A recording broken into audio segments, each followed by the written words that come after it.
Валерій Шевчук. Сонце в тумані. Повість. Читає Галина Довгозвяга. З якогось часу стара Тамара бачила сонце в тумані. Коли це сталося вперше, почудувалася, бо могло бути в тумані раз, другий, але ж не постійно. «А може, я сліпну?» – подумала Тамара, а тоді й забула про те, бо інакшого сонця відтоді й не бачила. В тумані чи не в тумані, хіба не все одно? Зранку мала клопіт – піднятися вгору до парку, тоді перейти моста, що з'єднував два височенні береги ріки, відтак звернути трохи вбік, де росло безліч дикого щавлю. До цього щавлю вона й ходила щодня, і саме піднімаючись угору, одного разу і побачила сонце в тумані. Все інше виглядало ніби й нормально, тільки хитке. Те, що люди були такі хиткі, зрозуміло, але хиткими стали й дерева, і кущі, і поренча мосту коливалися, ніби з м'якого пруття сплетені. Асфальт теж ставав не твердий та рівний, а коливався під ногами, вгинаючись, як молодий лід. А ще її зранку смоктала гадюка. З гадюкою було не так просто, як з деревами чи асфальтом. Гадюка прокидалась у ній не раз, ще з дитинства, коли хотіла їсти. А хотіла їсти вона завжди. Батька чи папки, як вона називала, в неї ніколи не було. А мати-п'яничка не раз забувала, хіба чарку вділить. «Нам їсти не тра», – казала вона, мати Тамарина, щасливо всміхаючись. «Нам аби гадючку прикормить. А чарочка не їстоньки, а питоньки просить. І ти, доню, до того звикай». І обличчя материне сяяло, бо вона завжди була весела і щаслива. Отож ще тоді, в дитинстві, Тамара й почала відчувати, що в неї в животі живе змія. Але та змія хотіла не тільки пити, а й їсти. Отож, щоб затихла і не мучила, треба було Тамарі щось собі поживитись, украсти. Відтоді гадюка в ній живе. Щоб прискоромити її, щодня Тамара ходила по щавель, забридала й на картопляне поле, де можна було вирити кілька картоплин. Більше не брала, тільки 5. Води мала вдосталь, отож з 5 картоплин та щавлю і варила борщ. Треба було нагодувати не лишень себе, але й дочку, Капілю, і її Шурика. Вони ж їй зате вділяли чарку, від якої в неї переставали труситися руки. Гадюка не смоктала, а на обличчі з'являлася та ж таки щаслива усмішка, яка була колись у матері. І Тамара тоді згадувала матір.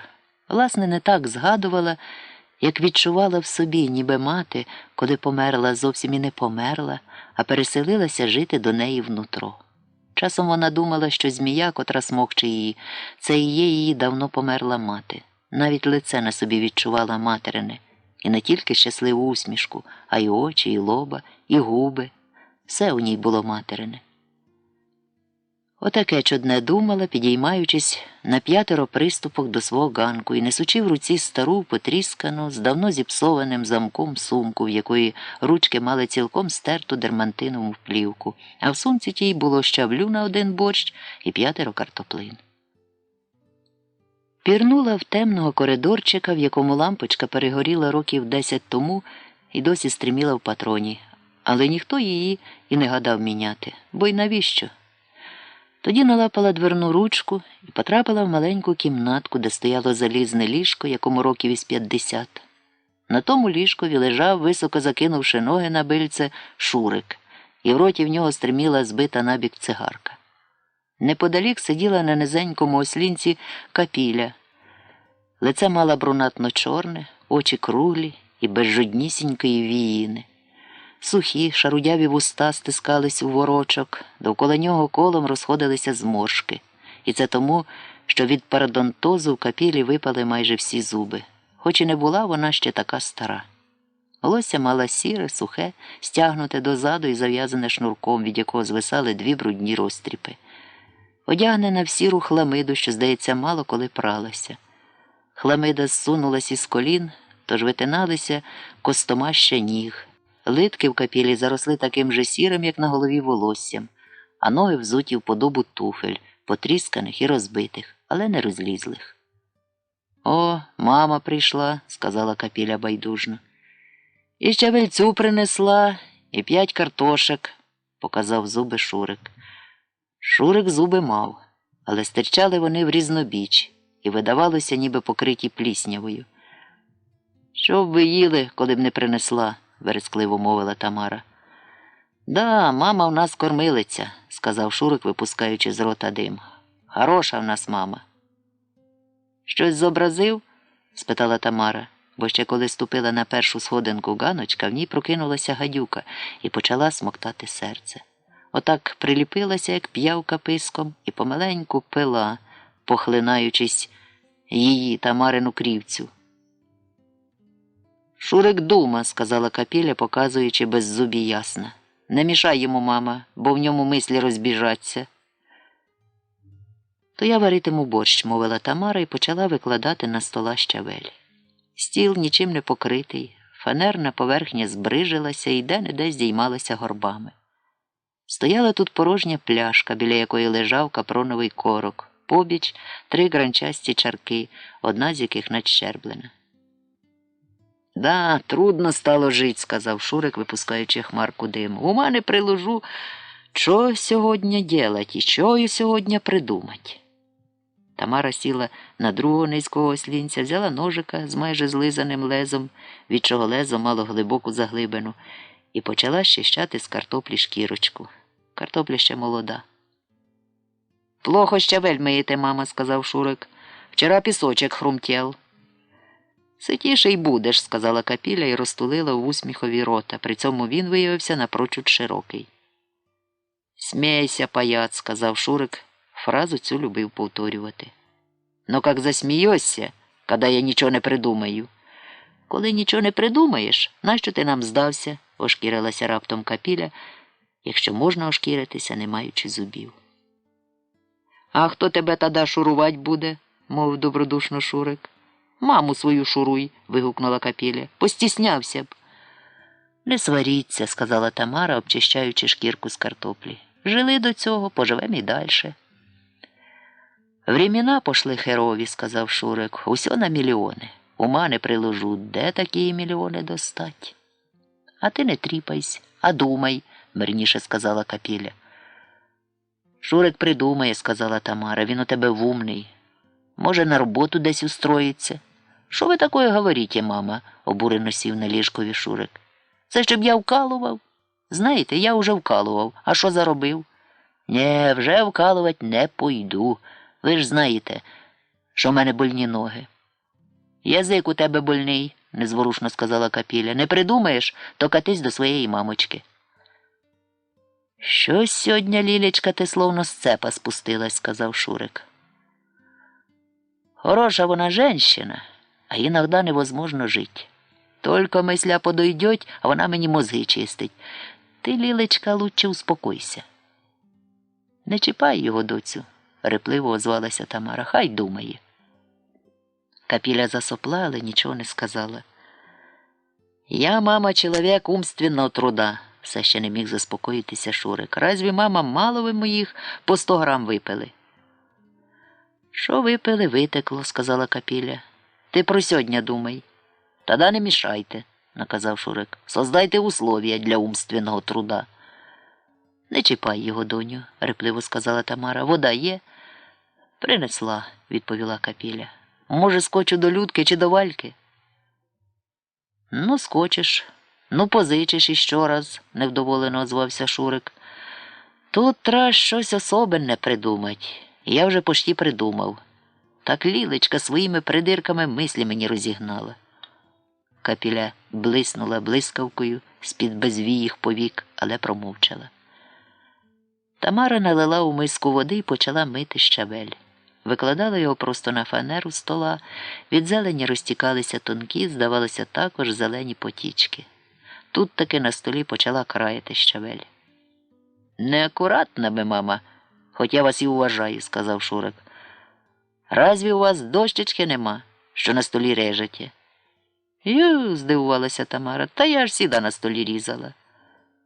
Я вам зроблю дощечку, мама, розмріяно сказав Шурик. І будете культурно різати, що я дощечки не достану. Достань, байдуже сказала Тамара. Взяла замизгану алюмінієву кастрюлю аж чорну з зовнішнього боку, з навіки привареними патьоками, і почала згрібати щавель. Помила в тій таки, що й щавель в воді картоплю, і почала нарізати її пластівцями. Щось погано бачить стала, сказала Тамара, не дай Богу сліпну. Дійствительно? Спитав Шурик. Капіля в цей час меланхолійно завмерла, сидячи на ослінці. Після короткої пересварки із Шуриком костомашні коліна вона сховала, насунувши поділ хламиди. Руки потому звісилися, як неживі, з розкаряченими, нерухомими пальцями. Голова увібралась між плечі і лежала на них, ніби зігнилий гарбуз. Рот стулився, і зморшки розбігалися в різнобіч якось гірко. Очі лили меланхолійну пітьму, тільки ліва брова раз-пораз смикалася. Обличчя з чорно-жовтого стало майже чорне, бо за вікном погасло сонце, засунувшись за хмару, а вікно в них мале, із закіптюженими шибками, які не милися хто зна відколи. Висіла там бозна відколи непрана фіранка. Її зночі ще не відслонили. Отож Капіля під цю хвилю подобала не так на живу жінку, як на дерев'яну, вирубану із пня божевільним модерністом скульптуру печальної негритоски. І тільки оте періодичне посмикування брови свідчило, що на низенькому ослінці сиділа не грубо вирубана негритоска, а жива Капіля, якій, очевидно, як і матері, присмокталася ніби п'явка до серця гадюка, і пила в ряди годи, пирхаючи і віддуваючись кров. Можливо, гадюка бредливо кривилася, бо не крові потребувала, та ще такої кисло-гіркої, а гарячішого, через що Капілине серце наливалося повінця глупою пітьмою, і тої пітьми ставало аж так багато, що перевалювалася через край того химерного дзбанка і наповнювала порожнє нутро, підіймаючись аж до пліч, а через шию ввігнану в тулуба. Ніби заклинений поршень мотору підіймалася в цілком порожню голову і проливалася крізь очні відтулини в кімнату. Ось звідки виникав у покої цей сутінок, а зовсім не тому, що сонце засунулося за хмару. Двері від коридорчика відчинено навстіж, і там на газовій плиті стояла замизгана алюмінієва каструля, ота чорна зовні із навіки привареними патьоками. Із тієї каструлі почала здійматися легенька пара. І від тієї змішаної з Капілиною тьмою пари кімната ніби в тумані потопала. А біля каструлі стояла, схиливши дрібну голову на лівий бік, Тамара, із щасливою матірною усмішкою на устах, і дивилася на зелену воду в каструлі, чекаючи, поки та закипить, щоб не збігла і не залила вогню. І це була та бажана тиша, що принесла в їхнє помешкання спокій, що його так потребував Шурик, щоб змогти розхитати поржавілі шруби свого мозку, аби вони з рипом-скрипом почали рухатися. А може, йому пособила пара чи туман у хаті, що й стало отим джерелом енергії, який здолав запустити Шурикову мислительну махину. І Шурик лежав, закинувши ноги на бильце ліжка і поклавши під голову поверх подушки із сірою прошивкою руки. Сигарета між його грубих гемб погасла, але стриміла догори із обпаленим кінчиком, і в ряди годи він ту сигарету посмоктував, убираючи до рота смак мокрого тютюну і заслиненого паперу. Очі його запалилися і горіли німи мідні бляшки, але не бачили ані стелі з питмянілим тиньком, ані брунатних патьоків у лівому кутку тієї стелі, результат заливу від сусідів горішнього поверху. І щенчихи з її руденькою дочкою Танею. Бо ті очі дивилися не від себе, а в себе, отак ніби перегулькнулися, перевернулися в орбітах зорками досередини і вдивлялись у звивінь мозкові лінії, які плелися, скручувалися, злютовувалися і розпліталися, як клубок глистів, правда, вельми тонких, ніби грубі нитки, та ж бо не мали доброго живлення. Він же чекав на ту щасливу хвилину, коли з того мотка чи плетива може нарешті вирватися один із глистів, виплестися з тієї білої, ворушкої, але міцно зліпленої маси чи речовини і швидко, як крихітний вужик, котрий тільки-но вилупився із яйця, поповзе радісний та щасливий у глибини його откровення. Сколько, мама, спитав Шурик, вам до получки пенсії? 10 днів, обізвалася із коридорчика Тамара. Да, многовато. Столько не продержимся. Зависла довга гнітюча тиша. Як ви там сказали? Погано бачить стали? Спитав Шурик. Погано, зітхнула Тамара. Сонце наче в тумані. Боюся, щоб не осліпнуть.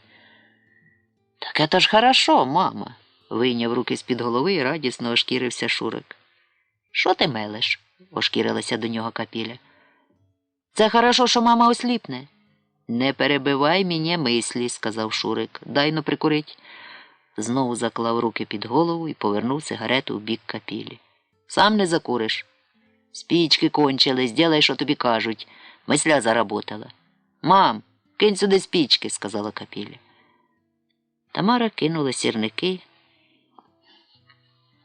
і мертва досі з розчепіреними пальцями Капілина рука блискавкою мигнула і на люту піймала коробочку. Сірники при цьому сухо затарахкотіли. Капіля встала, запалила сірника і піднесла вогника до Шурикової цигарки. Той вдихнув, ковтнув диму, випустив хмарку, і його рот широко розсунувся. Не обіжайтесь, мама, що так сказав, я вас вважаю. Тамарина голівка на нерухомому тілі повернулася, ніби на шарнірах, і засвітила блідими очками в зятевий бік. Капіля знову сіла на стільця, але це вже не була скульптура, вирубана з пня божевільним модерністом. Вона видимо оживилася. «По-моєму, єсть, як тепер говорять, неплохой бізнес», – сказав Шурик і раптом сів на ліжку, кинувши різко ногами і збилиць на підлогу. Тепер время, що надо шевеліть мозгами. Задоволено затягся, а тоді взяв сигарету в руку. Я ж казала, що він придумає, мовила з коридорчика Тамара. Да, він не зовсім дурний, буркнула Капіля. Що ж там придумав, не тяни резину. Напрасно меня обіжаєш, Лілічка, мовив Шурик. Должна вже понять, що я не дурний, а умний. Коли хочеш знать, я мозг вашого, то есть нашого дома, і без мене ви б тут загнулися. Не тягни резину, сказала Капіля, ще більше оживаючи. Сейчас побіжиш, наказово сказав Шурик, до Людки чи до Вальки, на свій вибор, і позичиш у них деньгу. Тільки на палітру. І скажи, що завтра довго дадім, даже поклястись можеш, поняла? Як же я його віддам? Спитала від плити Тамара. Скільки ще до тої пенсії? Очень просто, сказав Шурик. Ви, мама, що цілий день ділаєте? Ну, борщик зварите. А що іще? А що ж я, стара, можу робити? Спитала Тамара. Это мы используем, мама. Вы почти слепа, старая. Вам і карти в руки. В кімнаті, в коридорці, знову запанувала гробова тиша. На що це ти намікаєш? Голосно згукнула Капіля. Заняться промислом нужно, мовив по-діловому Шурик. Люди до кого сочувствіє возьмуть? До тебе чи до мене? А от, поклав він руку на лікоть лівої, а лівою ще й похитав. А старой, почти сліпой женщині, старусі, сказать, він багатозначно замовк і зробив поважне обличчя. То це хочеш, щоб мама жебрачкою стала? Вирискнула Капіля. Не кип'ятись, Лілечка, спокійно сказав Шурик, а подумай своєю дурною башкою. Тепер многі этим промислом займаються. Укалувати я не можу, ноги отказують. В Лілечки вовки в горлі теж не годиться. А вам, понімаєте, мама, подстілочку под жопку, ручку вперед, глазки прикрить, один можна ледь-ледь приоткрить. Это ж не розбой. Хотять люди дають, не хотять не дають, хто їх принуждає. А нам много не тра.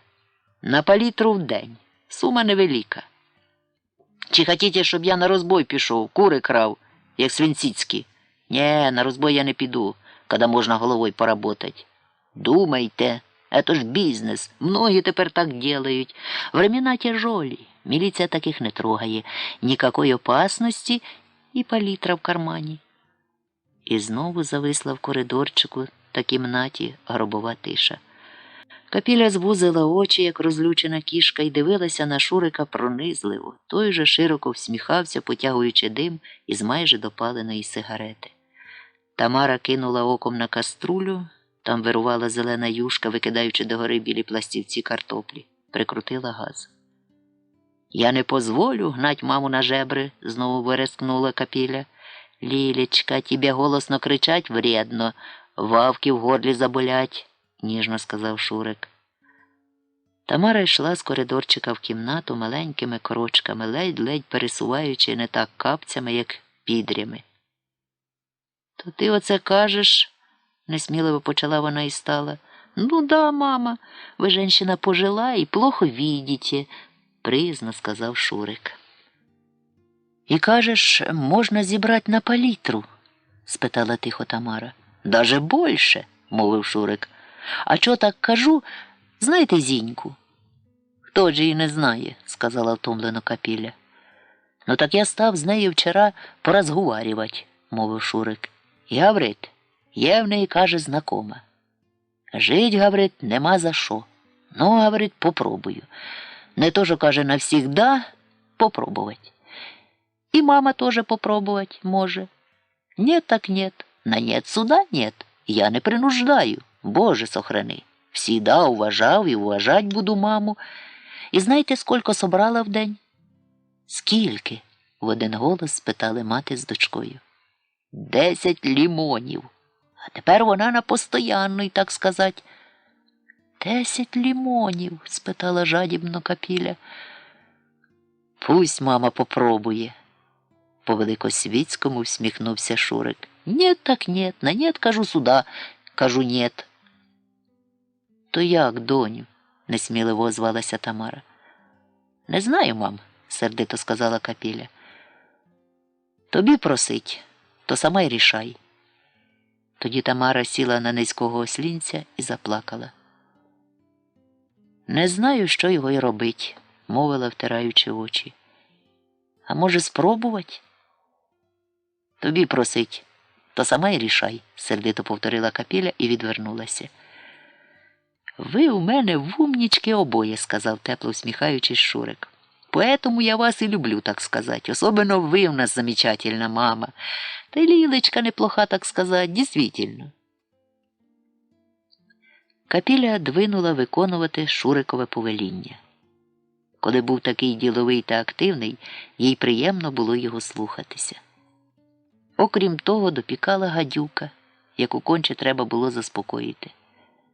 До Людки йти вона не збиралася, хоч і назвала її ім'я, бо та хоч і однокласниця в минулому, але останнім часом узяла собі бридку звичку повчати Капілю, як треба жити, а Капіля терпіти не могла, коли її хтось повчав. Окрім того, Людка все повипитує в неї, а зрештою грошей не позичить. Отож скерувала капці в бік Вальчиного дому. І передусім тому, що Валька Карташевська була єдина її родичка на околиці. Власне, не сама Валька, а її чоловік Степан. А родинні зв'язки Капіля в глибині душі шанувала. Отож вергала пилюку капцями, суха і тонка, як дошка. В неї навіть груди всохли і не віддимали плаття, як в інших жінок. Хламида висіла, мов на опудалі, а темне обличчя у світлі дня ніби ще почорніло, ноги також худі й костомашні, майже без тіла. Кістки та шкіра, і також темної барви, бо зарослі волоссям. Ішла вона так за вулком і перекидала в голові, мов кубики, слова, що їх догідніше було сказати Вальці. Слова складалися у вервечки, розлазилися і розпадалися на геометричні фігури, про які мала кволе поняття ще в час навчання в школі, але вперто їх ладнала. У цей час Шурик стояв посеред кімнатки і застібав на сорочці гудзики, що заміняла йому процес перевдягання з домашньої одежі на вихідну.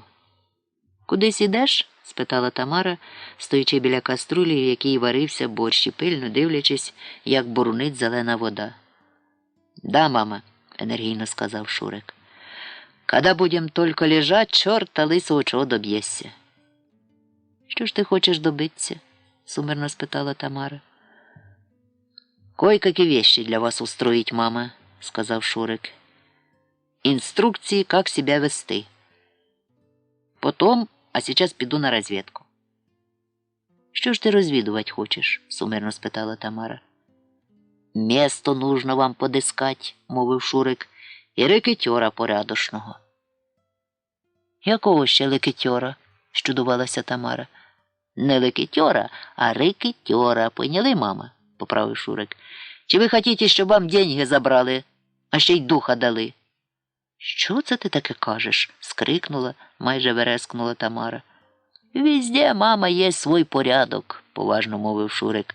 А я не хочу, щоб вас обіжали. Я вам, мама, так сказать, буду як тілохранитель, то есть поможу деньгу зарабатывать. Чи думаєте, все так просто? Настав ручку і капай денежки. Але тільки що казав просто. Казав, щоб ви согласія дали. А коли дали согласія, трошки вам глазки протру. На дурняк багато хоче окалачуватися. Це і вам понятно, мама. Думаєте, прийшла старушка, ручку поставила і все в ажурі. Гриби денежку. Нє, мама, там теж порядок єсть. А рекетьори – це все одно, що мінти, тільки без форми. Одним дають розрішення, а других проганяють. І кожний має свій район. А за службу свою денежки із старушок собирають. Поняли тепер, мама? Пойду шукати вам місто бізнеса і порядочного рекетьора. Але ж сказав, що ти охоронять будеш, сказала Тамара. Отак і буду, щоб ви були спокійні і щоб вас ніхто не трогав. Тобі ж ноги болять ходить, сказала Тамара. Болять, згодився Шурик. Але коли беремося за бізнес, треба все устроїть як следует. То вже, мама, не вашого ума діло, бо вам ума не требується. Я ж вам сказав, мозг вашого дома Шурик. От Шурик усе й устроїть. Пока, мама. То, може б, ти почекав, поки борщ звариться і Ліля прийде? Некада борщів чекать, мама, сказав Шурик енергійно. Да, коли Лілечка щось сообразить, без мене не пийте. Ми тобі оставим, сказала Тамара. Не оставим, мама, звищив голоса Шурик, а подождіть.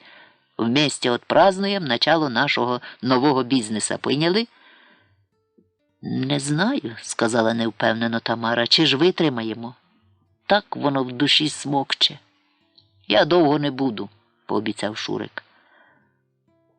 Тамара тяжко зітхнула і подумала про гадюку, яка й справді присмокталася до її серця і смокче помаленьку кров в ряди годи, відриваючи писка і облизуючись, мов собака.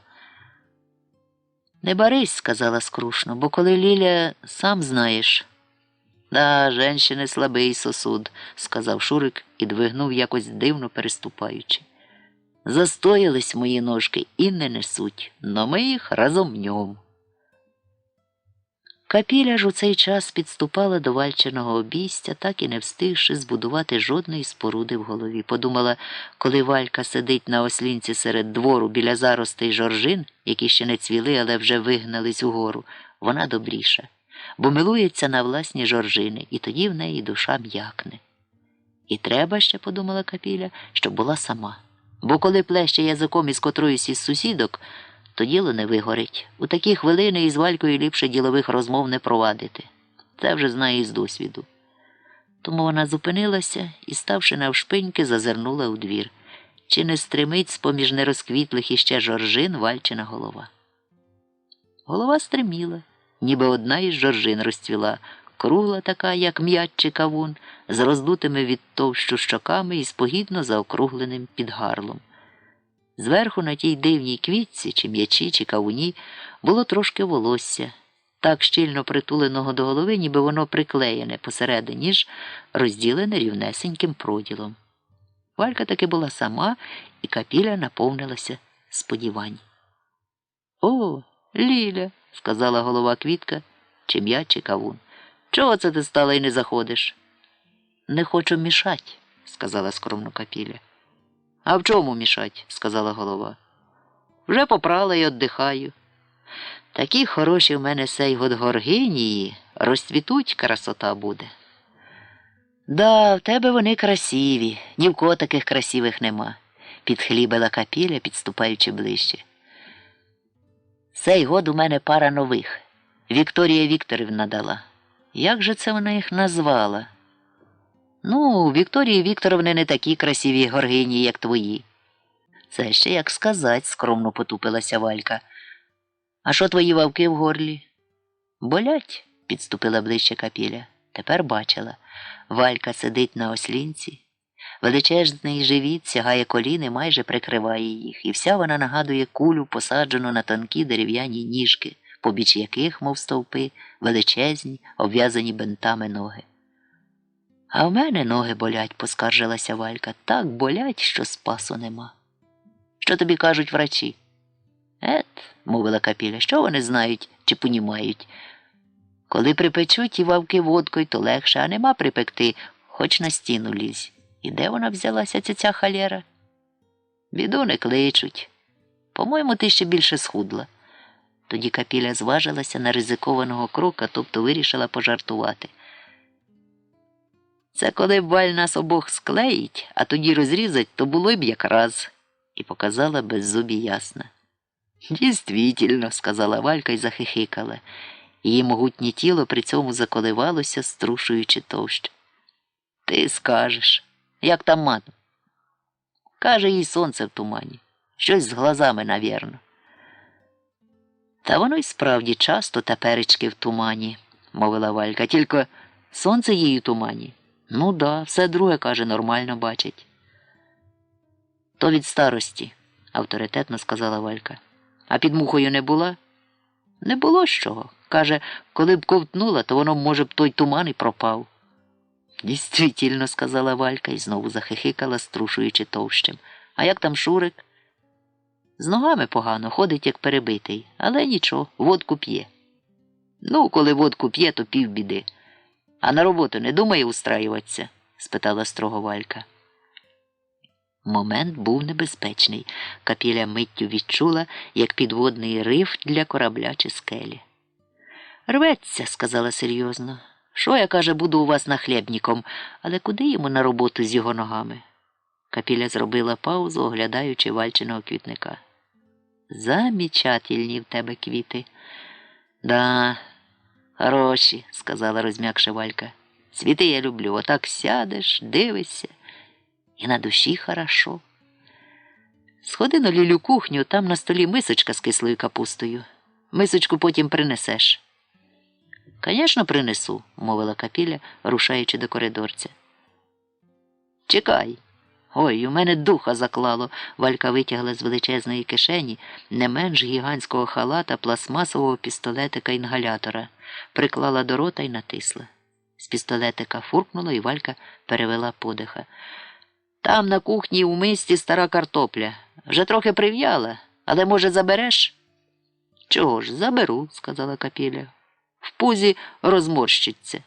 Дійствительно, сказала Валька і захихотіла, струшуючи товщ. Тоді Капіля рішуче зупинилася в прочилі сінешних дверей і раптом затараторила, висипаючи всі оті кубики, що доти плавали в її голові, так і не склавшись у вервечку.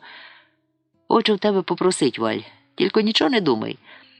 Завтра у мами пенсія, то до завтрього, хоч би 100. Так мені печуть ті вавки в горлі. Але це тільки до завтра, клянусь тобі. Я вже й капусти, і картоплі не буду брати. Нє, чого, візьми, сказала добродушно Валька. Покушайте за моє здоров'ячко. Я теж пенсіонерка, Ліль, тільки в мене пенсія через 10 днів.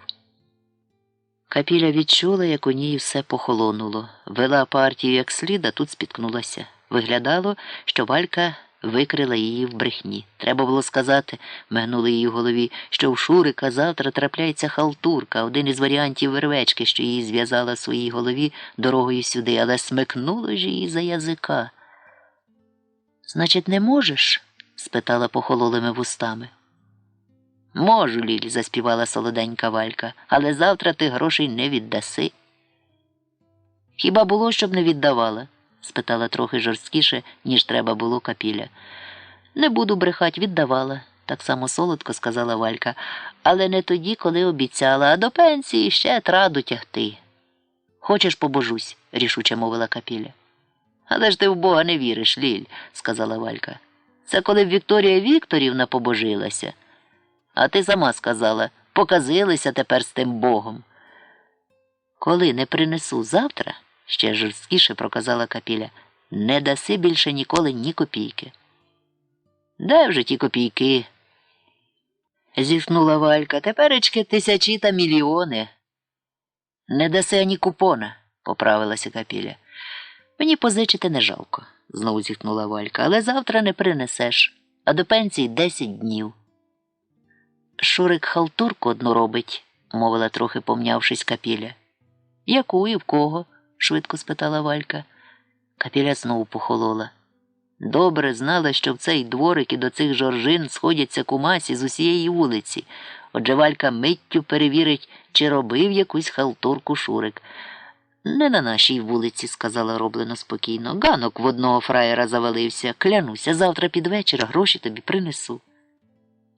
Ну, коли так, несподівано здалася Валька і запустила роздуту з коротенькими, ніби сосиски пальцями руку в другу кишеню велетенського халата. Витягла гаманщика, і Капіля з висоти приступки, на якій стояла, швидко з того гаманчика зазирнула. Було там купонів ані багато, ані мало. Валька витягла 2 п'ятдесятки, ще раз зітхнула і підняла з ними руку над головою. Худа, чорна, кощувата, самі кістки і всохла шкіра п'ятірня спустилася і миттю хапнула гроші. «А ту капусту й картоплю брать, Валь?» – підхлібно запитала напрочуд тонким голосом Капіля. «Чого ж, бери!» – великодушно мовила Валька. «Треба ж вам ту чортову горілку чимось закусити». «Ну, ми до їжі не дуже», – сказала Капіля улюблену материну фразу. «Нам би черв'ячка заморить. Та й вавки мені припекти в горлі. Болять мені вони». І Капілин голос зламався, ніби збиралася заплакати. «Еге», – відгукнулася сердешна Валька, – «через це й позичаю. Жалко мені тебе». Тоді Капіля перемнулася з ноги на ногу, ніби їй вони заболіли так, як боліли Шурику, і проказала цілком байдуже. «То, може, Валю, тебе ту заразу й куплю? Плачу налічними». Капіля змахнула 2 п'ятдесятками. «Хе-хе», – задвихтіла товщем Валька, – «ти як скажеш, уставать мені не хочеться». «Скажи, де, сама наллю». Так не робиться», – серйозно мовила Валька і, шумно видихаючи повітря, встала. «Давай сюди гроші». Забрала обидві п'ятдесятки і знову вклала їх до гаманця, ретельно його замкнула на кнопочку і впустила до велетенської кишені. «Чекай мене тута», – сказала, – «сядь і на цвіти полюбуйся». Капіля зійшла із приступки і слухняно присіла на звільненого ослінця. Гадюка в її нутрі радісно заскавучала, і жінка печально подумала, що, може, то й не гадюка в ній поселилася, а пес.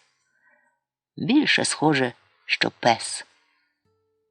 Назад вона не йшла, а майже бігла, хоч у капцях бігти незручно, вони зіслизували з ніг. Спершу відчувала справжнє щастя. Таке щось колихливе і солодке, що гойдалося в грудях. Пішла не завулком, власне вулицею, а біля річки, де кілька хат та й ті в глибині обість, крутий спад до Кам'янки, пишні бур'яни і резида, а ще якісь дивні квіти на високих м'ясистих стеблах, які досі тут не росли. Вже розпустили великі суцвіття і пахли сумішшю лайна й одеколону. І саме коли вдихнула того їдкого запаху, у ній збудилася знов гадюка. Чи вже тепер пес? Пес звів угору мокру лахмату голову і завив чи заспівав, а вовки в горлі болісно защеміли. Окрім того, злетів із лівої ноги капець. Тоді Капіля зупинилася і озирнулася. Ані душі. Поставила в куряву позичену у Вальки сумку, де була зморщена, і проросла картопля, і мисочка з кислою капустою, і пляшка самогону, заткнута пластмасовим корком. Вихопила ту пляшку, видерла нігтями, аж зламала одного корка і набрала до рота палючої рідини. Тримала доти, доки не закоркувала пляшку і не сховала до сумки. Вавки в роті несамовито запекли, але з радістю терпіла той біль, бо знала, що опісля той угамується. Відтак ковтнула, бо й пес у її нутрі замовк, задер голову і роззявив пащу та й чекав, повискуючи, поки до нього зійде благодать. І вона до нього зійшла, і ввійшла, влилася і розтеклася в кожну клітиночку його спраглого тіла. Пес засміявся вдоволено, аж головою замотав, тоді скрутився бубличком і почав слухати, як грають у ньому скрипки та флейти. Капіля жозула спалого капця, підняла сумку і, щасливо всміхаючись, як це вміла у певні хвилини робити її мати, а перед тим баба, уже не поспішаючи, рушила до свого дому. Щастя полоскалось у ній, як чиста, сліпуче біла білизна в голубому повітрі. Зирнула на сонце, було в тумані. Здивувалася, що й для неї сонце в тумані, але не вразилася. Яке їй зрештою діло, в тумані воно чи ж бо ні? Головне, що всі болі в ній утихли, що ноги в капцях, хоч і не вельми моторно, але справно несуть її дощате тіло куди треба. А очі її із сірих зробилися пронизливо голубі, і від того поголубіли бур'яни навколо, резида і ті нові м'ясисті квіти на важких соковитих стеблах, котрі ніколи раніше на околиці не росли. Відчувала в душі мир і думала, що зараз принесе його додому. Зрадіє мати і зрадіє Шурик, і вони дружно сядуть до столу, і тоді все їм стане трин-трава. А може, ці дивні квіти, що пахнуть сумішю лайна й одеколону, і звуться так трин-трава. І цілий день пробудуть вони в отакому щасті, яке відчуває зараз. Через це йшла і щасливо всміхалася, адже не часто трапляється так вдало провести оборудку. Але Шурика вдома не застала. Мати довго і плутано розповідала, куди пішов. З того Капіля збагнула тільки одне, що без нього вони не починали.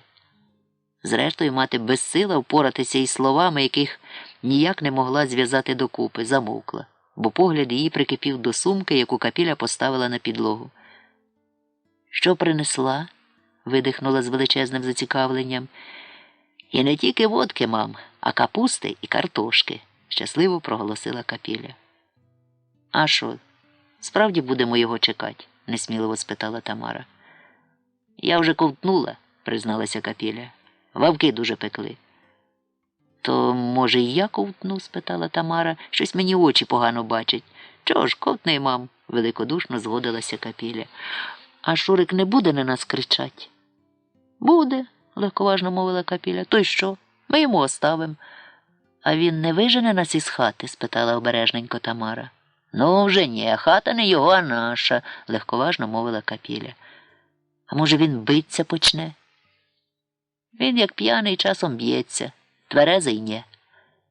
«А коли прийде п'яний?» – не вгавала Тамара. «Тоді і він, і ми будемо однакі», – сказала легковажно Капіля. «Дай сюди», – пожадно протягнула руку Тамара.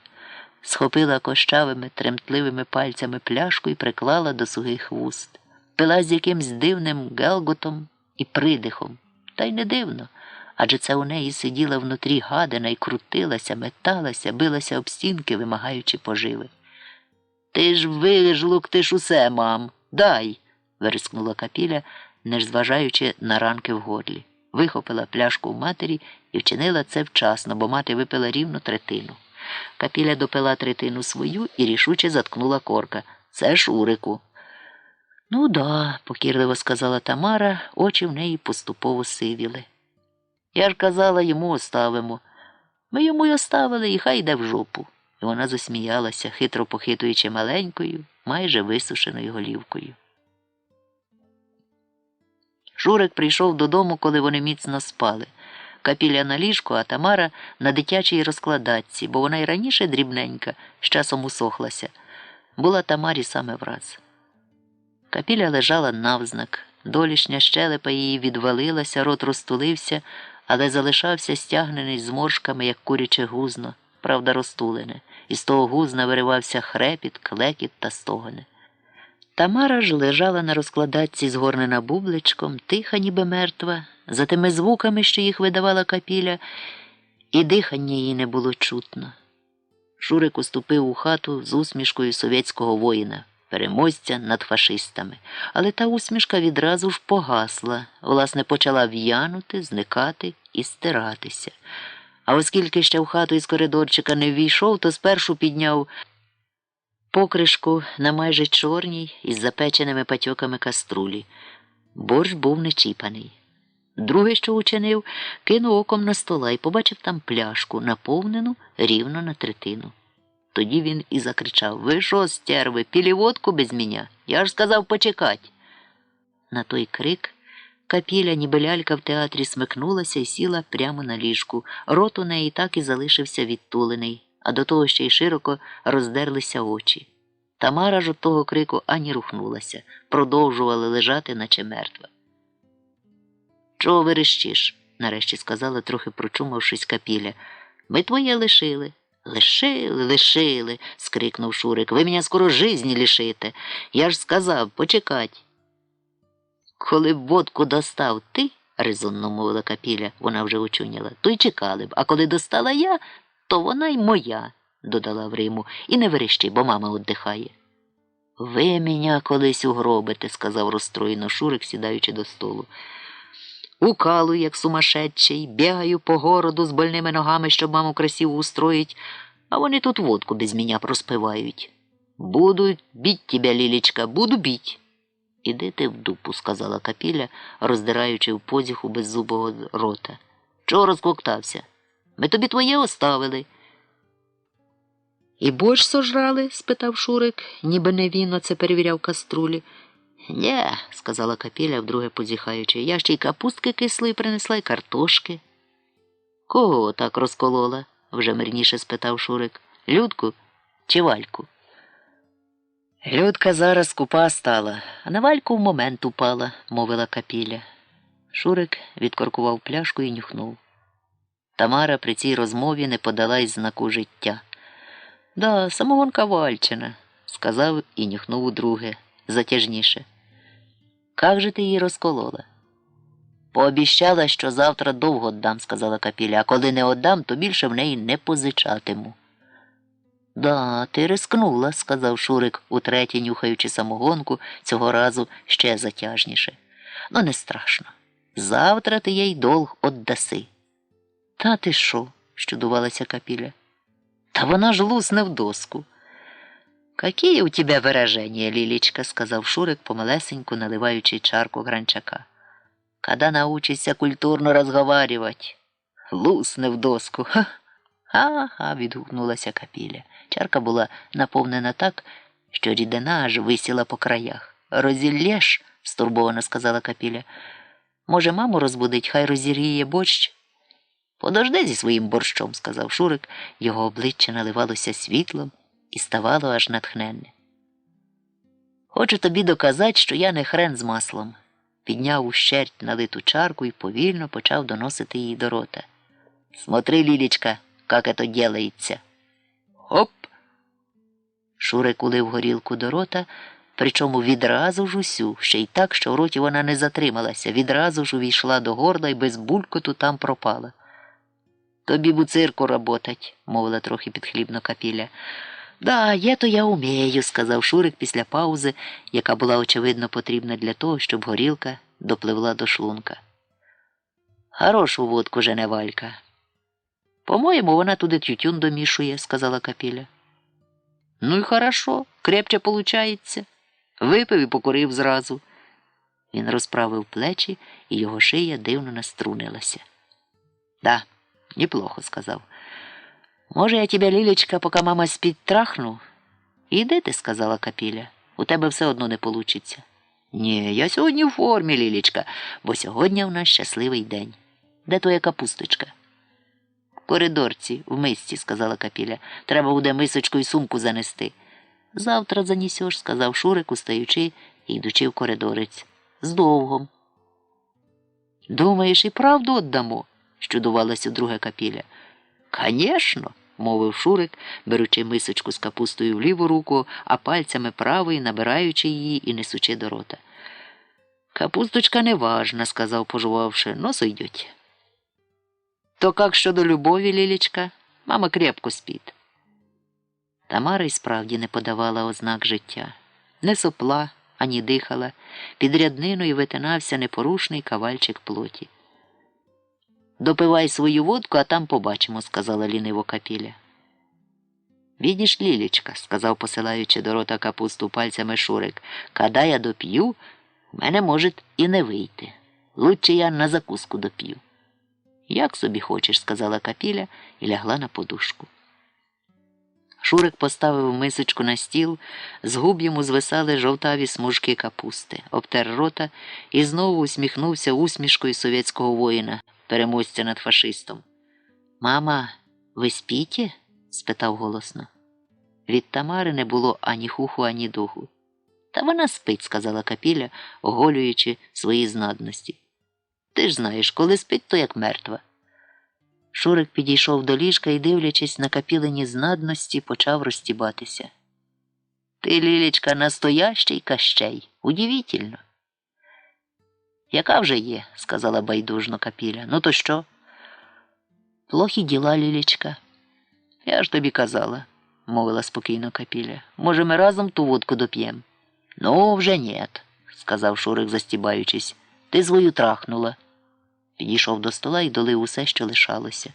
Капіля лениво натягнула трусики і насунула ніби штору на ноги хламиду. Шурик випив і запустив пальці у мисочку з капустою. «Буди, маму», – сказав наказово, – «і пусть греють борщ». Вони з'їли весь борщ і капусту, що її принесла Капіля, хоч Тамара спершу сказала, що з тієї капусти на завтра можна було б зварити капусняку. Але Шурик сьогодні був рішучий і владний, отож дозволив капусту з'їсти, тим більше, що перед цим, закусуючи, з'їв її половину сам. «Ми вже більш голодать не будем», – сказав він, відригнувши після борщу. «Кстати, ви, мама, сьогодні борщ смачно зварили». «Олій кінчився», – сказала, протягуючи слова Тамара, – «то я сполоснула бутельку». «Оно і чувствується», – мовив Шурик. «Тепер у нас буде сало. Ви, мама, работать станете коло базару і раз на день можете обойти сальний ряд, прості обрезков. Так делають, я сьогодні бачив. З собою візьмете сумку, сало і що там іще ложіть у сумку, но деньги ні в коїм случаї». «Думаєш, будуть ті деньги?» – з сумнівом спитала Тамара. «Обязательно», – переконливо відказав Шурик. «Покладете на землю пару тищонок, то тепер не деньги.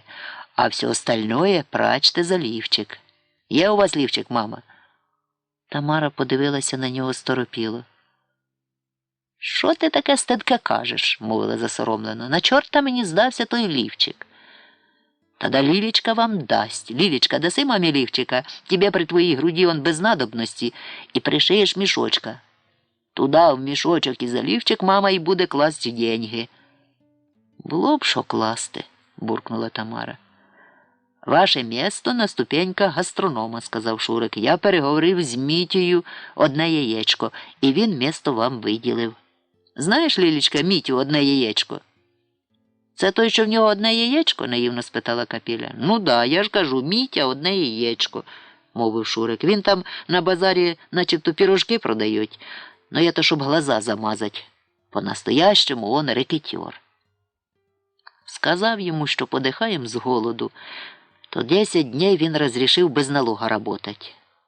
«Тоді нужно буде щось здати, це вже обязательно». Шурик важко зітхнув. «А 10 днів, щоб стати на ноги». «Коли будете голодні, можете в нього купити 2 пирожка, бо вам, мама, треба бути у формі. Все поняли?» «То це мені сидіть і простягати руку?» – спитала Тамара. «І все?» «Поштій, мама. Один глазик закроєте, а другий сощурите. Отак». Шурик показав, як це треба робити. «А тим, що сощурите, дивіться добре, щоб гроші у вас не потягли. Ну і бедственну фізіономію зділаєте. Вмієте це?» Тамара скривилася якомога жалісніше. «Прекрасно, мама, ви в нас артистка. Неплохо й перехреститься, када-нікада. Умієте ви хреститися, мама?» «Мама колись учила малою», – сказала Тамара, – «але давно це було». Тоді Шурик узяв Тамарину руку, що подобала на мощі святої, аж здригнувся, рука холодна, як лід. Але сьогодні був він активний і діловий, отож здолав огиду і старано навчив Тамару, як треба хреститися.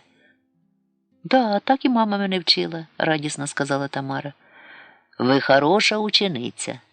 Задоволено озвався Шурик. Значить так, мама, в тому гастрономі, де сядете на вході, грошей на крупніше не міняйте і нічого там не покупайте. Несіть деньги сюди. Ми тут розберемося. Пирожки тільки в Міті одне яєчко покупайте, у нього вони хороші і не спадла. Знаєте, мама, Міті одне яєчко? А чого його так звуть? Зацікавилася Тамара. Ну, так у нього виросло, сказав Шурик. В суті, його знаті не тра, бо мужчина продають пирожки на базарі один, всі другі є баби. У мужчини, мама, пирожки покупаєте, поняли? Це вже я розберу, сказала Тамара. Умничка наша мама, показав зуби Шурик. А знаєте, як на базар іти? На базар? Спитала, задумавшись, Тамара. Коли то я ходила до того базару? Під гору. Ну да, под гору. А какую гору? Чуднівську. Правильно, мама. А дальше? Нужно, щоб ви самі йшли, щоб вас не бачили із супровождаючим. А коли мама заблудиться? Спитала турботливо Капіля. Може, я її водитиму? Нізя. На Михайловську знаєте, як пройти? Але Тамара дивилася на Шурика нетямкувато. Хорошо, підете через бульвар. Так, як ви по Щавель ходите.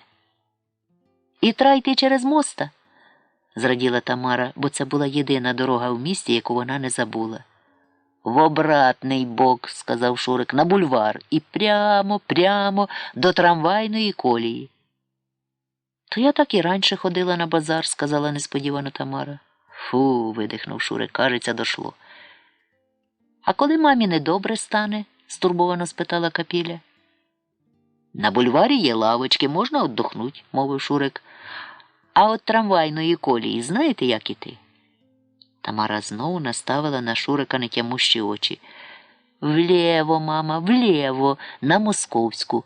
Ближайший гастроном ваш. Але в Тамариній голові щось перекрутилося. Хіба там є трамвайна колія? Спитала. Сіда була, вспомни, мам, сказала Капіля. Може, й була, мовила Тамара і збайдужіла. От бачиш, проторохкотіла Капіля, треба першого разу маму провести. Та разві мама не знає, як іти на базар, роздратувався Шурик. Кожна жінка має знати, як іти на базар, а ти на маму не кричи, галаснула Капіля. Не чіпай його, доцю, сумирно сказала Тамара, я знаю, як іти на базар. Фу, віддувся вдруге Шурик. З завтрашнього дня й начнем. І що одно? По Щавель ходіть уже не будете. Лілічка завтра піде по Щавель. А хто ж борщу зварить? Спитала Капіля. Ти і звариш, заявив Шурик. Виходіть на бізнес утречком, та дай людей більше і не такі і злі. Завтра вечором, Лілічка, будуть у нас деньги. І я зможу віддати Вальці? Спитала Капіля. Обязательно. Утри товстухи носа, пусть не дерет, а то капусти дала, вибросить не захотіла. Драня не капуста. Думає, ми попрошайки. А хіба я оце не буду попрошайка? Наївно спитала Тамара. Ні, мама, ви будете делать бізнес, урочисто сказав Шурик. А що воно таке, той бізнес? Спитала Тамара. Не бізнес, а бізнес, мама. Є то нове слово. Його треба вивчить. Это значить, мама, умей вертеться і не будеш кашлять. Тамара раптом засміялася, аж голівкою заводила. Біня, сказала, це колись по сусідству такий жид був, грубий, як бочка. Ну, ми такими не станем, поважно мовив Шурик, но положення поправим. Як твої вовки в роті після водки, Лілечка, не болять? Спитав турботливо. Коли припечу, не болять, озвалася Капіля, а коли нема чим, то аж печуть.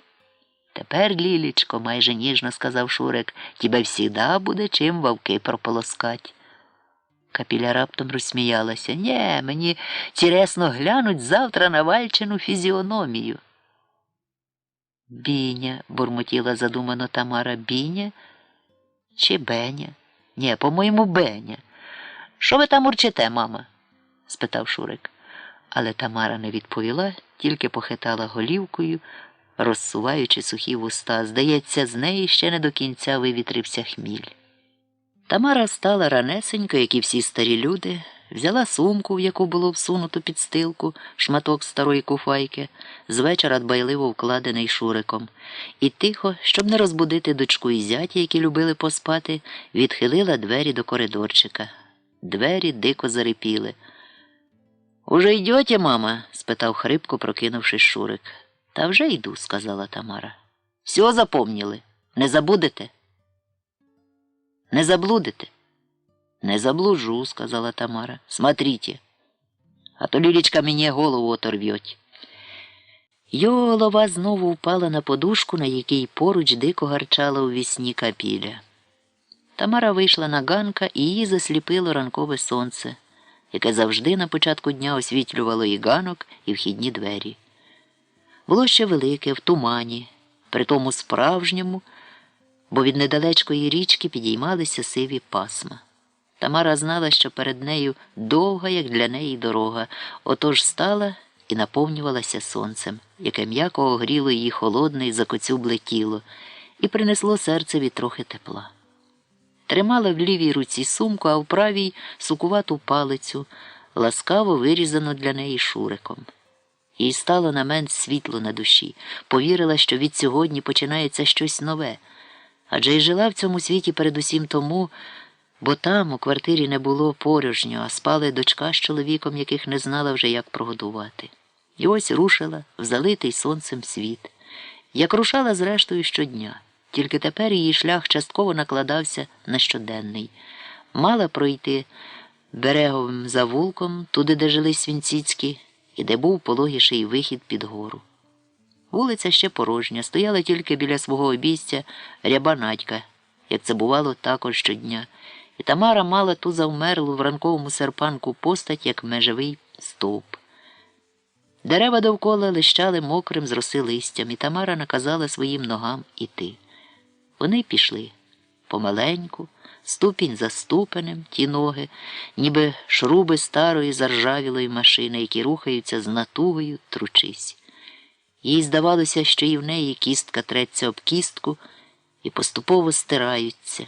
А ще їй треба рухати неслухняними ногами. Помаленьку внурювалася у сонячно-туманну югу, яка, здавалося, напіврозмила її і розмиває більше і більше.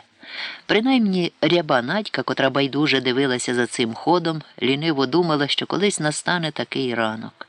Стара пройде, як щодня повз неї, а назад не повернеться, бо сонце її стопить, як снігову бабу. Зрештою, Тамара вже давно відчувалась у світі такою сніговою бабою, зробленою жартунами-дітьми, які вставили в неї малосильного моторчика, поробили із палець руки й ноги та й пустили у світ. Тож ступала паліччям ніг, одна палиця рука звисала безживною сумкою, а друга подовжувалася на палицю опірку. Голова при тому легенько покивувала, а внутрі спала, похропуючи гадюка, котра щодня її мучила. Не була ще голодна, а може й була, але ще не прокинулася. Отож її треба було використати цього момента, поки вільне від змагання із гаданою, тобто поки в неї є ще сила. Зараз пройде біля завмерлої після недавнього сну і ще непрочумленої рябої Надьки, і та спитає в неї, як питала щодня. «Оце вже йдете по щавель?» «Оце вже йду по щавель», – скаже вона.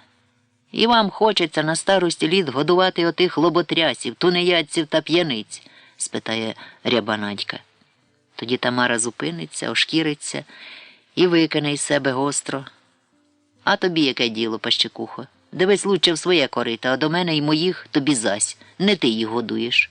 І зсучить рябій Надьці малесеньку чорну дулю. Так було принаймні кілька разів. Але сьогодні день був особливий. Рябій Надьці раптом не захотілося дрочити Тамари, бо зійшов на її душу мир, що траплялось у неї винятково нечасто. Чорт, котрий звив затишне гніздечко в її душі і помаленьку, щоб те було приємно рябій, ту душу зжирав, сьогодні мав якісь нагальні справи і вилетів кажаном чи птахом. Отой гладкий ворон, що саме летів єдиний над околицею, можливо, і був він, тобто чорт рябої Надьки. І вона стояла у крихітному дворику, обтесана звідусіль сонячним промінням і повита легким туманцем. бо й сама ще парувала після сну. Стояла сонно й добродушно. Отож, коли до неї наблизилася примара в лахах із сумкою та палицею, з майже всохлою шкірою на лиці, від чого навіть проступали черепні кістки, Рябанатька вперше, відколи жила на околиці, відчула до Тамари жаль, що було рівнозначно прихильності. «Чого так рано, Тамаро?» – спитала лагідно, аж співаючи. «Іду по щавель», – відповіла Тамара, боячись, аби ця чортиця не заглянула в її голову і не прочитала там, куди насправді вибралася. «Хіба не знаєш?» «Еге ж», – сказала ніжно Рябанатька, – «я сьогодні теж надумала зварити щавлевого борщу, але в мене на городчику свій щавель росте». І тут до майже з'їденої чортом душі Рябої Надьки підпливла раптом голуба хмарка благодаті і освітила пірвані клапті тієї душі, і вони, ті клапті, почали в неї зростатися, зливаючись у світляну матерію, і Рябанатька аж задихнулася від хвилі доброти, що на неї надзвичайно рідко напливала. «Чуєш, Тамаро?» – сказала вона майже райським голосом. «Іди на мого городчика і нарви собі щавлю. Матимеш борщ і отдохнеш, не пертимеш під ту гору». І ніби грім ударив із ясного неба. Тамара стала, бита тим прозорим громом, вирячивши очі на Рябу, ще й рота розтулила. «То це ти мені даси свого щавлю?» Із неймовірним здивуванням спитала Тамара, з тривогою відчуваючи, що та чортиця прочитала з її голови, куди насправді зібралася. І отако хитро хоче їй завадити. Тобто Тамара ані трохи не повірила, що з майже поїденої, як вовняний шарф, душі Рябої Надьки таки вилетів отой чорний кажан чи ворон, якою вона побачила в небі, правда, напіврозмитого сонячним промінням, і через це із ріжками та хвостом. «Еге ж, Тамаро, піди до мого городчика і нарви», – сказала Надька, – «бо мені жалько твоїх ніг». Іншого образу Тамара не втратила б нагоди скорицатися такою незвичайною добротою Рябої Надьки, і городичка з її дозволу задоволено б спорожнила. Але рушила сьогодні зовсім не по щавель, отож треба було Надьку якось обхитрувати. «А може, – сказала Тамара, – я не просто по щавель, а може, – сказала вона, і ліве око примружила, а праве заплющила, як навчав її робити її любий зять, а може, я на прогульку йду». І тут благодать, ота синя хмарка, котра так задурила Рябу Надьку, розчинилася, як туман, а в душу їй повернувся старий господар. Надька аж жахнулася зі свого вчинку, адже пусти цю каголічку, як вона, Ряба казала, в город, то та їй зірода зробе. Але адже таким людям потакати і жаліти їх не можна, бо так і сама без зеленого борщу залишиться. «Коли так, то йди», – поспішливо сказала. «Мені що? Хотіла, щоб лучче». І завмерла неживим опудалом, яке мрійно згадує, що колись було із душею, рада радісінька, що так легко позбулася доброго свого наміру. Не менш пораділа й Тамара, адже ловко зуміла відчуття чиї зваби Рябої викрутитися, і тепер уже ніщо в її дорозі не зупинятиме. Відтак, напевне, дістанеться до того місця, яке зафрактував для неї зять Шурик. Отак вони і розійшлися, задоволені собою. А в цей час у маленькій задушливій кімнатці із запиленим вікном та сірою фіранкою Шурик не міг заснути. Може, тому що Капіля побіч дуже важко хропла. Спершу навіть пожалів її, бо це могло б бути відвавок у горлі. Але жаль той тривав мить, хропіння відганяло від нього сон, тож Шурик турнув ліктем свою половину під бік. «Що таке?» – підхопилася Капіля. «Слиш, Лілечка», – тепло сказав Шурик, – «мама вже на промисел пошла». «Ну, то й добре, давай поспимо», – сказала Капіля і знову поринула в сон, а це значить, знову дико захропла. Шурик удруге садунув її ліктем під бік. «Що таке?» – розплющилася Капіля. «Та от подумав, Лілечка, поки мами нет, може б я тебе трахнув», – сказав Шурик. «То хто тобі не дає?» – невдоволено спитала Капіля, бо сон її ще не покинув. «Ну, конечно», – сказав трохи винувато Шурик, – «но я сам не можу, нужно, щоб помогла». Капіля зітхнула, повернулася набік і почала його пестити. «Енергічний, Лілечка, енергічний, а то ти як муха. Так у мене не получиться». Не получиться, то нащо воно тобі? Спитала Капіля. Хочеться, Лілічко, мовив він, відчуваючи, що його плоть помаленьку оживає. Давай, давай, Лілічка, і тебе буде хорошо, і мені. Я ще не конечний. І він солодко засипів. Поспали б лучше, сказала Капіля. Не розбивай мені настроєння, Лілічка, гостро скрикнув він. Капіля заходилася біля нього енергійніше. Ну от, і що немножко я буду готов, сказав Шурик, ложись. Капіля перевернулася на спину, і він почав смикатись і вигинатися, тяжко і натужно дихаючи, а вона кусала беззубими ясними губи, щоб не позіхнути, бо сон досі її не покинув. А Шурик страх не любив, коли під час цього діла позіхала, тоді міг роз'яритися ще й вдарити її. За кілька хвилин ослаб, відкинувся і зацвів утомленою і щасливою усмішкою. Хорошо в мене вийшло, правда, Лілічка? Сказав задоволено. Давай поспимо, сказала Капіля, повертаючись до нього спиною. Тепер дійсно можна поспать, мовив Шурик, широко роздираючи позіхом рота. Хороша ти, бабка Лілічка. Але Капіля вже знову спала. Цього разу не хропла, а пухкала. Але це вже Шурика не дратувало. До нього підпливали сиві косми, які покривали його і погойдували. Зрештою пішов стрімко в піке, ніби був літачком, якого пущено в повітря політати. І він літав, в ряди годи провалюючись у повітряні ями. Тамара в цей час дійшла до Паркової гори, яку навчилася долати, ходячи по щавель. Гору укріплено кам'яним муром, що прямокутно сходився зобабіч у найвищій точці. Поміж стін вирівняно діл, оточений сіткою спортивний майданчик. Колись на цьому місці стояла хата, де жили вижаки. З одним із них вона колись училась у школі, і це була її перша любов. Може тому, дивлячись на спортивного майданчика згори під час однієї з передишок, Тамара відчула непояснений смуток, ніби лагідна лапка торкнула в ній давню, забуту та іржаву струну.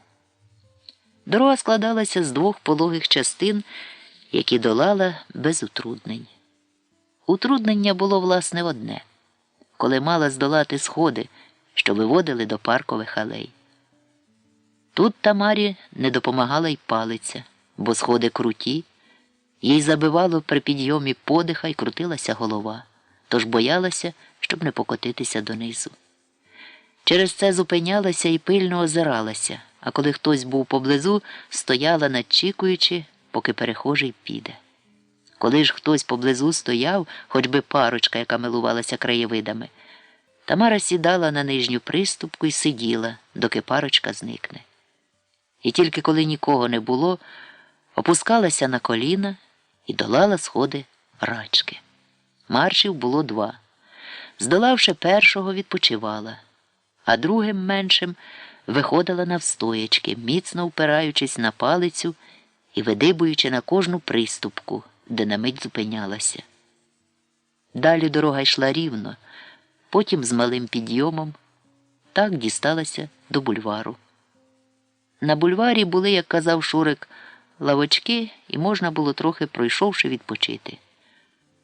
Годинника не мала і часу не рахувала, поспішати не було куди. Через це не без задоволення розглядала світ і людей. Був їй зовсім чужий.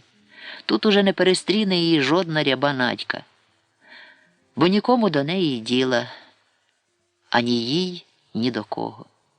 І це наливало їй серце спокоєм. Отож ішла, а над головою пливло сонце в тумані. Похитувалися дерева, під ногами плитки з бетону, хоч колись, як пам'ятала, добре витоптана жовта глина. Під ноги клалася карачкувата тінь. Зрештою, сама була, мов тінь. Знала, що треба йти прямо, аж до трамвайної колії. Отож нескінченно довго йшла. Її сині, помертвілі очі мертво світилися, через що й справді виглядала як сліпа. Але вона сліпа не була. І це тому, що в голові тремтіла крихітним вогником мала й тонка чорна свічечка. Отой вогник і давав їй силу йти. І щось у цьому чужому для неї світі діяти.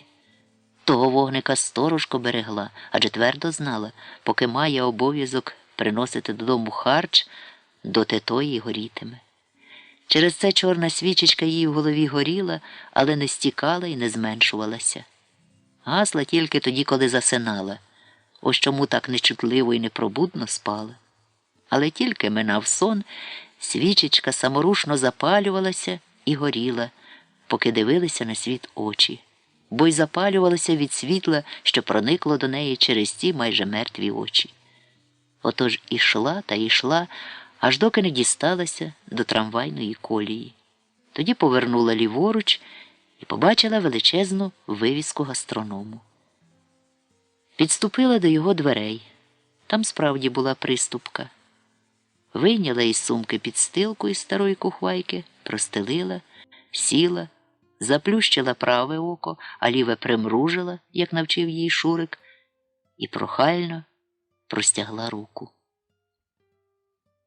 Саме в цей час Шурик прокинувся, облитий холодним потом. Біля нього хрипіла і харчала Капіля. Штурхнув її ліктем під бік. «Що таке?» – підхопилася злякано Капіля. «Ти ж уже мав». «Слиш, Лілечка», – сказав хрипким голосом, – «странний сон мені привидівся». Капіля позіхнула на всю велич власного рота. «Надоїли мені твої сни», – байдуже сказала. «Етот сон особенний», – сказав Шурик. «Мені кажеться, Лілечка, що, по-моєму, я скоро помру». «Що ти мелеш?» – скрикнула Капіля. «Вислушай і сама поймеш», – сказав смутно Шурик. «І знаєш, що я подумав? Це хорошо, що ми маму пристроїли до діла, тому як я умру перший, а ти втора, і мама й що буде жить». «Та що ти мелеш?» – уже злякано вирискнула Капіля. «Не переживай, Лілечка», – м'яко сказав Шурик, – «всім туди дорога». «Так мені й Господь у сні сказав». «Який там біса Господь?» – скрикнула Капіля. «А ти послушай і реши, вру я ілі не брешу», – мовив печально Шурик. «Странний сон, очень странний». І він розповів їй сон. Привиділася йому велика зима, і мороз лютий, і сніг лежав такий, що покривав вулиці на півметра, і дув крижаний вітер. Від того снігу валилися дахи на будинках, бляха і шифер не витримували, і птиці мертві на землю падали. І він, Шурик, блукав майже без одежі по тих вулицях, не маючи де прихиститися. Приснилося йому, що Капіля вигнала його з квартири. «Ну і брехло ти, Шурик», – сказала Капіля. «Я тебе раз тільки й виганяла». «Да, но все врем'я говориш, коли сердіта, що виженеш, а воно в уму залишається і переходить у сон». «Правда, странний сон?» «Не знаю», – сказала Капіля, позіхаючи. «То це ти казав мені сьогодні пощавеліти?» – спитала. «Брось щавель. У печінках він мені сказав, Шурик. Є картошка. Пожром, а вечором мама деньги принесеть. Слухай лучше про мой сон. Странний сон». Отож Шурик, вигнаний Капілею, блукав вулицями, не знаючи, де подітися. Хотів пристати до бомжів, які знали, де прихиститися. Знав і він деякі місця, але бомжі проганяли його палицями, ще й кричали «Пошов вон, пьос!». «І мені показалося, Лілічка, – сказав Шурик, – що я дійсно пьос». «Ну й даєш», – сказала Капіля. «Знаєш, що я часом думаю? Всі ті сни ти придумуєш». «Когда-то, може, й придумував, щоб тебя розвлечь», – сказав серйозно Шурик. «А сьогодні сон дійсвітельний. Розказувати дальше?» «Як собі хочеш», – мовила Капіля і знову позіхнула на всього рота. І не мав Шурик де від морозу й снігу заховатися. А сніг ішов та йшов. Тоді забрів він у якийсь куток і побачив там пса, і ліг коло нього, щоб хоч так зігрітися. «І що ти думаєш, Лілічка?» – сказав Шурик. «Пьос не гавкав і не гарчав, а встав і отошов од мене. Навірно, противний я йому показався, і я подумав, Лілічка, такой ти окаянний, що й собаки от тебе бігуть». У Капілі на очах забриніли сльози. Шурик миттю це помітив. «Жалко тобі мене стало?» – спитав тихо й печально. «Та ж бачиш, що жалко», – сказала Капіля, втираючи очі. «Знаю, що брешеш, але все одно жалко». Етого разу не брешу, повір мені, Лілічка, сказав Шурик. І що було дальше? Нарешті зацікавилася Капіля. Дальше йде саме інтересне, мовив Шурик. Лежав у тому песячому закапелку і трусився, посинів і відчував, що йому підходить остання година. І тоді згадав про Бога. Та ти що? Щудувалася Капіля. Віриш у Бога? Во сні, Лілічка, во сні, сказав Шурик. Бач, як виходить. У дійствительної жизни, може, й не вірю. Бо де той Бог, коли жизня собача? А во сні вірив. Розказує, як було, Лілічка. І коли Шурик згадав про Бога, йому стало так тепло і мирно на серці, так солодко в тілі. Це ти замерзав, сказала Капіля. Коли замерзають, кажуть, хорошо стає. Да, Лілічка, но то було другое. То було інше, бо коли розплющився, побачив біля себе юнака, в якого світилося лице, як сонце в тумані. На ньому золототканна одежа, але не як у священника, а як у жінки. А в руці тримав гілку, що цвіла квітами різної барви і різної величини. «Це ти, Шурик?» – спитав юнак. «Кришка мене, парень», – відказав Шурик. Тоді юнак підійшов ближче і торкнувся його, потому вдарив у лице гілкою і сказав: «Оживлення прийми тілові своєму». Коли ж гілка лежала на Шуриковому лиці, він нюхнув її. І так запахли ті квіти, як найліпші духи і одеколони. І тоді потекло в його тіло тепло, і він оживився і відчув, що розтерпають йому руки і ноги, а тіло з синього рожеве стало. Тоді з'явилося біля того юнака двоє крилатих чоловіків, одягнених у білій одежі, із золотими нігтями на пальцях рук та ніг. І то зовсім не був Мані і Педикюр. «Поведіть його, нехай утішиться», – сказав юнак. Тоді чоловіки в білому підійшли до Шурика, взяли кожен зі свого боку, і він відчув, як відривається від землі і піднімається вище і вище. І бачив місто їхнє Житомир, що губилось у сніговому тумані, уздрів їхню вулицю і будинка, але скоро те покрила снігова мла. І винеслися вони вище хмар, а тоді й далі. Було так само холодно, але чоловіки, які летіли обіч, гріли його, як радіатори. Йому зовсім не було холодно, і тоді він утратив тяму. А коли розплющив очі, побачив себе в чудовому лісі з різних дерев, на яких росли небачені фрукти. А серед них і ті, які знав. Фініки, помаранчі, ананаси, банани. Були там і яблуні, горіхи, груші, сливи, вишні, а все довкола позаростало квітами. Стояли там якісь стіни, оброслі виноградом із величезними кетягами. Потім вийшли з того лісу саду і побачили хлібні поля, також оброслі довкола квітами. Між полів текли річки, вода в яких була золотиста. Навколо ані гаряче, ані холодно, а саме враз. Літали дивні птахи із посрібленими крильми, золотими дзьобами і лапами, солодко співали. Трохи збоку вивишалися два горби, і коли вони до них підійшли, Шурик чіпнув пальцями. Було то вершкове масло, тобто гори були масляні. На іншому полі лежали дині золотистої барви, які світилися ніби зорі. Близько тік струмок, і коли Шурик попросив напитися, виявилося, що в ньому не вода, а горілка, і він, по правді сказати, так до питва допався, що чоловіки змушені були відтягати його за ноги. «То ти, навірно, й досі п'яний?» – спитала іронічно Капіля. «А мені не прихопив?» «Не перебивай, Лілечка», – натхненно сказав Шурик. «Ведь это сон. Как я мог из сна взять водки? Не про тебе й маму я тоді подумав». І ще побачив Шурик там дивний дім, складений із сала, через що стіни його були білі. Покритий він був, як черепицею, пирогами і хлібинами. Двері теж із сала, а защіпки на них із ковбасок, а замість замків вареники. «Не трави, Шурику», – сказала Капіля, – «мені в кишках крутить. Знаю, що ти брехун, але так красиво ще ніколи не брехав». «Потому що цього разу не брешу, Лілічка», – натхненно сказав Шурик. «То захопив би для мене трохи сала й ковбаси», – сказала Капіля. «Нізя було», – серйозно сказав Шурик. «Ну, слушай дальше, що було». Глянув Шурик на себе, а на ньому вже не були сірі бавовняні штани і сорочка, а одіння з блискучої іскристої тканини. А на голові в Шурика був вінок із великих квітів сплетений, а пояса мав золотого.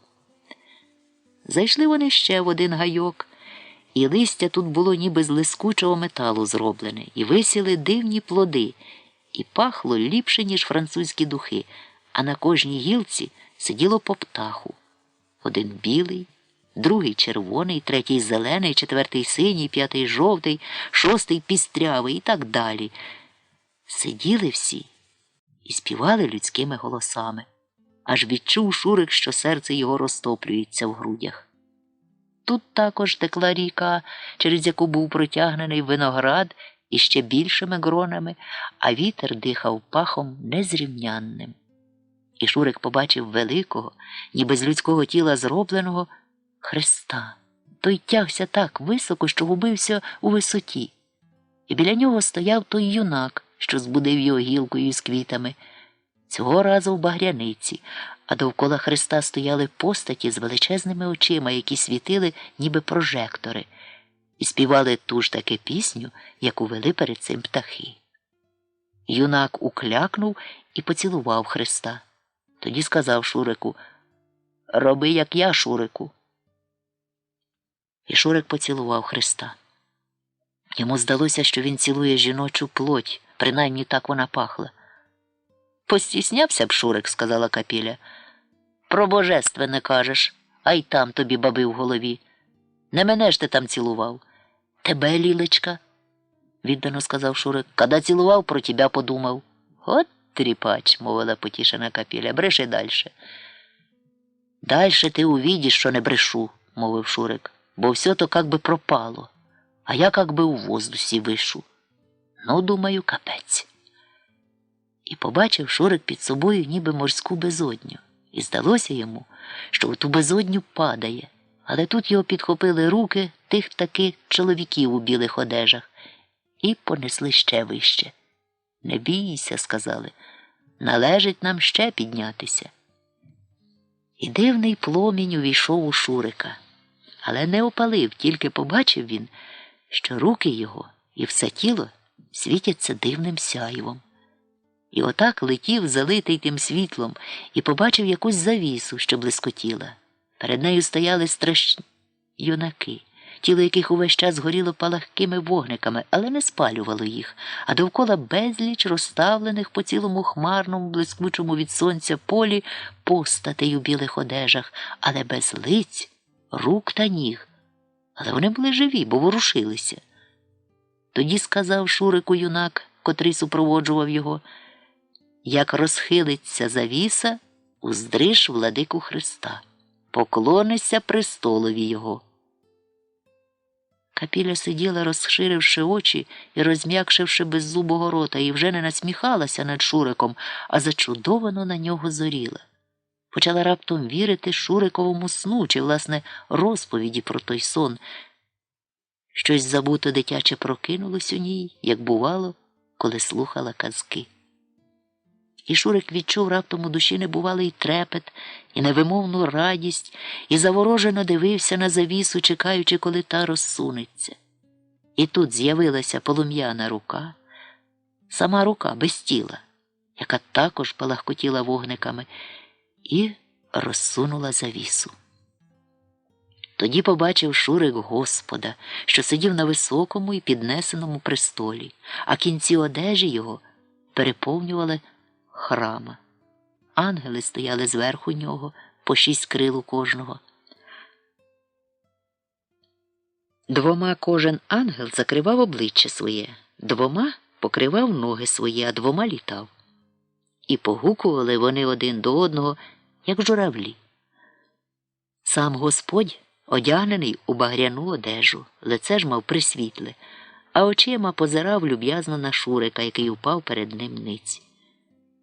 І велике щастя обняло Шурика, Лежав він трепетний, дивуючись, як це сталося, що він, Шурик, із Тетерівської околиці, нікчемний із нікчемних, про якого жоден із сусідів не сказав доброго слова, а тільки лаяли тунеядцем та п'яницею, дістався так високо, що уздрів ту божественну красу. І тоді Шурик звів лице від землі й сказав: «Чого, Господи, покликав мене занепащеного, чим заслужив таку честь?» «А тим, Шурику, – сказав Господь, – що не порушив моїх заповідей. Хіба ти кого вбив, чи щось украв, чи зраджував свою лілечку, чи не поважаєш свою тещу, чи судив ближніх, чи був неправдивим свідком на суді, чи закликав даремно ім'я моє?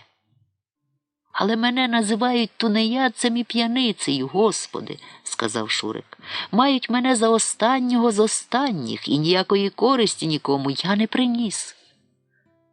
Прочитай святе письмо, – мовив Господь. Я там усе написав. Ти ж любиш читати книжки? Так, я люблю читати книжки, – сказав Шурик, але святого письма твого не читав. Не кожен, хто каже до мене «Господи, Господи», – мовив Христос, – увійде до Царства Небесного. Але той, хто виконує волю мого Отця, що на небі. Але я не молився тобі, – сказав Шурик. Багато є таких, що ніби служать мені, – сказав Господь, а я їм голошу: відійдіть од мене, хто чинить беззаконня. Справді, ти не працював, Шурику, але стримав руку свою від покражі. Тебе били, але ти не бив. Хіба часом лілечку, але тільки для порядку, бо ж вона повинна боятися мужа. Ти пив горілку, але після того лягав і мирно спав, а не ходив на розбої. І ніякого беззаконня ти не творив, і лише один гріх маєш – відрікся від матері своєї.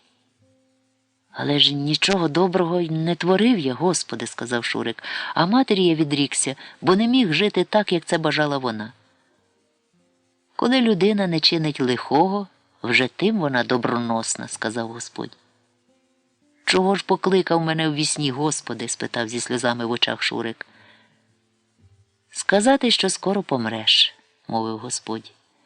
І лілечка твоя скоро помре, а мама Лілеччина ще залишиться. Вона годувала досі вас, прогодує і себе саму. Чи ж добре те, що годувала вона нас, а не ми її? – спитав Шурик. То було у її волі, – сказав Господь. Ви її до того не примушували.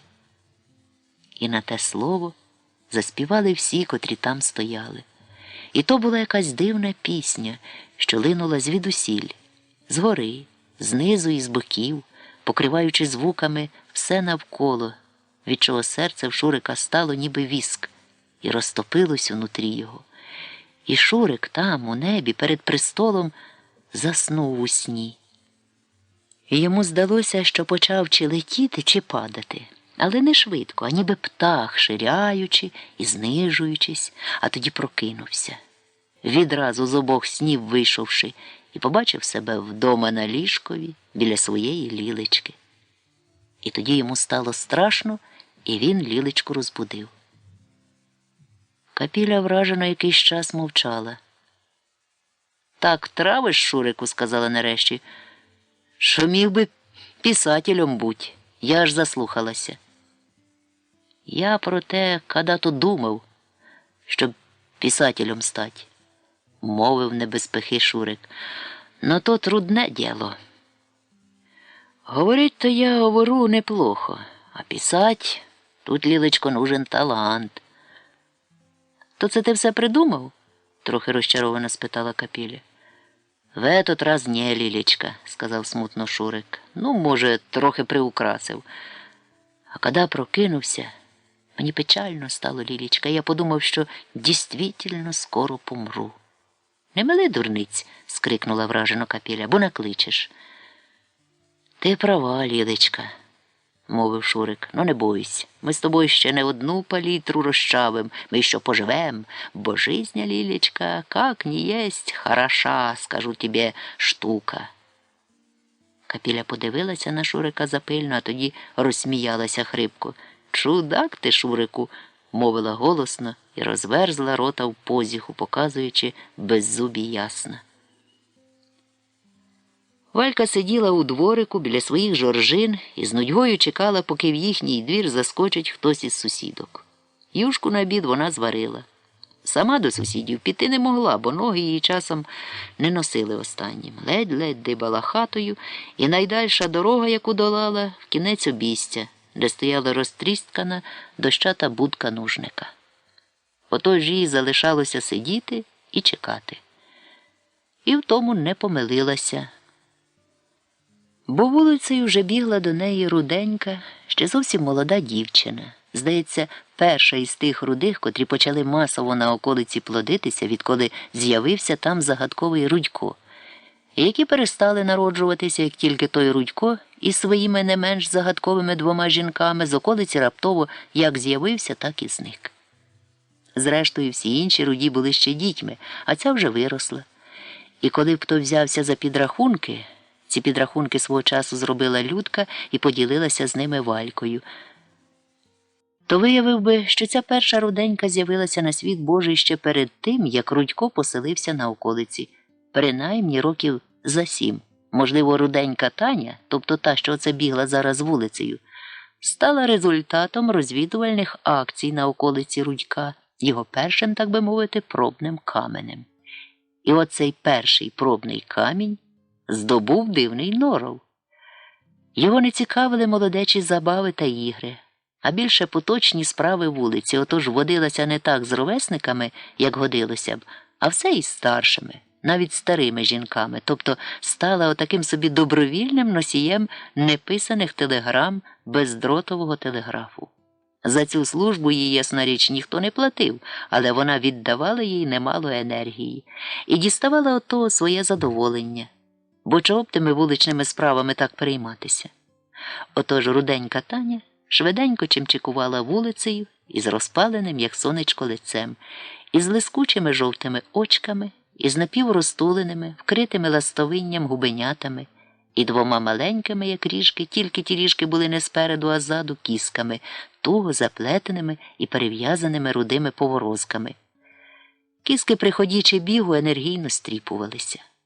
Валька засовала на ослінці могутнім задом, очі їй засвітилися, а вуста ще заздалегідь почали всміхатися, адже ніколи руденька Таня ні до кого даремно не приходила. Проминула і, не глянувши рябу Надьку, яка так само самотньо стовбичила біля фіртки і слухала, як чорт внутрі помаленьку тлить її душу.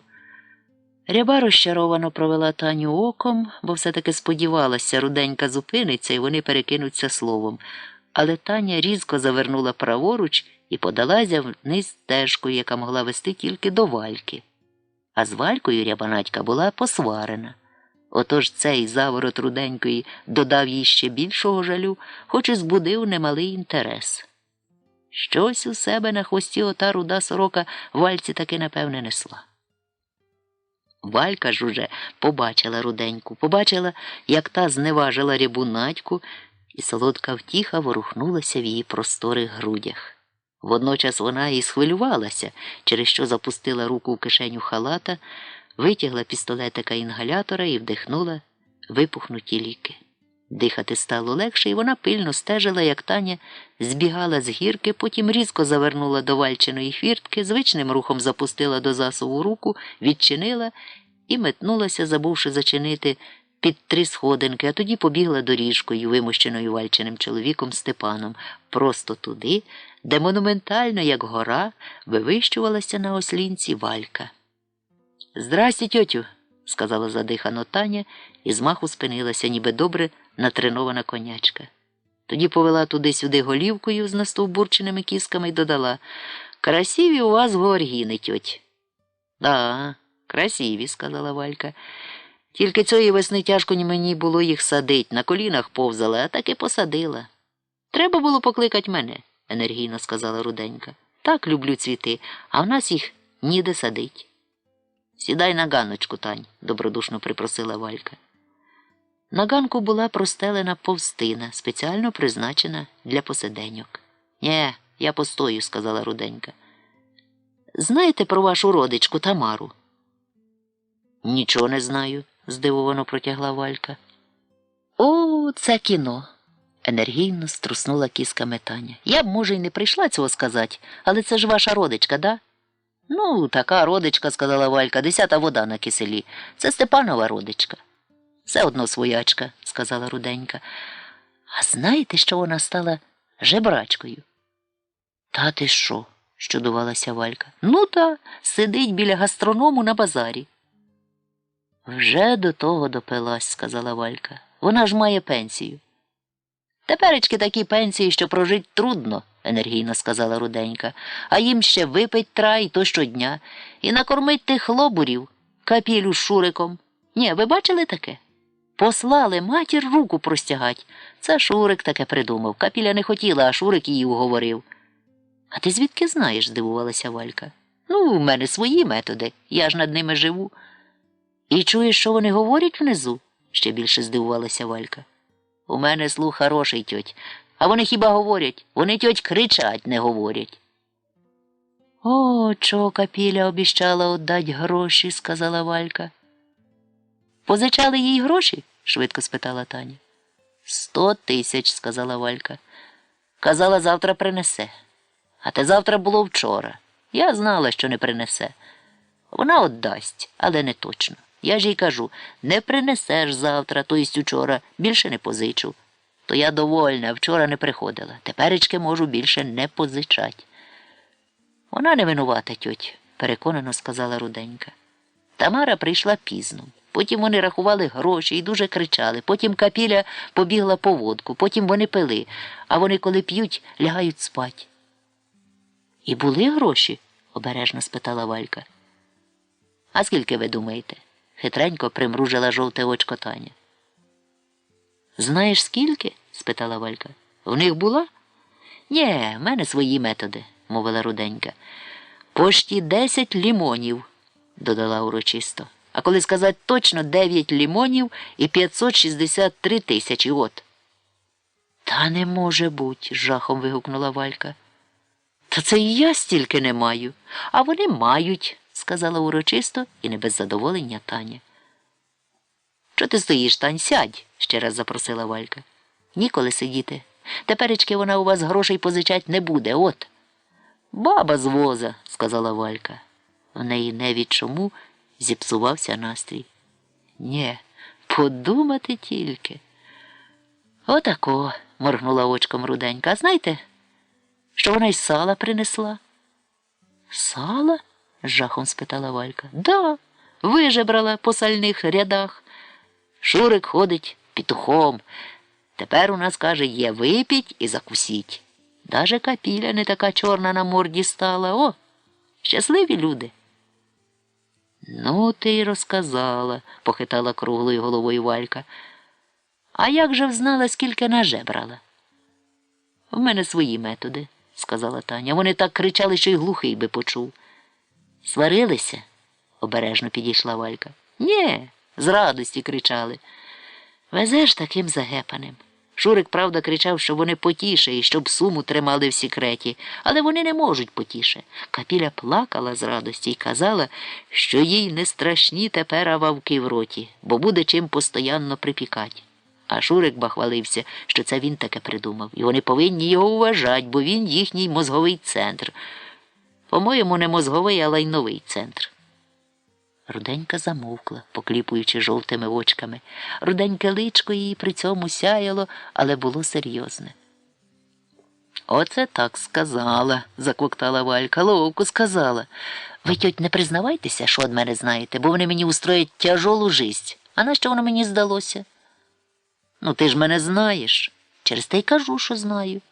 Остання фраза прозвучала двозначно, і Валька подумки скривилася. Теперечки будуть пить та гулять, поки не проциндрять грошей, а тоді знову пошлють маму на жебри. Шурик кричав, що тепер мама може отдохнуть і що по щавель вона вже ніколи не ходитиме. Ні, це щоб я послала свою маму руку простягать. В умі не поміщається. То кончені люди, Тань, сказала Валька. Що ти з них хочеш? Коли б я була й кончена, енергійно сказала Руденька, все одно маму свою з простягнутою рукою не послала б. Ну, конечно, мовила Валька. Коли б моя мама жила, я б її на руках носила. Руденька глипнула в Вальчин бік, ніби усумнилася, що та носила б свою матір на руках, адже покійна Вальчина матір була такої ж постави, як і Валька, а може ще й більшої. Тож злизнула з язика слова, які вже хотіла вискочити, і делікатно промовчала. «Побіжу, бо зараз до вас прийде Капіля і буде віддавати борг», – сказала натомість. «А я не хочу, щоб мене у вас застала». «Знаєш, що прийде?» – спитала Валька. «Конечно, вони вже про це кричали. Це щоб терти вам тьотя носа». Валька знову відчула внутрішнє невдоволення, але заусміхалася Руденький найлюб'язніше. «Біжи, біжи», – сказала. «Інтересні вещі оповіла». «Знала, що це буде вам тіресно», – мовила Таня. «Пока, тьоть», – і побігла до хвіртки. «Зачини там», – гукнула вслід Валька. І саме в той час, якраз у той мент, коли Руденька засунула на хвіртці засува, зі свого двору вийшла Капіля, в якої сьогодні й справді не було таке чорне, як завжди, обличчя. Воно навіть ледь-ледь усміхалося. Отож, коли, звичайно, Капіля виглядала років на 10 старше свого віку, то тепер лише на 5. Ішла все в тих же таки капцях, а в кишені халата лежало 100 тисяч по 10 у папірчику. Капіля в цей час міркувала, чи не зайти їй до вуличного магазинчика і чи не обміняти ці 10 на купон 1. Але Шурик наказував їй у їхньому магазинчику грошей не міняти, щоб вулиця не насторожилася і не подумала, що вони ці гроші дістали незаконно. Та й міняти малі купюри на більші люблять тільки жебраки, інакше для чого їх і міняти. Купувати – діло інше. Зрештою, Шурик, незважаючи на хворі ноги, сам визвався вийти в місто і поміняти тисячки, п'ятитисячки, а 10 тисячок вирішили не міняти. Самій же Капілі виходити в місто і міняти таку суму не хотілося. Отож тільки зітхнула та й пішла собі далі, зирнувши при цьому на сонце, і воно не було в тумані, а ясне, чисте і промінне. Адже Капіля сьогодні була сита, задоволена, та й вовки її в роті не пекли. Тому вона йшла, хляпаючи капцями, і перекидала в голові Квасолини слів, адже вчора, як обіцяла, грошей Вальці не занесла. В тому винуватий був Шурик, який легковажно сказав їй, що їй, Капілі, тепер можна й гордою стати, і не побиратись у Вальки, бо капуста, яку та дала, була паршива й негодяща. І в нього від неї пекла печія і болів живіт. Хоч про цю печію і живіт Шурик сказав тільки тепер, коли наївся вижебраного Тамарою сала зі свіжим хлібом. Тому Капіля й сумнівалася, чи болів той живіт. Бо Шурик про свої болі заявляв їй відразу, любив, щоб його жаліла. Вчора ж вони пробували у великому збудженні, тож Капіля пожертвувала втіхою, яку дістала б, вчасно віддаючи Вальці гроші, та, напевне, була б уражена і незадоволена, адже тим самим ніби дозволяла позичати в неї гроші і надалі. Капіля ж не втратила властивої жінкам практичності. Через це не дуже й вірила, що мати носитиме постійно такі суми, а вважала це щасливим випадком. Отож, місця для позичок утрачати не бажала. Через це вирішила повести розмову з Валькою так, щоб та не використала нагоди і не відмовила б їй у праві на позичку, адже йде віддавати в першій половині дня, і від річенця минуло мало часу. Отож і перекочувала Квасолина у голові, аби делікатну розмову провести без утрат. Побачила Вальку на своєму місці. Біля неї нікого із сусідок не помітила, отже все складалося гаразд. Війшла в хвіртку, звично відсунувши засува, але, зайшовши на відміну від Руденької, зачинила хвіртку, що свідчило, вона нікуди не поспішає. Валька сиділа непорушно, як бовван, тільки в одному і другому оці в неї поблискувало по іскринці. «Здоров», – сказала Капіля і покрила сухим задом повстинку на ганкові. «Ти мені, Валь, звіни, що не віддала сотку вчора. Шурик із халтури прийшов пізно, потім бігала щось купити, Шурик проголодався. Ну, а ми такі, як вип'ємо, то лягаємо спать. Оце тільки встала і прибігла». Байдуже витягла гроші і віддала Вальці. Та швидко порахувала.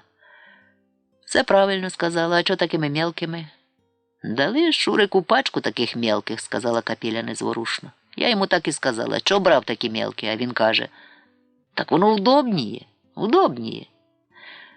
То це нічого, Валь, що трошки опоздала? Спитала Капіля. Нічого, мовила Валька. На сьогодні в мене було. Мені Вікторія Вікторовна купує. Така хороша жінщина. А де це твоя мама вчора була? Спитала байдуже. Капіля насторожилася. Як це де було? Як всігда. Казала мені Людка, що на базарі її бачила. Да? Роблено здивувалася Капіля. Я й не знала. Багато Шурик заробив, дипломатично перевела мову Валька. Пару лімонів, сказала Капіля. Тільки, каже, тяжело йому, ноги болять. А де Людка маму бачила? Вирвалось у неї. Ну, там, де м'ясо сало продають, сказала Валька. Хотіла, навірно, понюхать, сказала Капіля і засміялася. Хочу сьогодні сама на базар піти, сала купить. Тобі нічого не тра? Казала Людка, що потому сиділа твоя мама коло гастроному. Втомилась, навірно, відказала Капіля.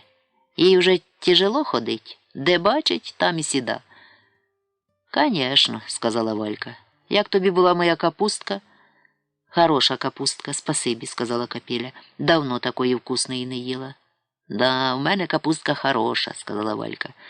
На зиму нашаткуєш і ніякого тобі клопоту. Це коли твої георгіни зацвітуть, красота буде, мовила Капіля. Розмова в них не клеїлася. Капіля нутром відчувала, що Валька знає більше, ніж видає. То я піду, Валь, сказала.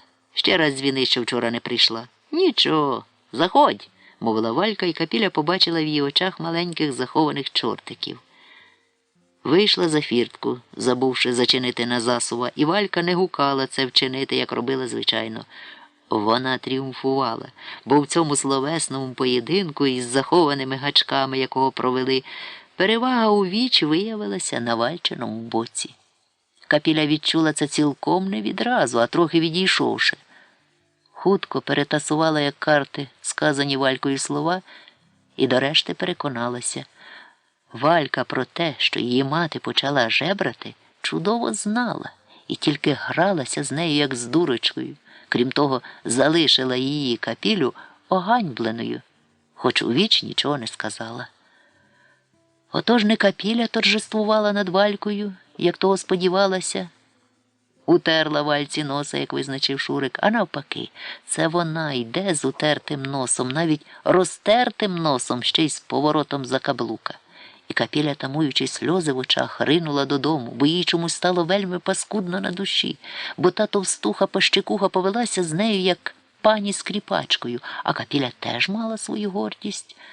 Тому і рухала костомахами, які натужно терлися, аж зашвидко, хоча здаля бачилося, а це зріло кількоро очей, причаяних за фіранками, що вона ледве дибає, похилившись уперед і важко пересовуючи ногами. Але для неї це було все одно, що бігти. Прагла якнайшвидше дістатися додому і, можливо, вилаяти Шурика, адже це його штучки, а вона, дурепа, так легковажно на них погодилася. Однак Шурик зустрів її дорікання та сльози, якими розлилася, не стримуючись, цілком спокійно.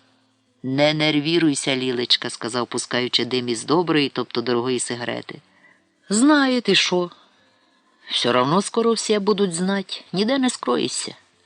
А нам на это все начхать. Була б водка і сало. Ти ж знаєш, яка в нас вулиця». Капіля знала, через це й переживала і самокатувалася. Їй ще не було байдуже, що люди скажуть. Тамара ж при цьому стояла біля них, ніби води в рота набрала. «А що скажеш, мам, ти?» – спитала, втираючи сльози Капіля. «Та що?» – байдуже мовила Тамара. «Мені понаравилося. Сидиш на сонечку, і люди деньги скидають. Воно мені й веселіш, як дома сидіть. І пиріжки в Міті одне яєчко хороші. Я вчора 3 пиріжки з'їла. Мітя сказав, щоб я в нього все время пиріжки їла. І сала достала. Хто дасть, хто не дасть». Шурик добре придумав. «Завтра піду туди знов». Хороше місце Шурик вистарав. «Поняла?» – з торжеством подивився на Капілю Шурик. «Я, мамі, і тебе поганого не желаю. Так уж тобі плохо, що я сит і хороші сигарети курю. І ти сита, і вовки в роті в тебе не болять, і мама довольна. Плюнь, Лілечка, і розітри». І Капіля плюнула. Уявно, звісно, але їй здалося, що плювок упав на гладке, кругле Вальчине лице. і розтерла, наступивши капцем на повічку носа того уявного, простертого на землі, як ганчірка, вальченого обличчя, і покрутила ногою, натискаючи на п'ятку, розтерла того носа в порох. Але це творилося тільки уявно. Насправді ж опустила очі і сказала покірливо: «Конечно, люди в нас такі. От і вумнічка, Лілічка», – мовив ніжно Шурик і пустив над головою широке кільце диму, яке піднялося над ним і зупинилося, утворивши ніби німб. Капіля зирнула на того німба і з жахом згадала Шурикового сна, що привидівся йому вчора вранці. Отак вони пили й гуляли більше 2 тижнів. Шурик навіть погладшав трохи, а одного ранку показав Капілі живота і мовив не без торжества: «Смотри, Лілічка, у мене живот почина рости». І видув того живота скільки міг. Аж Капіля засміялася. Бо де Шурику до живота, коли порівняти його хоч би з Валькою Карташевською. Але Шурик був допряма задоволений. Тим більше, що він і біля Капілі зумів кілька разів попоратися. «Знаєш, Лілечка, о чому тепер розсуждаю», – сказав він якось. «А може, той сон, що у мене був, коли я літав у рай, передвіщательний? Тепер я словно у рай попав на землі. Хочеш випить, Шурик? Пожалуйста. Хочеш покурить? Бонд? Пожалуйста. Хочеш помахать сколько вгодно? Ні, Лілічка, ми з тобою ще поживем. І що буду коло тебе работать як юноша». І він ошкірив жовті зуби, не випускаючи з рота цигарки. А мені, сказала Капіля, щось тривожно. Коли буває так дуже хорошо... «Не каркай, Лілечка», – обірвав її Шурик. «Тебе хорошо, то живи, а то накаркаєш.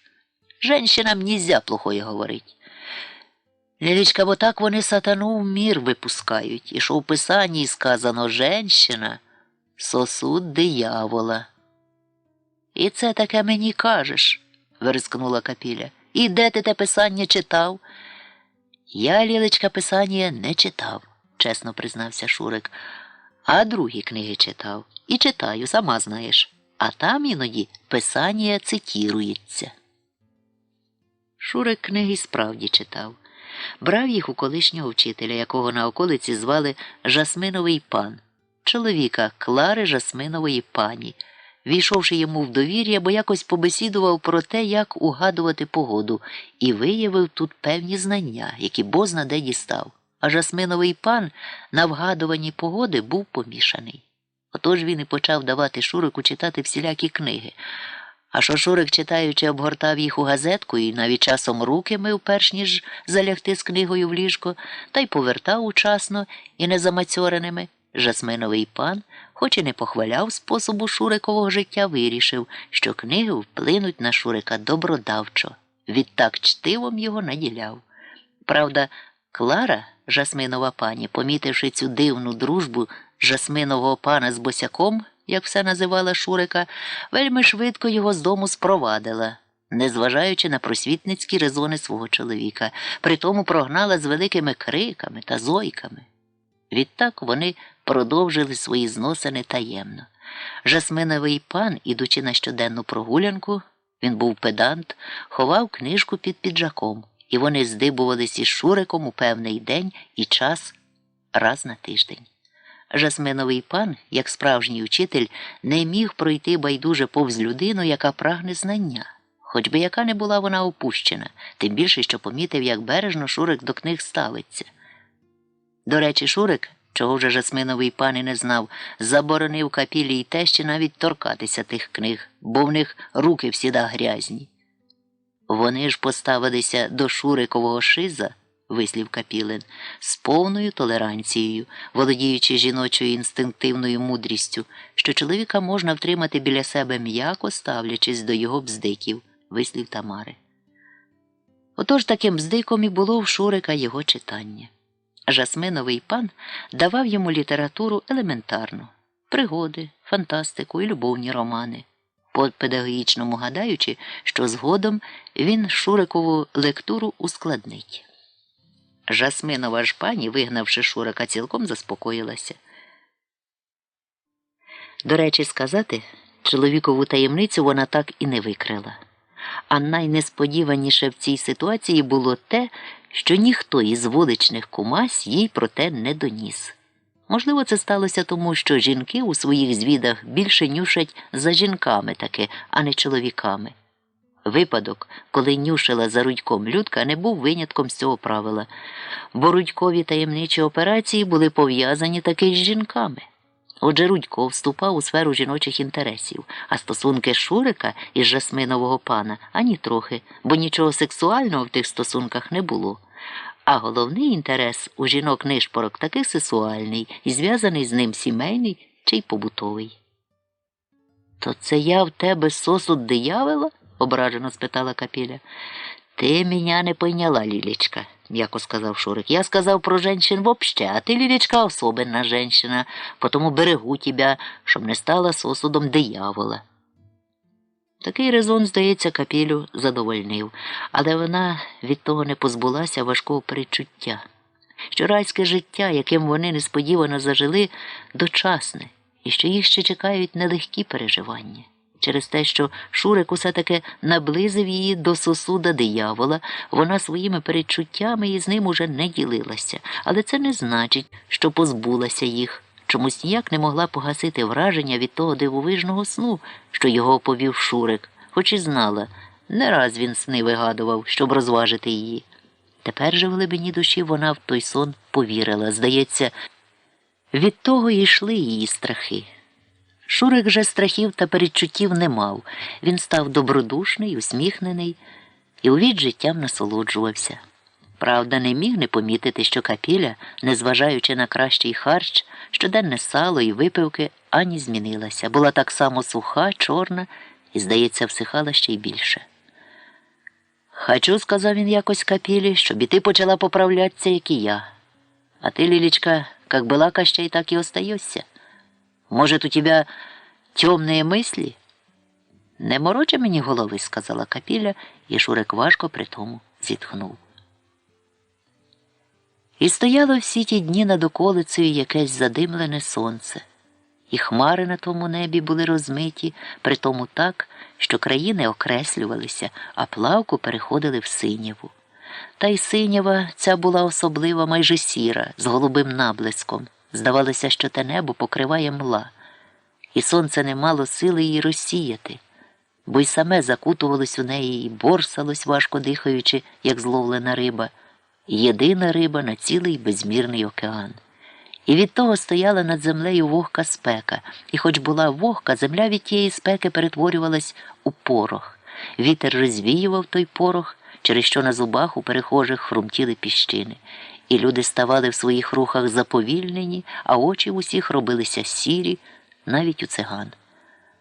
Шурик валявся на ліжку у плавках, які були стільки разів штопані Капілею, що здавалися вишитими, а гумка перетворилась у шнурка, з якого де-не-де витиналися гуминки. Спереду висіла затягнена на животі покорчена петля. Шурик обливався потом і читав «Королеву Марго». А Капіля в цей час сиділа на ганку, виставивши костомашні коліна, і їй тоскно боліли в роті вавки. Думала, що горілка при частому припіканні перестала знімати біль, і що їй все-таки треба було б піти в поліклініку. Але знала, що в поліклініку таки не піде, бо ніколи в житті туди не ходила, а лікарів боялася більше хвороби. А ще думала про Шуриковий сон. Чи справді скоро вони обоє помруть? І смерті не боялася так, як лікарів, бо то було таке, чого не оминеш, а лікарів оминути можна. А ще думала, мати її бачить сонце в тумані зовсім не тому, що сталося щось із її очами, а тому, що воно й справді в тумані, тільки вони на це уваги не звертали, а Тамара звернула. Отже, в матері з очима все гаразд, а раз так, можна цим не перейматися. Гадюка чи пес, що сиділи в грудях, за ці кілька тижнів зовсім зледащили і не турбували. Здохли внутрі чи поринули в довгу сплячку. Здавалося, чула, як вони дихають, роблячи одновимірні паузи. Натомість оживала тривога. Спершу, як мачина, відтак випускала бліді ростки, ростки покривалися димом. Дим ставав плоттю, з якої виростали нові ростки. Тривога виростала в розмір дитячого м'ячика. Знову витиналися ростки і покривалися димом. Це був страх перед смертю. Власне, гнітюче почуття. Вже виростало в розмір великого м'яча, але й він починав набухати і розріджуватися, і гортався, як те сонце в тумані, сірою млою. І та мла поступово чорніла, доки не перетворювалась у тьму кромішню. І коли перетворювалась у тьму кромішню, Капіля встала. Війшла в кімнату і побачила розпластаного голого Шурика, лежав на животі і читав королеву Марго. Був покритий лискучою плівкою поту, а з-під голови випливала тоненька цівка диму, ніби почав від голови згоряти. «Слиш, Шурик, ковтнуть не хочеш?» – спитала хрипко Капіля. «Вавки почали боліть», – співчутливо спитав Шурик. «Печуть зарази». «Так і подумав. Хрипко говориш. Прижги їх, Лілічка, бо я тільки що ковтав», – мовив Шурик. «Чого ж мене не покликав?» «Інтересне місто в книгі», – сказав Шурик, і я думав, кудись пішла. «Куди мені йти?» – сказала Капіля, відкорковуючи пляшку. «Інтересна в нас жизнь пішла, Лілічка», – сказав Шурик, випускаючи більшу хмарку диму. «Когда-то все зараз випивали, а тепер на столі стоїть. Приході і ковтай». Капіля налила пів гранчастої чарки і почала полоскати рота, тоді ковтала і знову набирала. Вавки почали пекти несамовито, але полегкість мала іншу. Ота тьма в грудях почала розпадатися і згоряти. Дивний чорний вогонь горів у її грудях, холодний, як лід. І знову летіла вулицею руденька Таня, тільки цього разу в неї було заплетено не дві кіски, що стирчали ріжками, а одна, грубша, яка так само стирчала ріжком і бовталася, бо йшла дівчина швидко. Жовті оченята палали, а покриті ластовинням губки розтулилися. Важко їй дихалося. Ясна річ, бігла вона до Вальки Карташевської, адже новини, які несла на сорочому хвості, стосувалися її, як родички, Капілиної. Тому й цього разу ані мигнула в бік Рябої Надьки. Хіба привіталася поспішненько, і це дало Рябій певну пільгу. Та ж бо вельми любила, щоб до неї віталися, а коли не віталися, це означало, що хтось супроти неї щось має і не бажає говорити. А що віталося з нею менше сусідок, як не віталося, то кожне драстя було для неї, як мед у серці. «Куди це так біжиш, Тані?» – гукнула вона вслід. Але руденька і не подумала зупинитись і щось їй сказати. Отже, перебувала в стосунку до Рябої Надьки, як та визначила, на межі між приязню та ворожнечею. Ряба з того не здивувалася, бо з Таниною матір'ю лишалася посварена, отже, руденька закономірно могла перебувати на тій межі. В дворі Валентини Карташевської були зміни. Побіч неї сиділа її дочка Марина. Ще не такої грубизни, як мати, але була надія, що до такої досягне в недовгому часі. Вони мирно теревенили, і руденька приповільнила ходу. Перед цим були посварені, і Марина, яка жила із своїм Віталієм Коржем через кілька хат. Там вони наймали кімнатку, відділившись від Карташевських. Певний час матері не відвідувала, але тепер у них з усього видно все налагодилося. Руденька поклала цю новину на одну з численних поличок, що бозна як уміщались у її голові, і просунула руку, щоб відчинити хвіртку. Але хвіртка була відчинена. «Здрасте», – сказала Таня і чемно стала біля хвіртки, щоб не заважати бесідникам. «Проходь, Тань», – ведично сказала Валька, – «не стісняйся». «Не хотіла вам мішать», – сказала руденька, виходячи під сходинки і простуючи доріжкою до бетонних плит. «Ти, Маринь, ще не на роботі?» «Кинула ту роботу, бо сили не було», – сказала Марина. Віталька так і сказав. «Будь, Марина, коло дітей, а я на вас зароблю». «Грошей він у тебе», – сказала руденька. На цей комплімент Валька з Мариною промовчали. «Що случилось?» – байдуже спитала Валька. «Коли б не случилось, я б вас не безпокоїла», – мовила швиденько Таня. «Пропала Капілина мама». Стала і закліпала жовтими очками. «Як пропала?» – вигукнули разом Валька з Мариною. «Пропала й усьо», – сказала рішуче руденька. «Позавчора не прийшла ночувати. Капіля ще з вечора бігала на базар, але коло гастроному її не було. Обійшла базара, думала, може, десь заснула, але й на базарі її не було. Прибігла додому, але й дома її не було. Шурик каже, десь мама лягла і спить. Може, каже, випила мама? Але ж вона, кажуть, сама не п'є, мовила Валька, тільки в компанії.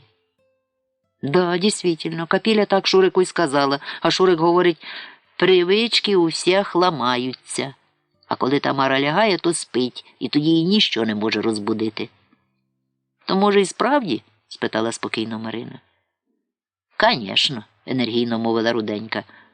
Коли б вона прийшла вчора? Капіля утрічком побігла до гастроному, але там її ніхто не видів. Вона й продавщиць спрашувала. Да, кажуть, сиділа старушка, вчора ще сиділа, а сьогодні не приходила. Тоді Капіля побігла додому, але мами і вдома не було.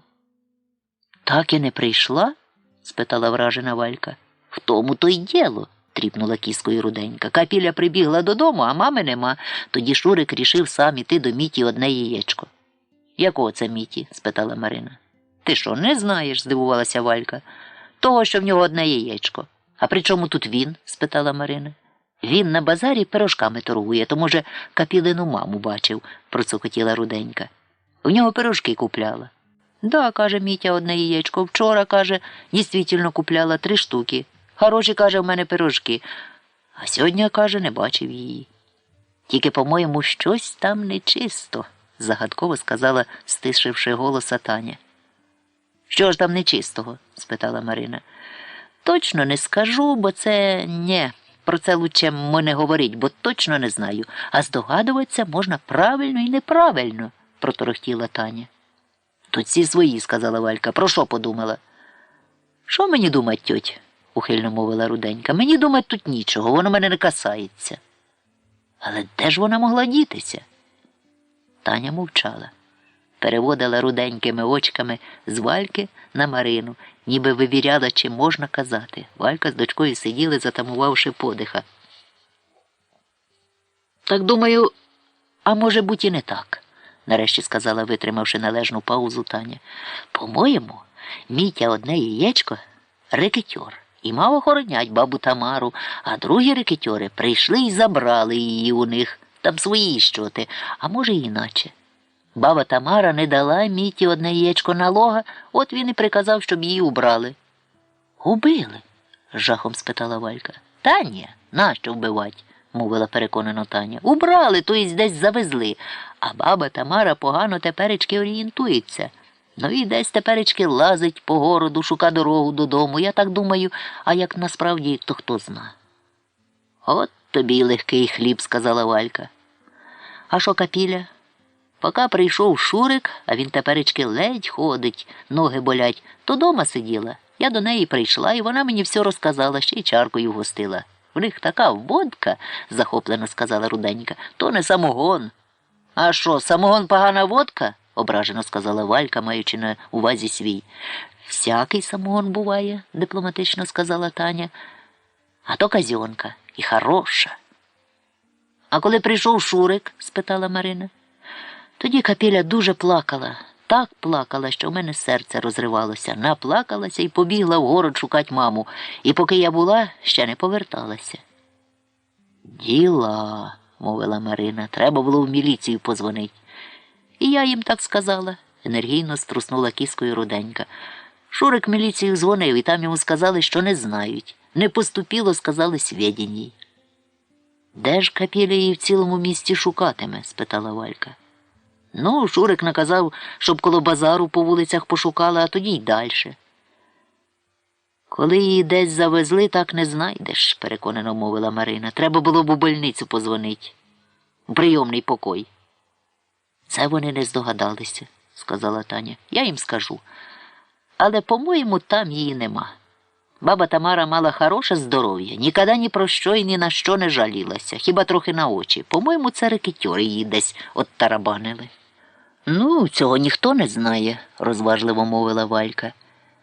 І в цей момент із темних сіней, голий до пояса, з відвислим засмаглим черевом, через яке гумка синіх спортивних штанів та трусів під ними з'їхала ледве не до паху, виступив Степан Карташевський. Зупинився на ганочку і почав шкрябати 4 пальцями лівої руки живота. «Що тут таке?»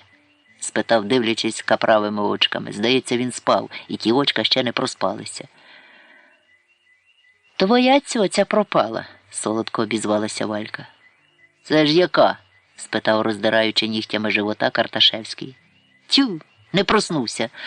У тебе ж одна цьоця осталася», – мовила Валька. «Всі ж уже повмирали і сплять спокійним сном».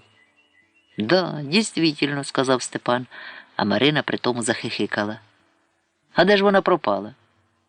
«Коли б знали, де, то вже нельзя казати, що пропала», – розумно зазначила Валька. «А коли пропала, то не знають, де». «Татко ще не проснулись», – єхидно моргнула вона Марині. «Дійсно», – буркнув Степан. «І не знайшли?» «Коли б знайшли, то о чому розговор?» – сказала Валька. «Може б пішов пошукав цьоцю?» Так само єхидно спитала Валька і знову моргнула Марині. «Я?» – рявкнув Степан. «На який чорт вона мені здалась? Прийде, ніде не дінеться». «А коли не прийде?» – строго запитала Руденька. «Значить, така її судьба», – мовив Степан і з розмаху сів тлустою задницею на ганка. «Зараз, татко, позіхать будуть», – єхидно сказала Валька. Рот Карташевської справді здригнувся, вуста затремтіли, і рот почав більшати, аж поки не став чорною ямою. «Квак», – сказала Валька. «Квак», – плямкнув губами Степан Карташевський. Марина з Мартією сміялися, не сміялася тільки Руденька Таня. «Смієтеся? А воно, по-моєму, і не смішно», – строго прорекла вона. «Ваша кровинка десь погибає, то не годиться сміятися». І юне личко Руденької стало поважне й старе.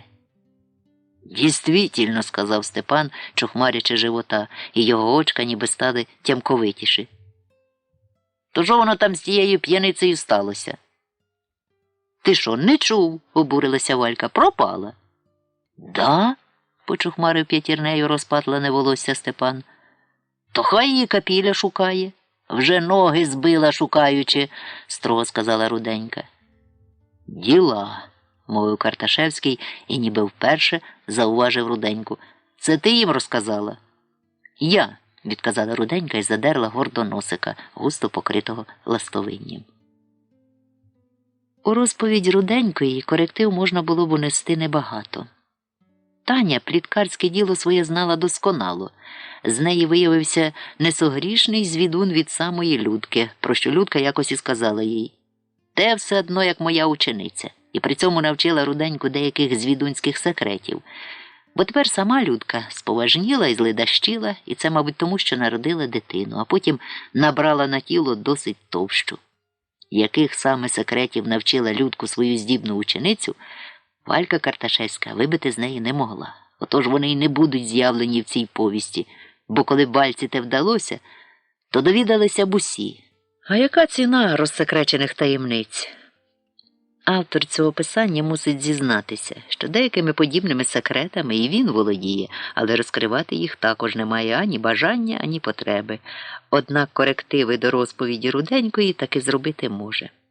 Перше з того, Руденька не довідалася, про що розмовляв Шурик із Мітею одне яєчко, а розмова поміж них вийшла крута. Шурик підвалився до Міті, коли біля того не було покупців, і спитав: «Це ти нашу маму десь подів?» «Я?» – зламав брову Мітя, і праве його око набрало форми яєчка. «К твому сведению, я от лучиться не можу, бо продаю, як знаєш, пирожки». «Повторя, в нас був уговор, а ти його не сповнив і налога за старушку не заплатив. По-третє, не я цими ділами розпоряджаюся, я чоловік маленький. Що іще непонятно?» «А коли я налога заплачу?» – спитав Шурик. «Ето можна», – сказав Мітя одне яєчко і продав якійсь сільській бабі 2 пиріжки. Баба стала чомусь біля них і почала жерти ті пиріжки, і вони змушені були розмову обірвати. А коли баба відійшла, підійшов до Міті якийсь жлоб, котрий обдивився Шурика з ніг до голови, а тоді втупився у Шурика, від чого в того по спині почали повзати комахи. «Ето можна», – сказав зовсім не стережучись жлоба Мітя одне яєчко. «Але за недодержання договора заплатиш штраф». «Сколько?» – спитав Шурик. Тоді Мітя кивнув йому пальцем, щоб наблизився, і щось шепнув на вухо. «Та ти що?» – сказав обурено Шурик. «У мене таких денег нет». «Что ты с ним разговариваешь?» – сказав Жлоб. «Я же тебе сказал, Митя, выразительно. И с хитрыми дела не имей». «А может, шпек он действительно не имеет?» – запитав Митя. «Кльовий или бухарик?» – спитав Жлоб, обдивляючи Шурика з ніг до голови. «Бухарик, шпек», – мовив Мітя і продав пиріжка якійсь дівчині. «Тогда другой разговор», – мовив Жлоб. «Пусть платит налог, а старушку іщет сам». І він відійшов одних лінивою, розвалистою ходою. «Повезло тобі, Шурик», – моргнув Мітя, і праве його око знову набрало форми яєчка. «То парень крутой, і не всіда буває такой зговорчивий. Поняв, як я за тебе заступився?» Шурик зітхнув, поліз до кишені і передав Міті одне яєчко згорнуту газету. Мітя миттю її сховав, наштрикнув гнутою алюмінієвою виделкою пиріжка, кинув на папірчика, якого відірвав від стрічки, і подав. «Скушай, Шурик, хороші у мене пирожки». І Шурик поплентався з того місця, покусуючи пиріжка. Був то і справді добрий, але в цей час у Шурика чомусь гірко стало в роті. Тож смаку не відчував, ніби гуму жував. І ще одне було. У Шурика на очах раптом постали сльози, і хтось сентиментальний міг би в цьому місці розчулитися, але річ у тім, що у Шурика завжди на очах з'являлися сльози, коли марно розлучався з грішми, адже ніколи їх достатньо не мав. Отже, здогади Руденької, чому пропала стара Тамара, були правильні. Зрештою, і подала вона інформацію, як непевно, не так через незнання своє, як з обережності. Добре бо відала, що через годину все сказане нею розійдеться по всіх закутках вулиці, а Мітя одне яєчко був одним із її Руденької сусідів. Правда, не тепер, бо Мітина родина переїхала в міську квартиру після того, як їхній дім знесли для міських каналізаційних потреб. Але береженого Бог береже, резонно вважала Руденька. Була вона не по літах мудра. Не знала Руденька і як усе відбулося з Тамарою. Та мирно сиділа на приступці біля дверей гастроному, коли ж під'їхала машина, і з неї виступило двоє підстрижених майже наголо і в шкіряних курточках мордотрясів. «Пошли, мать, ми тебе домой отвезем», – сказав один із вельми широким переніссям, аж здавалося, що одне око відскочило від другого якомога далі через несумісність їхню. «Що ви до мене пристали?» – каркнула Тамара. «Я буду кричать». Але стрижені мордотряси у шкіряних курточках раптом підхопили її під обидві руки, а що Тамара ваги майже не мала ніякого труда, вони не вклали. Впихнули в авто, дверцята перед цим залишалися розчинені, і не встигла Тамара отямитися, як авто їх повезло. «Куди це мене везете?» – вирискнула тільки тепер Тамара. «Домой, мать, домой», – сказав той, котрий мав за широке перенісся. «Скажеш своєму Шурику, що за місто нужно платить, а нет, то ми тебе так завезем, мать, що ти уже домой не попадеш». І Тамара злякалася. Сиділа наче мишка, біля здоровила, від якого тхнуло шкірою, а може й смолою, і все в ній заціпеніло. І тільки коли трохи оговдалася, мовила: «А ви знаєте, де я живу?» «Знайдем, мать, знайдем», – сказав той, що був за кермом. «А не знайдем, сама знайдеш». Везли її довго. Тамара скосила око на свого сусіда і ще раз злякалася. Увіч здалося їй, що в того під низькою стрижкою проступають на голові два горбики, ніби ріжки. Зрештою, машина зупинилася. «Може, потрусім старушку?» – спитав той із широким переніссям.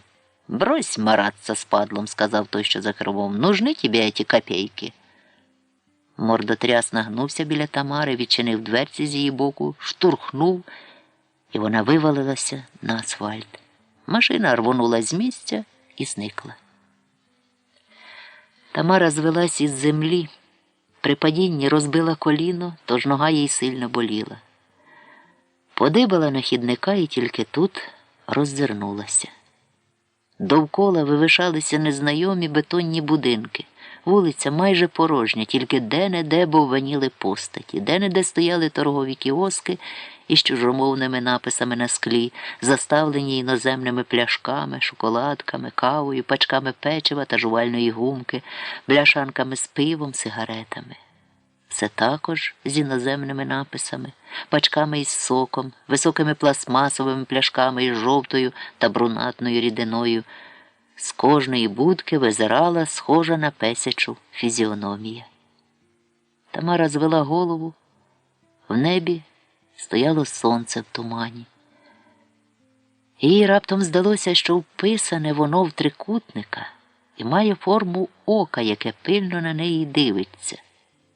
Дув сильний, вологий вітер, несучи з собою міріади піщинок, і вони боляче стьобали її лице, і їй подумалося, що заснула на тому гастрономському ганочку приступці, а може й гірше, померла, і опинилася в незнайомому місті, що його засипає пісок. Інакше чому вивіски навколо іноземні, та й товари в кіосках іноземні, та й продавці мають не людські обличчя, а собачі? Зрештою, і люди, які зрідка проходили повз неї, були із песячими головами, такі собі песи-головці. І коли вона звернулася до одного із них, запитуючи, як їй дістатися на Чуднівську і до Чуднівського мосту, той буркнув невдоволено: «Не знаю, нет такої улиці». Та й пішов байдужісінько. Отож вона більше не розпитувалася, а подибцяла, куди очі дивляться. І ще вона побачила, що вулиці, якими йшла, загиджено сміттям. Вітер ганяв папери та поліетиленові кульки. Біля кожного будинку вивищувалася купа мотлуху, і коли наблизилася, побачила, що купа прикриває сміттєзбірник, котрий майже потонув від викинутих речей. Були тут поламані ящики, дерев'яні й пластмасові бляшанки від пива, кави, розтрощені пластмасові пляшки, банки, обгортки, шматки картону і безліч паперу, шмаття, шнурки, і тут кульки, поролонові клапті, скловата, палиці, розламані стільці та ослінці, речі невідомого Тамарі призначення, і все це з іноземними написами. А ще побачила безліч пляшок, що непомірно її здивувало, адже сама недавно збирала пляшки. Отак, придивившись, заспокоїлася. Були це іноземні пляшки, яких на склопунктах, напевне, не приймали. Окрім того сміття і непотребу, що було густо накидано і на асфальті, на хідниках, газонах, під деревами, навіть біля кожного кіоска лежало по сміттєвій купі, здебільшого із використаного краму тих таки крамничок. Тамара подумала, що їхня вулиця також не чищена, але там більше буяв бур'ян, а не сміття. Хоч не бракувало й сміттєвих куп, але такого збориська мотлуху й непотребу вона ще не бачила.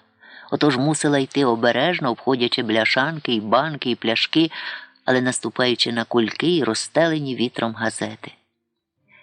В ряди годи з якогось вікна чи балкона щось кидали на землю чи асфальт. Бедке розбивалося із дзвоном, а небедке кружляло у повітрі мертвим птахом, поки не осідало. Інколи з'являлися не пси-головці, а справжні пси, одні самотою, інші тічками, з обваленою шерстиною, виставленими ребрами й погаслими очима. А на купах сміття, чи під деревами, чи просто на асфальті сиділи такі ж облізлі коти і палаючими очима дивилися на Тамару, ніби намірювалися її сфотографувати чи щарувати. І було це під вечір. Сонце стояло в проймі вулиці, плутаючись у деревах, ніби спустилося в них на парашуті, і поворози того парашути сяяли. Їй здалося, що треба йти саме туди і нікуди інде. І вона не йшла, а дибала, а з коліна її помаленьку цебеніла кров. Але її було так мало, що прокреслила по нозі тоненьку цівочку і зашерхла, бо вітер висушував її миттю. Очі Тамарині від вітру сльозилися, і від тих сліз барвисті пасмуги плавали перед віч і на будинках, таких чужих і незнайомих. І люди, що зустрічалися, були оточені яскравими крайками. Хиткі, як і дерева, і сонце в тумані, і стіни будинків, і кіоски з іноземними написами і товарами здавалися живими істотами, які дихали, роздимаючись і покриваючись райдужними пасмугами. Асфальт не твердий і рівний, а вгинався, як напівзастигла смола. Машини нагадували велетенських розфарбованих жаб, які не їхали, а стрибали на ногах, плюскаючи перетинками між пальцями. А в кожній сиділо по чорту чи ангелу. Чорти були чорнотілі і чорнолиці, з рогами й палючими очима. А ангели білотілі і світлолиці, з німбами і також палючими очима. Тоді Тамара зрозуміла, чому у мордотряса з розставленими очима під стриженим волоссям витиналися горбики, і чому вони були в чорних шкіряних курточках, і чому пахли шкірою та смолою. І згадала вона, що коли сміялися, то зуби в них були червоні. Отож, можливо, потрапила в чистилище, про яке колись оповіла їй Вікторія Вікторівна. Бо коли б це було тільки пекло, що б робили тут ангели? Зрозуміла також, чому було так багато розлито під її ногами напіврозсталої смоли, і побоялась навіть, чому йти до того сонця в тумані, бо там далі смола може виявитися не застиглою, а рідкою, і Тамара провалиться в неї і почне кипіти в ній, розварюючи трухлі свої кісточки. Окрім того, втомилася, їй треба було якось зібратися із думками. Роззирнулася, чи нема поблизу лавочки, і побачила зачуханого скверика, де росли хирляві дерева із сірим листям, і ще хирлявіші кущики із листям чорним та червоним. Стояло там і справді кілька лавок. Одна із виламаними планками, а друга дощата на двох ніжках у формі курячої лапи. Сіла на ту дощату і задумалася. Відтак прокинулась у її нутрі гадюка. Виповзла із логовища, розтулила пащеку і сказала: «Дай хавки, Тамарко». А що Тамара нічого їй не відповіла, засичала і сказала: «Деньги маєш, купи чоколядку». І Тамара злякалася цього підступного шепоту, бо шоколадок не їла бозна відколи.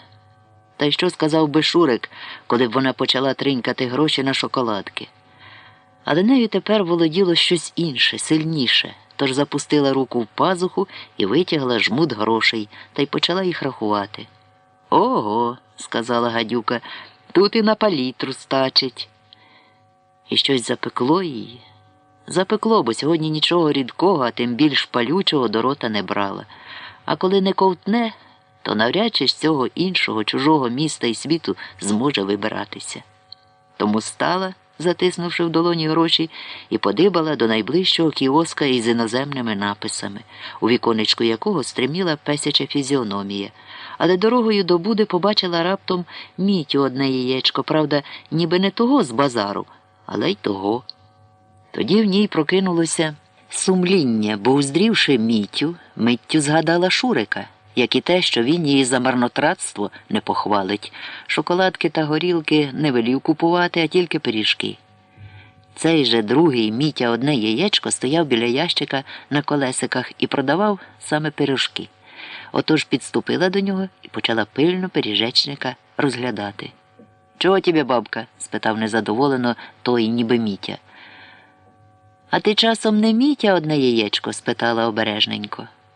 «Какое такое яєчко?» – обурився пиріжечник. «Провалювай, бабка, ілі купуй пирожки». «Ну, що в тебе кажуть одне яєчко?» – мирно спитала Тамара. Тоді побачила, що це таки Мітя, бо одне його око, праве, шарпнулося і набрало форми яєчка, ніби те, якого бракувало. За жартом долі перемістилося з певного місця таке в око, а сам отой ніби Мітя побагровів і рявкнув зовсім нечемно і зовсім не голосом Міті одне яєчко. «Ти шо, стара курва, мелеш? Моча тебе в мозки шибанула, убирайся мені з очей». «Нє, ти не Мітя одне яєчко», – скрушно сказала Тамара. «Голос у тебе, начий». І ще вона подумала, що всі люди тут писиголовці, а цей так на Мітю схожий зовсім ні. І вдруге подумала, Шурик велів купувати пиріжки тільки в Міті одне яєчко, тож коли це не Мітя, чого б вона купувала в нього?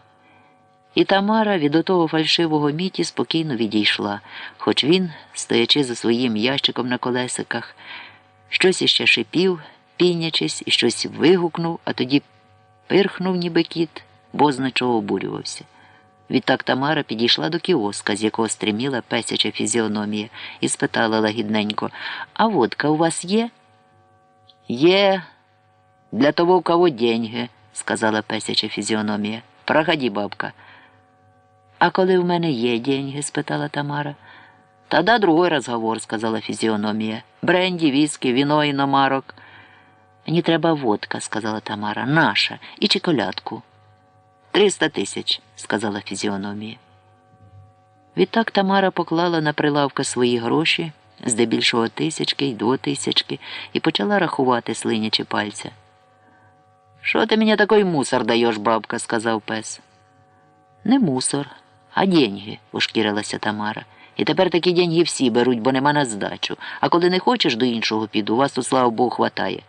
«Не тріпісь, бабка», – сказав пес, – «щитай хорошо». Рахувати Тамара не забула, особливо гроші, але робила це помаленьку, ворушачи губами. «Давай я, бабка, посчитаю», – не витримав пес. «А ти кудись спішиш?» Тамара збилася з рахунку. «Сидиш у буді, то й сиди. Знаю я вас, шпекулянтів чортових». І вона почала рахувати спочатку. Пес їй уже не заважав, але в ряди годи роззявляв пащеку і позіхав, клацаючи зубами на кінець того акту, ніби мухи ловив. Тамара дорахувала до 300, а тоді взяла гроші і затисла в долоні. «Давай водку і чоколядку, тоді деньги дам». «Та ти що, бабка?» – обурився пес. «Сначала деньги дають, а тоді товар. За кого ти мене приймаєш? Я чесний чоловік». «Чесний чоловік шпекулянтом не буде», – твердо сказала Тамара. «Давай водку і чоколядку, тоді деньги дам. Я від тебе не втечу». Пес подумав, а тоді поставив на прилавка пляшку столичної і поклав шоколадку з іноземним написом. «Не удирай, бабка, я деньги посчитаю». Тамара схопила пляшку і кинула на прилавка гроші.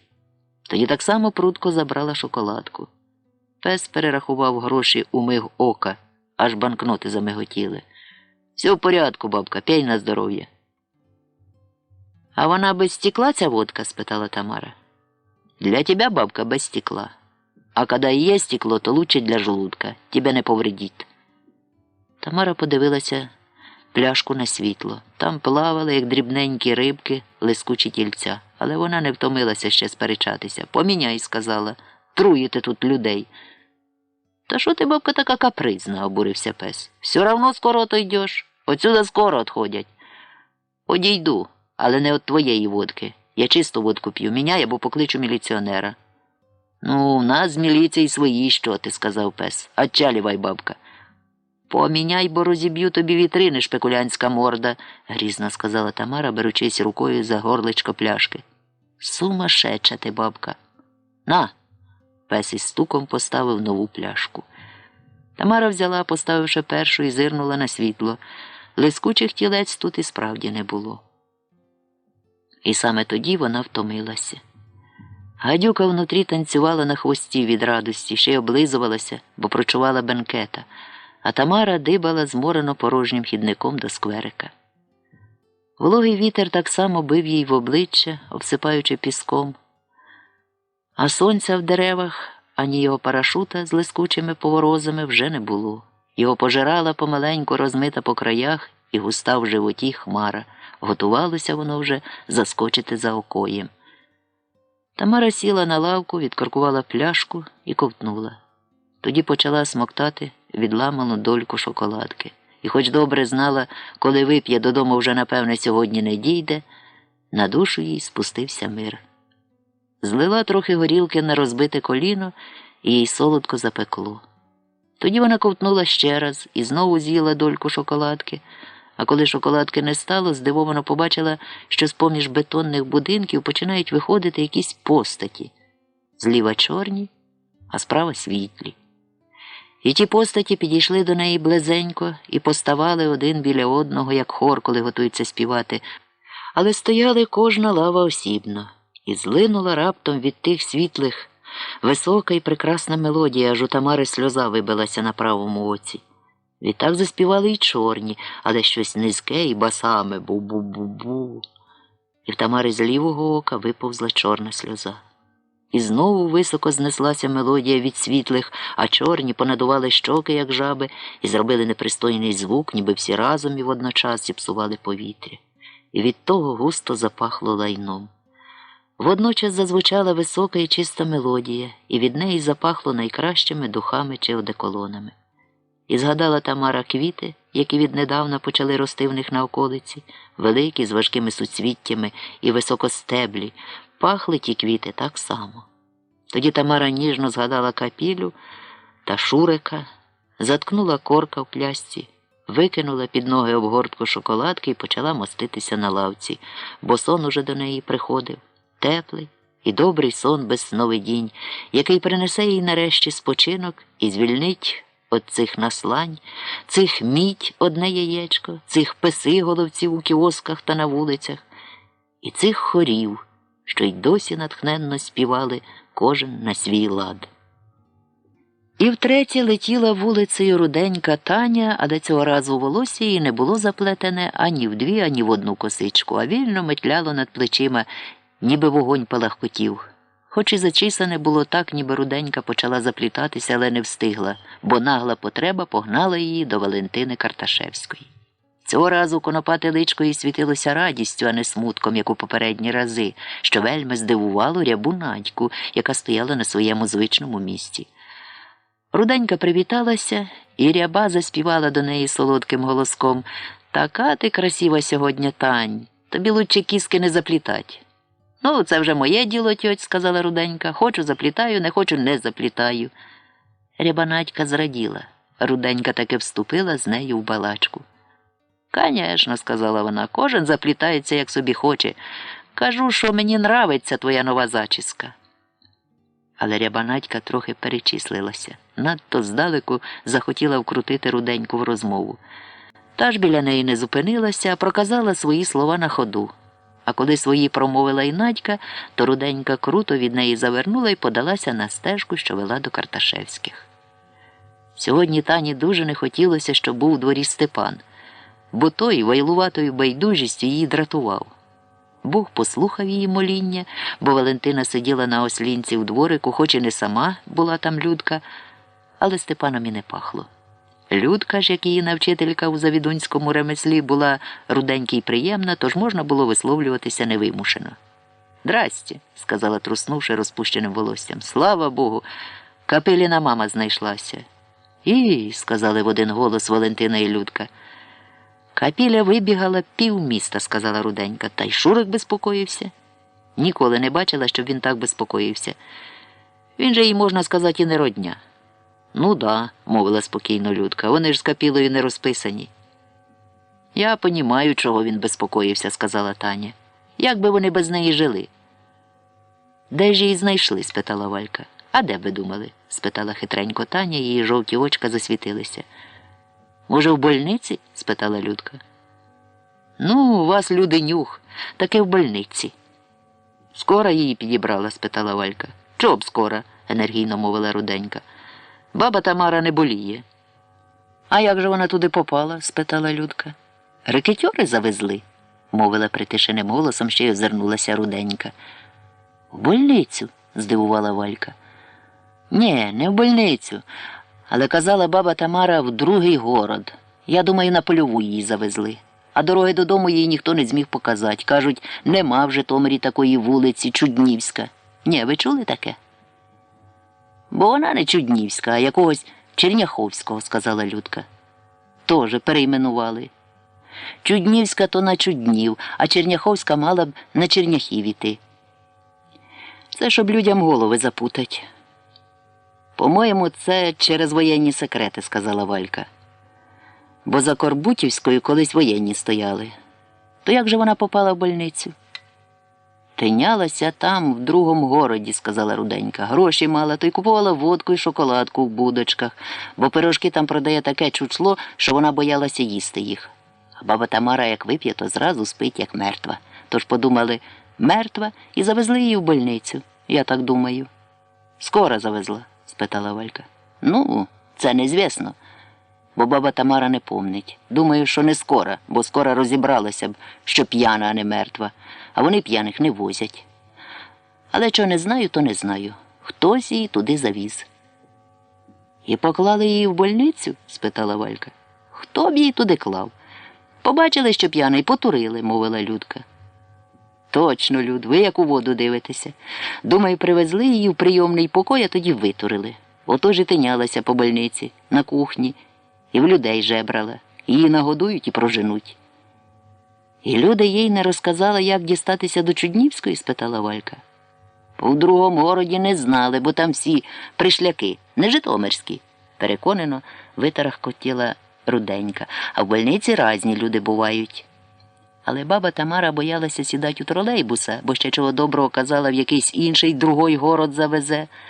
Сиділа біля брами і на водку випрошувала, ну і пила собі помаленьку, а на кухні закусювала.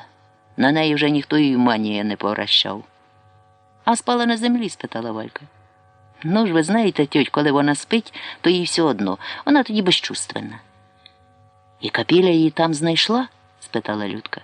Там, рішуче сказала Руденька. Передавала вам спасібочки, що сказала в больницю піти. А Шурик такий радий, що розцілував бабу Тамару, коли Капіля її привела. Ви, мама, каже, скільки нам тривог наколотілі. Не пойму того Шурика. Яка вона йому мама, коли вони з Капілею не розписані? Мама, бо годує, сказала Людка. То тепер стара вже вдома, спитала Валька. А де ж їй будь? Вони з тої радості, що знайшлася, так понапивалися, що всі троє сплять, аж удома не всидять, дуже хропуть. А перед цим Шурик і баба Тамара співали. Був той спів, баба як коза, а Шурик як козел. Капіля не співала, у неї вовки в горлі, і болить їй співать, але мугикала. Красиво співали. Виторохкотіла одним духом Руденька, а коли замовкла, її личко споважніло, а жовті очка заокруглилися. Хорошо, що хорошо кончається, по-філософському зазначила Валька. А то даже мій Степан забезпокоївся. Все-таки вони йому родичі. Руденька зирнула на Вальку із сумнівом, бо не могла повірити, щоб той вайлуватий Степан хвилювався. Але сказати таке Вальці треба було, бо годиться таке турбуватися за пропалих родичів. «Конечно», – сказала вона, ховаючи в слово голочку, – «я б теж безпокоїлася б, коли б і моя тьотя пропала». «А знаєте, що тіресно?» – знову ожила Руденька. Баба Тамара думає, що не рекетьори її завезли в другий город, а чорти. І що той другий город – це було чистилище, про яке їй розказувала Вікторія Вікторівна, бо люди там з песячими головами, асфальт майже розплавлений і дуже пахло смолою.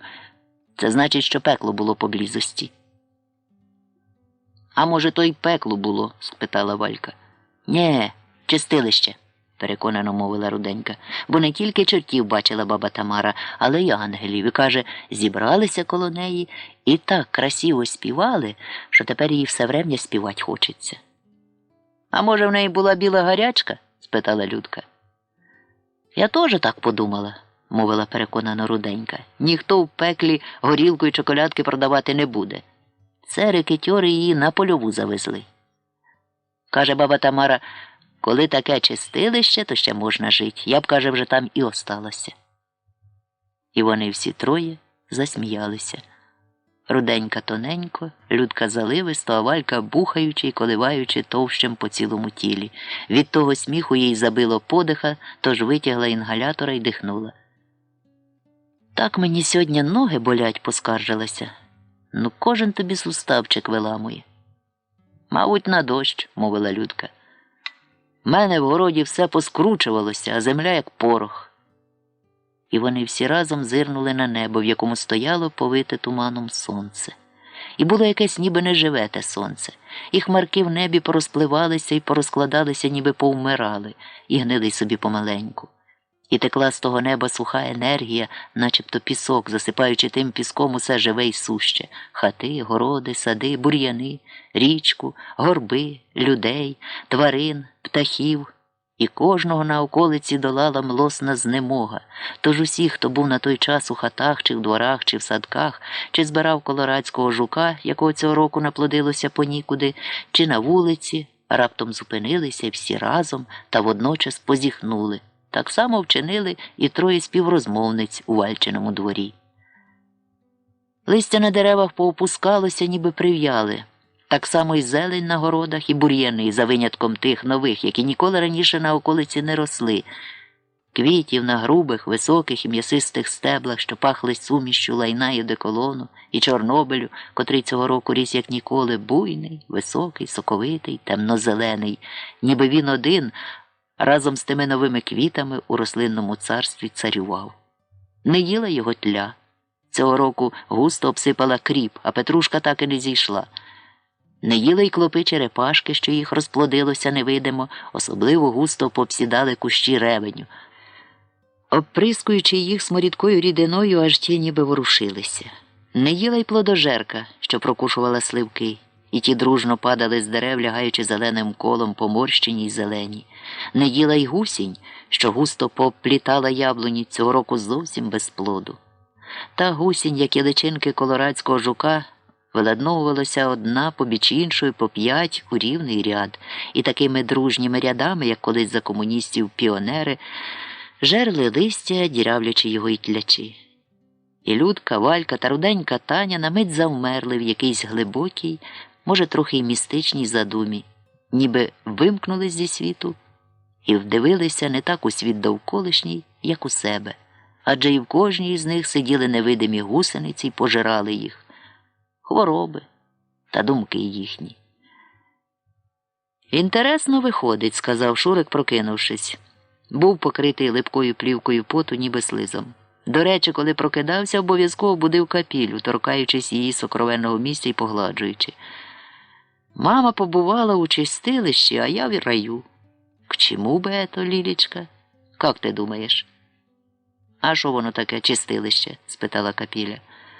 «Ну, ето католики придумали», – сказав Шурик. «Пойди до Вікторії Вікторовни, і вона тебе розкаже». «Но к чому б ето?» «Не бери дурного до голови», – сказала Капіля, скидаючи Шурикову руку із сокровенного місця. «Чого ти брикаєшся, Лілічка?» – мляво спитав Шурик. «Душно», – сказала Капіля. Її всохле тіло не мало стільки води, як Шурикове, через це й не потіло, але, виявляється, задуха і їй допікала. «Да, гарячо», – сказав Шурик, – «і я проснувся, бо дихать стало нечим. Тепер, Лілічка, в нас знову буде хорошо вдома. Я Міті налог заплатив, мама может быть спокойна. Она действительно видела чертів. Знаешь, когда это бывает?» «Знаю», – мовила Капіля, – «при білій гарячці. Моя покійна цьоця Маня теж чортів бачила. Такі гарні, каже, хлопці». «Это меня и беспокоит», – сказав Шурик, знов кладучи руку на попереднє місце. «Маму ми должны беречь». «А тобі чорти не привиджувалися?» – спитала Капіля, скошуючись у його бік. «Мені? Ніколи», – прорік переконано Шурик. «Я ж не алкоголік». «І мама не алкоголічка», – сказала різко Капіля, – «просто стара». «Конечно, Лілічка», – згодився Шурик, м'яко погладжуючи її сокровенність. «Поэтому я й кажу, беречь нам її нужно».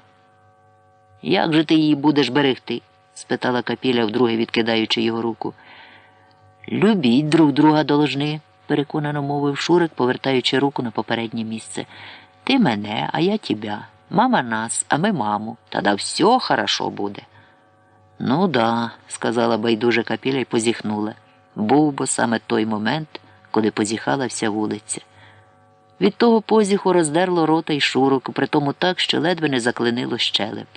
Ото, щоб звільнитися від напасті, Шурик мусив струснути головою. Він упав на ноги якраз через 2 тижні після цієї розмови. Вранці, прокинувшись, коли Тамара вже відійшла на жебри, хотів іще полюбитись із Капілею, але не зміг. «Що ти себе насильничаєш?» – сказала Капіля. «Не можеш, то й не тузься. Коли зможеш, то й зробиш». «Да, Лілечка», – сказав ледве не зі сльозами на очах, – «как же ти мене смотреть будеш? Я не зможу мужського діла». Треба воно мені», – коротко сказала Капіля. «Та й тобі». «Ну я же хочу тебе, Лілечка», – вигукнув він. «Коли хочеться, то можеться», – немилосердно відрікла вона, і це був той рідкісний момент, коли в певний спосіб зневажила його чоловічу суть. Отоді він і вирішив устати, бувши в глибині душі обурений. Спустив ноги з ліжка, але коли звівся, Коліна підігнулися, і він зі стогоном звалився на підлогу. «Що там таке?» – спитала цілком спокійно Капіля, бо він уже не раз, як вона говорила, дурня валяв, тобто прикидався недужим. «Ноги, Лілічка!» – з жахом сказав Шурик. «Щось із моїми ногами!» «Не валяй дурня і вставай», – сказала Капіля. Сьогодні була зранку роздразнена не від чому. «Ну, я дійсно не можу», – сказав Шурик, і вона побачила, що лицем його стікають сльози. Тоді зіскочила з ліжка, кинувшись до нього, хотіла витягти на ліжко, але не мала стільки сили. Метнулася по Руденьку та її матір. Вони втрьох ледве Шурика на ліжко виперли. За останній місяць він і справді набрав ваги. «Викликать скору?» – спитала Капіля. «Конечно, треба викликати скору», – сказала Руденька. Мати Руденької за цей час не сказала ані слова, тільки дивилася неймовірними очима. «Да, Лілічка», – сказав покірливо Шурик і заплющив очі. «А мені будь коло вас чи підти?» – несміливо спитала мати Руденької, яка в цей час уже мчала до телефонного автомата, котрий єдиний був на вулиці. Саме того, біля якого свого часу упала стара гуменючка. «Іди», – сказала Капіля, – «спасибі, що помогла». «Коли шо тра, клич», – сказала мати Руденької і висунулася з хати. Очевидно, вона того, що сталося, злякалася. «Бачиш, Лілічка», – сказав печально Шурик, – «не брехав я, що скоро помру». «Не мили дурниць», – обірвала його Капіля, – «в тебе всіда ноги були больні. Відлежишся і ще танцювати зі мною будеш». Лілічка», – сказав впевнено Шурик, – «може, тепер не помру, та вже скоро. По-моєму, Лілічка, в мене параліч. А нащо я тобі такий здався?» Капіля зирнула на Шурика трохи здивовано. Не говорив жаргоном, як завжди, але їй не було якраз цим зараз перейматися. «І раніше ти був не подарочок», – сказала Капіля. «Якось буде, лежи спокійно». «Може, даси ковтнуть», – сказав кволо Шурик. «Півчарки, не більше». «Водки не дам», – скрикнула Капіля. «Прийде врач і від тебе смердітиме». «Да, ти права, Лілечка», – мовив кволо Шурик. «Дай води». Пив воду, дзвонячи об жерстяну кварту зубами. «Може, твою матір покликать?» – спитала Капіля. «Покличеш, коли не захочеш, щоб жив коло тебе», – сказав із заплющеними очима Шурик. «Сядь коло мене, Лілічка. Поки приїдуть врачі, хочу тобі щось сказати». Вона сіла біля нього, і він узяв її костомашну руку. «Що ж хочеш сказати?» – спитала м'яко. «Тепер ти будеш давати Міті налог», – сказав Шурик, не розплющуючись. «Давай справно, раз в неділю, і не затримуй, інакше вони знову маму кудись запруть. Акуратно тут будь». «Про це потім поговоримо», – сказала Капіля. «По-моєму, врачі йдуть». То справді був лікар із медбратом, за ним пурхнула і Руденька. Лікар признав у Шурика параліч, медбрат зробив йому заштрика в задницю, лікар дав поради, що треба Капілі робити на випадок того чи того, і вони поспішно покинули хату. Капіля їх провела і на ганку спитала, чи Шурик встане. «Всяке може бути», – сказав лікар, – «але скоріше ні. Він у вас п'є?» «Ще й як», – сказала Руденька, яка вийшла разом із ними. «Тоді хай не п'є», – сказав лікар. «У нього гіпертонія важкої форми. Добре, що вдарила в ноги, не в мозок. Тоді було б по ньому. Викличте дільничого лікаря». «Спасибі, доктор», – сказала Руденька. Лікар з медбратом швидко подалися через двір. «Що ж ти теперечки робитимеш з паралізованим?» – почувся згори голос. У відчиненому вікні на другому поверсі стриміла мати Руденької.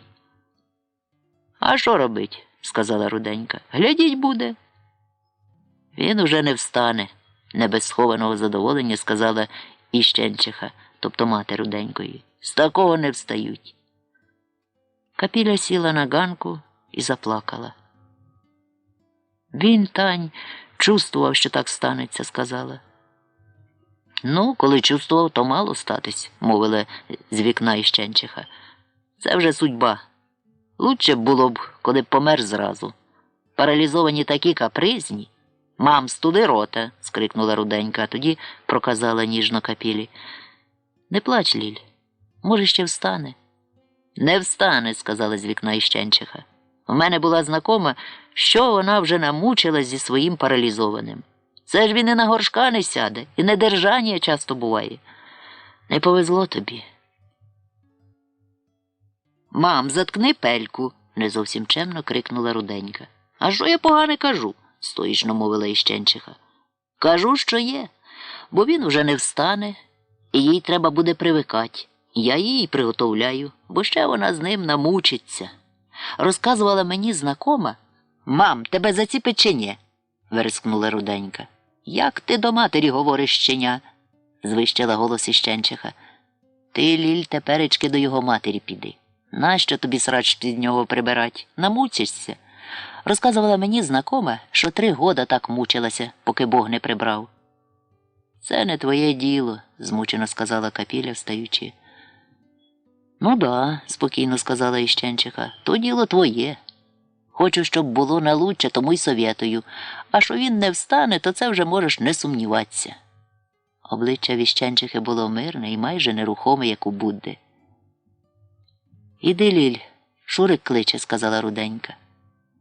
Капіля кинулась у коридорчика, а Руденька звела всіяне ластовинням личко до вікна, в якому непорушно стриміла її мати. Ти така неделікатна, мам, сказала. Хіба не бачиш, що вона переживає? Надоїли мені ці п'яниці, мовила мати. А ти коло них не дуже вшивайся. Ще заразу яку підхопиш, іди додому. А те, що я кажу, правда, а правда – це не гріх. Ти, мам, сказала докірливо Руденька, тоді розумна, коли мовчиш, а коли говориш, мені стидно за тебе. Хай буде стидно тим, що не работають, а п'ють, незворушно відказала мати Руденької, і її вуста міцно стулилися. Зрештою, всі слова, які народилися на цю оказію, в її напівсонному мозку були виказані, отож можна вже стати і розумною. А мені їх жаль, сказала Руденька, дрібно закліпавши повіками. Мені, мам, усіх нещасних у світі жаль. Вуста Іщенчихи смикнулися, але не зірвали печаті мовчання, отож сиділа трохи надувшись і побагровівши, трохи й очі вибалушивши, але безмовна і величава, як індійський бог. Похмурі пророкування Іщенчихи, однак, не справдилися. Шурику ноги відпустило, хоч і не цілком. Він наказав Капілі позичити в когось із сусідів пилочку, піти на той бік річки, де росли грабові кущі, докладно розказав, як розрізнити граб від ліщини і вирізати 2 палиці. Капіля позичила пилочку в Степана Карташевського, все-таки брат у других, хоч той трохи й огинався, боявся, бо що пилочку Капіля не поверне. Не довіряв сестрі так, як його жінка. Але Капіля розповіла йому, для чого їй пилочка потрібна, і заявила, що коли Степан такий жмот, то хай сам піде на той бік річки і виріже Шурику потрібні палиці. Степан почухмарив виваленого над спортивними штаньми живота, навіть для чого плеснув гумкою тих штанів, зітхнув, подивився у сині далі, тобто на той бік річки. Йому здалося, що це відстань для нього, пенсіонера, надто далека. Адже не замочивши ніг, туди треба було б іти через міст у парку, навпрошки ж брести, а на глибшому пливти. Останнім же часом Степан, хоч і прожив ціле життя біля річки, води почав остерігатися. І вже навіть забув, коли купався. А все тому, що вода в Тетереві стала вельми брудна. А ще, як писала газета «Прес-форум», бактероносна. І саме тих бактерій Степан Карташевський панічно боявся. Тому він удруге зітхнув і пилочку Капілі дав. І доки ту пилочку не повернула, відчував хвилювання, бо в нього на хазяйстві тільки одна пилочка. Капіля ж бактерій не злякалася, скинула плаття, залізла в воду і пішла, доки не сягнуло по шию, тоді попливла. І саме там, на глибині, пилочку з рук випустила через те, що наткнулася на підводного каменя. Але пилочка впала, на щастя, не під каменя, а на верхівку, де її Капіля і знайшла. Аж серце закололо від тієї пригоди. І то не тому, що згубила б пилочку, чорт її бери, подумала, а тому, що не вирізала б Шурику палець. Надягши замочену хламиду плаття, пильно перевірила на практиці, як розрізняти граба від ліщини, і вирізала 2 міцні, рівні ліщинові палиці, твердо переконана, що це грабові. А тоді, вже не скидаючи плаття, все одно було мокре, подалася назад, щаслива, що таке важке завдання виконала. Передусім занесла пилочку Степанові, і той аж розцвів, побачивши, що пилочка щасливо повернулася. Ясна річ, Капіля не розповіла йому, що це чиста випадковість, бо коли б та пилочка впала б за підводного каменя, то в тій мутній бовтанці, якою стала вода Тетерева, жаба тій пилиці цицьку дала б. І чорт би її, тобто пилочку, знайшов. Але того всього Степан так і не довідався. І не тому, що Капіля пожаліла Степана, а з тверезого розрахунку. Може, вона недостатньо розібралася, де граба, де ліщина, і доведеться пилочку ще раз позичати. Валька, коли позичалася пилочка, варила на кухні борщ, тож не втручалася в ту операцію та й не вийшла до Капілі.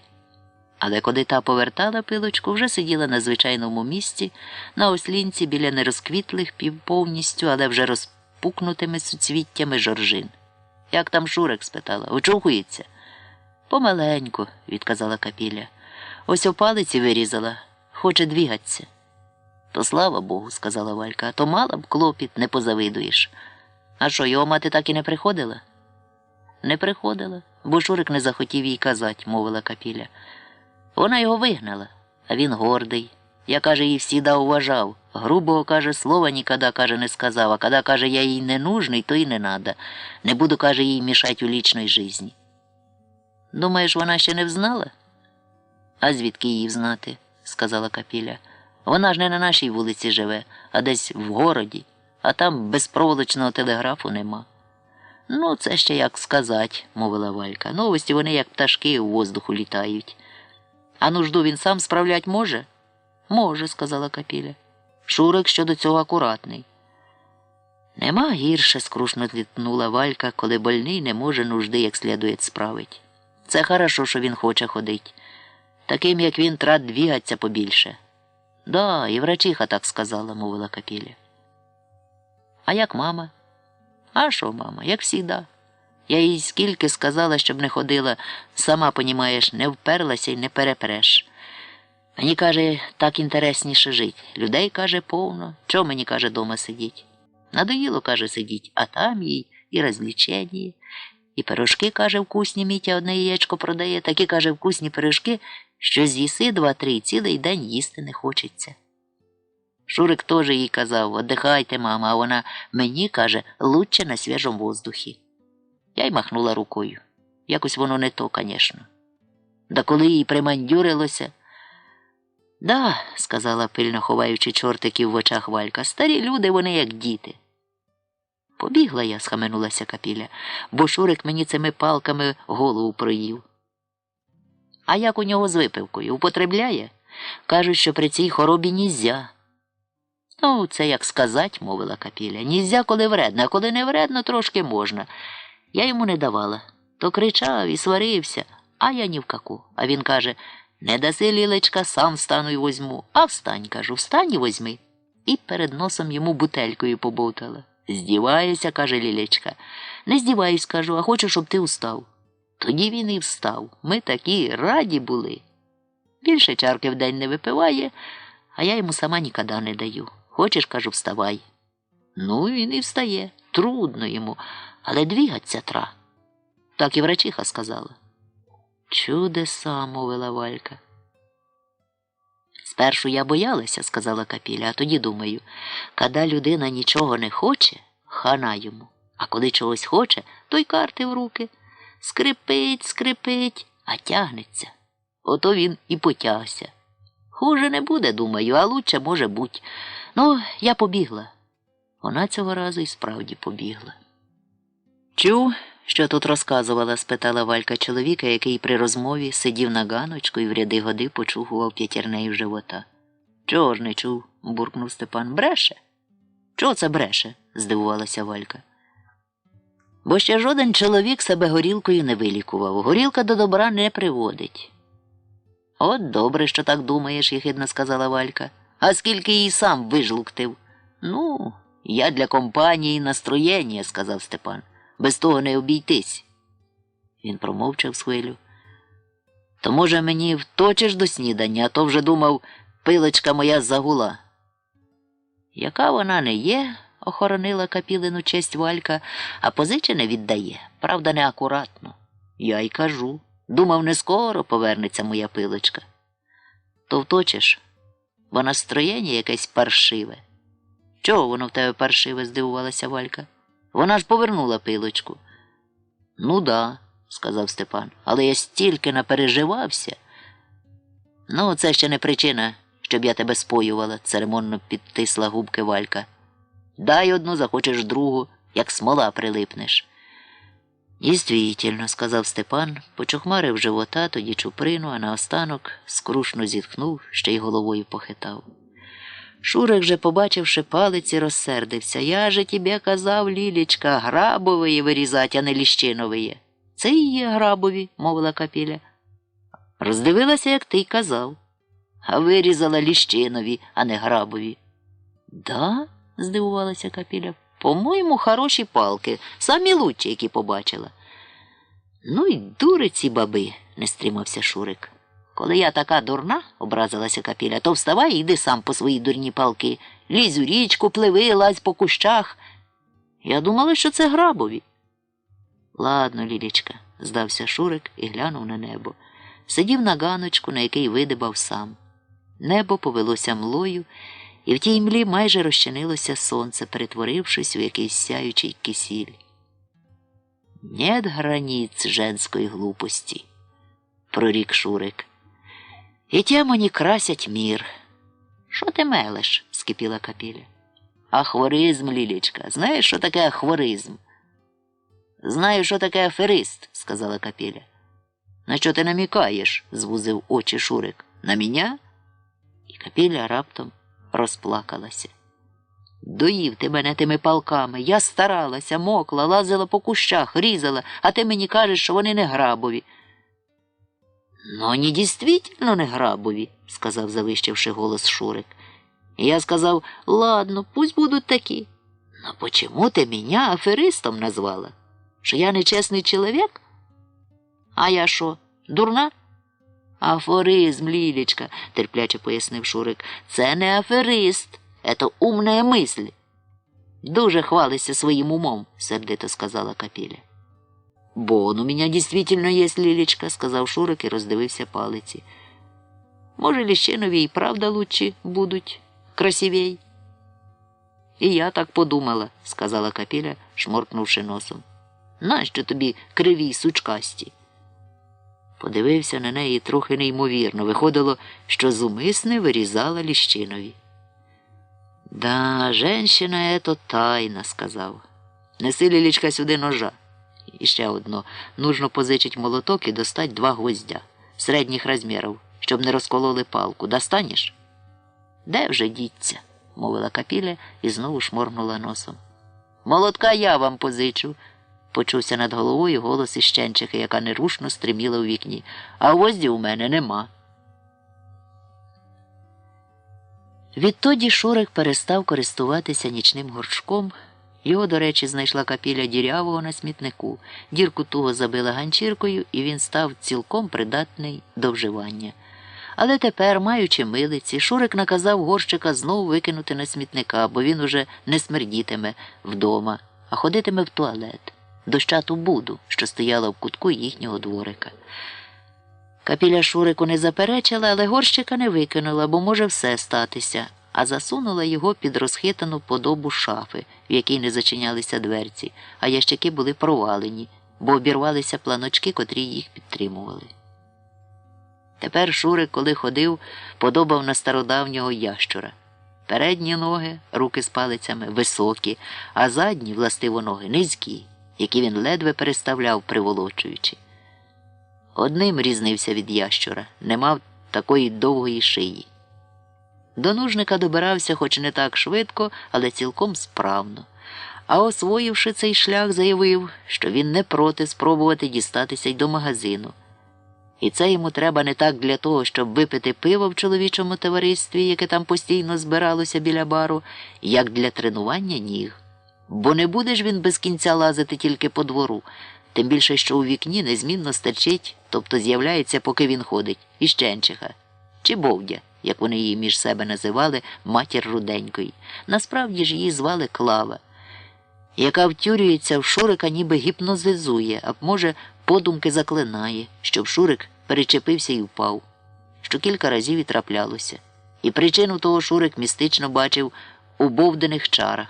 А могла чинити так вона тому, бо пророкування, що Шурик не встане на ноги, не збулися. Отож самолюбство її було уражене. В такий же спосіб, чаруючи, вона те самолюбство і залагоджувала. Шурик рішуче відмовився, щоб капіля його супроводжувала. А коли так дуже наполягає, хай стане на виході з двору і стежить, бо Шурику, коли він падав, і насправді бувало важко підвестися. Але на вулиці він не падатиме, бо його не гіпнотизуватиме очима Іщенчиха. Він Шурик у тому переконаний. А що капіля в глибині душі весь час, ще до того, як сталася ця біда, була переконана, що Шурик зі своїми ногами трохи придурюється, аби його жаліли, то не вельми перечила. Зрештою, хай розминається, бо коли йому кращатиме, то і їй вільніше буде. Отож допомогла йому спуститися зі сходів, це було найважче місце, і він поволікся, переставляючи палицями і тягнучи ноги до вийстя. Бовдя і цього разу з'явилася в вікні, а коло неї засвітилося, як сонечко, руде танене личко. І це вже було ліпше, бо руденька співчувала Шурикові, отже її лагідна енергія в певний спосіб побивала темну материну. Відтак Шурик цілком щасливо, а ще й у супроводі капілі дістався до вулиці, а сюди чарівницький погляд Іщенчихи вже не сягав. Міг перевести духа, спинившись і перепочивши. «Сьо, Лілічка, – сказав, – стой тута і ні шагу дальше». Капіля слухняно зупинилася, а він повільно, ніби черепаха, поволочився, час від часу зупиняючись, бо випробування і справді було нелегке. Але тут на вулиці збагнув інше. Коли в дворі в нього втюрювалися одні Бовдині очі, то на вулиці майже з кожного будинку потекли струми від очей багатьох. Правда, тих багатьох він не бачив, бо зоріли з засунутих фіранок та гардин. Тож це витерпіти було легше. Пройти треба було метрів із 200. Біля дверей магазину не було ані душі, зате збоку біля бару стояло кілька чоловіків. Був тут його тезко Шурко Хаєцький, Юрка Смерд, Олексій, Віктор Тишкевич і Степан Карташевський із зятям Віталієм Коржем. Вони стояли кількома групами біля стойок і жлуктили пиво. Стовбичило там і кілька рибалок із зачохленими вудочками, але тих Шурик не знав. Отож відчув радість, що вирвався нарешті із бабського кодла. Адже довший час бачив довкола себе самих жінок, і вже йому від того й тоскняво ставало, бо мужчина без чоловічого товариства, як вважав, і сам бабіє. Це й додавало йому сили, тим більше, що чоловіки біля бару помітили його хід і повернулися в той бік, цілком по-дружньому світячи обличчями. Ці погляди були таки цілком одмінні від бабських. Ці приносили вільгу, а ті гнітили. І Шурик відчув щастя, яке відчуває ув'язнений, коли виривається із темниці. Бо й повітря стало не таке задушне, і вільно потекло в груди, а барви світу плеснули в лице, любо вдихнувши. Та й сонце, на яке також зирнув, не було таке розпалене, а осяяло його всього, додавши снаги. І хоч долала його втома, хоч макітрилось у голові, не зважав на те, а волікся й волікся, пересуваючи палиці й радісно либлячись до тих, засвічених по-дружньому супроти нього чоловічих облич. Капіля стояла на виході з двору, як і наказав Шурик, і їй здалося, що цей Шуриковий вихід у світ має, може, більше значення, тобто їй стало на мить печально в серці, і вона вкотре згадала про сон із провіщенням і його, і її смерті. Бо саме тепер, коли дивилася, як волочиться він вулицею, остаточно повірила в той сон і без застережень. Адже в глибині душі до цього моменту вона тримала підозру, що той сон Шурик таки вигадав. Отож здалося їй, що цей його похід – початок отого відходу вічного. На мить їй навіть уявилося, хоч не була забобонна та й мирська, ще не бачила на відміну від матері чи самого Шурика, що за цією дивною, схожою на ящура, образ якого туманно пам'ятала із шкільних підручників, опертого на палиці істотою, з якої досі ділила життя, Ступає чорна тінь із лискучим лезом над головою. Ступає крок у крок із Шуриком. А може, це й справді була Шурикова тінь, а може, образ її страху, що несподівано в ній проявився і боляче стис серце. Шурик тим часом доплуганився до бару і під невеликим звищенням, косо покладеним до майданчика зі стойками, спинився. «Як діла, Шурик?» – спитав Юрко Смерд. «Діла капуста», – сказав Шурик. «Ну, двігаюсь». «Захотілося пивка?» – спитав Олексій. «Ходи вгощу». «Ну, меня вгощать не тра», – сказав, повільно вибираючись на узвозика. «Ви лучше мені табуретку приготовте». По ослінчика метнувся Віктор Тишкевич, і Шурик важко на нього впустився. «Да, братва», – сказав, – «не думав, що буду такий гамняний. Ето я впервые з дому вирвався». «Трас приснуть», – сказав Шурко Хаєцький. «Нє, ребята», – м'яко сказав Шурик, – «обіщав лілиці, що пить не буду. Разві пивка. А то сюди я прийшов, а назад не доберусь. Слабак я став». «Не дрейф, Шурик», – сказав Юрко Смерд, – «ми тебе занесем». «Глянь, Юрка», – мовив Шурик, не обертаючись, – «лілечка стоїть возле двора». «Як пожарна вишка», – сказав Юрко Смерд. Шурик поліз до кишені і витяг гроші. «Тогда подождем», – стишив голос. «Купи мені, Юрка, пивка». «Как пиво, Стьопа?» «Хороше пиво», – буркнув Степан Карташевський. «Може, трохи кисле і не свіже, але хороше пиво». «Да, не повезло», – сказав Шурик. «Думав, на свіже пивко попаду. Тут вони всі давно нас махтлярять». Юрко Смерд ніс пиво в півлітровій баночці. «Я б сейчас і літр би випив», – сказав Шурик. «Спершу попробуй», – мовив Степан Карташевський, «а то, може, й цього пить не будеш». «Да, времена пошли», – чмакнув Шурик, беручи півлітрову банку. «Уже й бокали пощезали». «Через те, що крадуть», – мовив Віталій Корж. У нього на підніссі лежали вусички від пивної піни. «Баночка кому нужна тепер, і на пункт таких не приймають».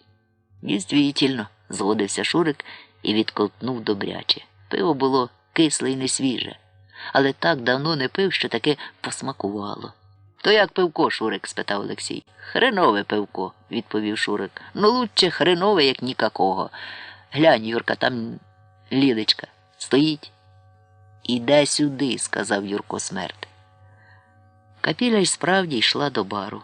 Печаль, що її відчула, спалахнула в ній на мить, трохи знепокоїла, але коли побачила, Шурик усівся і п'є пиво, не витримала. Всі змисли в ній миттю вимкнулися і бачила одне – баночку із шапкою піни. В роті було сухо, пекли вавки, і вона напівсвідомо пішла до бару, відчуваючи знайомі горлові спазми.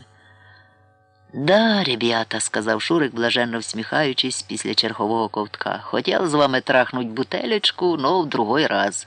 Вірний страж на чеку». «Чули анекдот?» – запитав Шурко Хаєцький і розповів вельми непристойного анекдота. Всі заіржали, а з усіма й Шурик.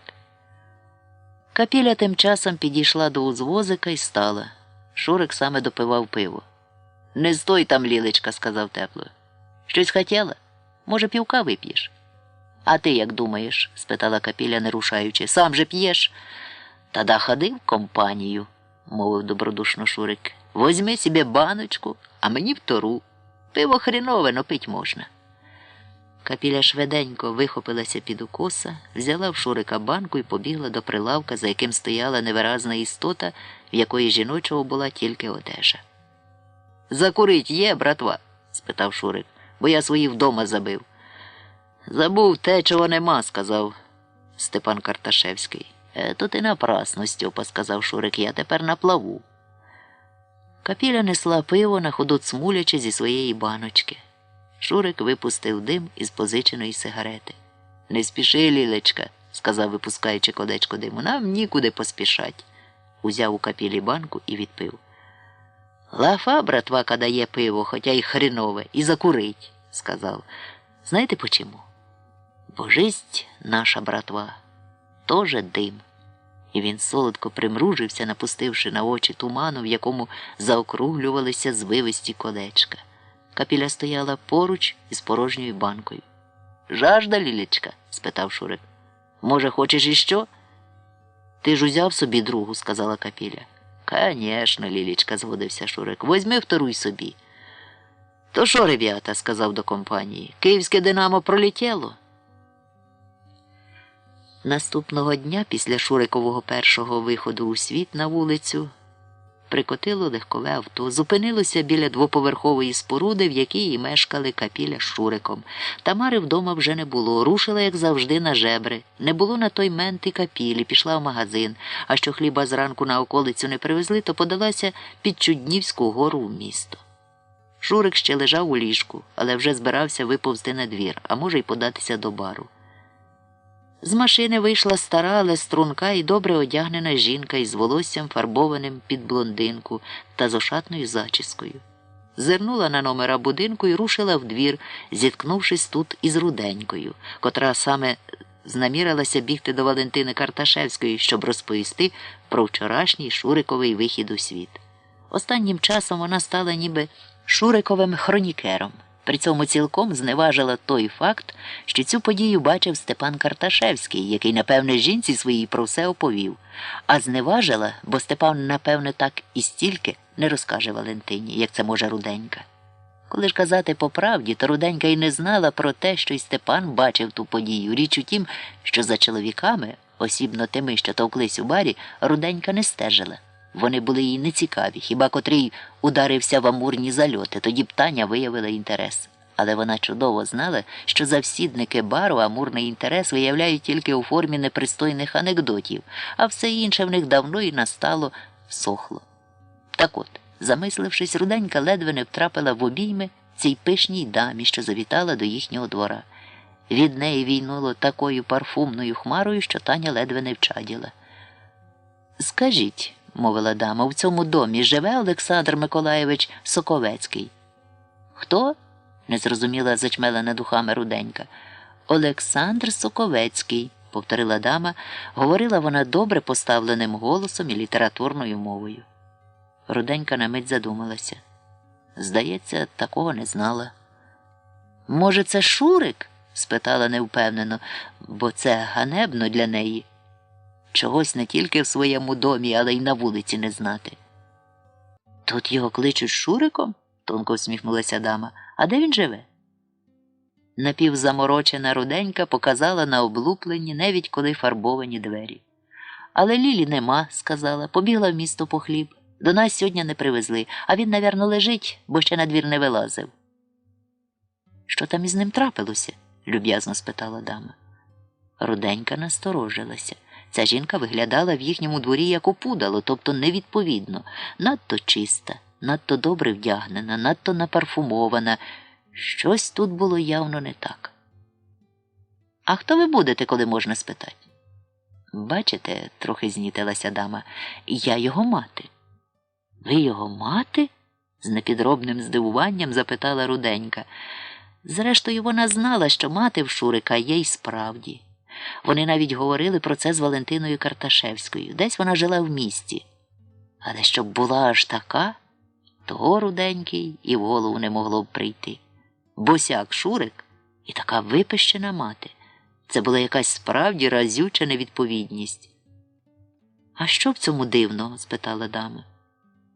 «Конечно», – мовила Руденька і сама не відала чому, але з неї посипалися як горох слова і дуже докладно, дивуючись подумки, чому почала перед цією наваксаною розсипатися, оповіла, що Шурик упав на ноги, і всі думали, і врач це сказав, мовила Руденька, що він уже не встане, а лишиться паралізований. Але Шурику стало легше, і він уже не тільки у двір вилазить, а вчора доплентався до бару і пив там пиво. «А може, я не про того вам розказую?» – схаменулася Руденька. «Думаю, про того», – гірко всміхнулася дама. «Дякую за інформацію». І вона пішла в напрямку ганочка й полущених дверей. Руденька схвилювалася. Звісно, не могла вже йти до Валентини Карташевської, бо тут відбувалися такі події, тож повернула назад, шмигнула в під'їзд і помчала сходинками на другий поверх. Пропустити таку оказію був би для Руденької злочин. Дама пошукала на дверях очима дзвінка, а що того не виявилося, делікатно постукала. Ніхто на постук не відповів, і вона натисла на двері. виявилися незамкнені. З коридорчика війнуло сопухом, чи старої одежі, чи закислої їжі, чи нечистоти. На обличчя дамі ліг скорботний вираз, але вона рішуче попростувала, не зачинивши вхідних дверей, бо в коридорчику було темно, до дверей інших так само облізлих. Знов постукала, і з глибини обізвався чоловічий голос. Дама рішуче відчинила двері і зупинилася, вражена виглядом кімнатки. Панував тут страшенний нелад, війнуло важким повітрям, ніби хтось щойно його зіпсував. На ліжку лежав із книгою в руках Шурик, який щудувався на материну появу не менше, як Руденька. «Ти, мамо?» – спитав. «Оце не чекав. До мене дійшли чутки, що з тобою сталася біда», – строго сказала мати. «Господи, в яких жахливих умовах ти живеш?» Вона перелякано озирнулася. «Нічого страшного, мамо», – сказав Шурик, відкладаючи книгу. До речі, говорив з дамою не жаргоном, а чистісінькою літературною мовою. Як сказав класик комуністичної літератури, яку ти вбивала в голови бідним студентам, мій тезка Шурик Корнійчук, кожен робить собі цвітущую жизнь, як може. «Але ж це жахливо, Олександре!» – вигукнула дама. «Невже ти так опустився?» «Живу тут 7 років, мамо», – сказав Шурик, і досі не цікавилася, до якої міри, як кажеш, опустився. А в житті, мамо, все відносно, і житейський антураж мають не більше значення, аніж їхня відсутність. «Тебе з дому не проганяла», – сказала дама, – «сам пішов. Через хебери, горілку, небажання працювати. Мала б за тобою бігати чи чекати, щоб отямився?» «Сподівалася, що отямишся, але ти не отямився. Скільки сліз за тобою виплакала». «Твої сльози були марні, мамо», – сказав Шурик і всміхнувся, «бо я знайшов собі гавань та щастя». «Що ти говориш, нещасний? Ти ж людина з вищою освітою». «Вища освіта, мамо, така ж химерна, як добропристойне, як ти вважаєш, життя. Ти ж знаєш, проти чого я збунтувався. Не хотів бути гвинтиком до ніякої машини, а тільки собою. А щоб бути собою, треба свободи, а щоб мати свободу, належить, як вважали ще давні християни, від світу відкинутися, а згодитися на убоге і нікчемне життя. Тоді ніхто не матиме до тебе діла, ніхто тебе не наставлятиме, не виховуватиме, не каратиме, не відзначатиме, тобто не копатиметься в душі твоїй та мозку. Але ти мене в цьому ніколи не розуміла». «Так, я тебе ніколи не розуміла», – строго сказала дама. «Вчила тебе і виховувала, щоб став культурною, освіченою людиною, корисною для суспільства». «Якого суспільства, мамо?» – скрикнув Шурик. «Того, що пролило море крові? Того, яке сіяло жах? Того, яке знищило і батька мого, твого першого чоловіка, і перевернуло з ніг на голову всі моральні якості і цінності? Ні, я в тому суспільстві жити не буду і служити не забажав. Від того суспільства я й утік. У простоту, вбогість, невибагливість, безділля. Але при цьому не вчинив, мамо, жодного лихого вчинку. Не крав, не кривив душею, не вбивав, не судив, не нищив, не проповідував божевільних ідей. Я, мамо, вибрав глупість, а з нею свободу і любов. Нічого вдавати із себе гамсунівського героя.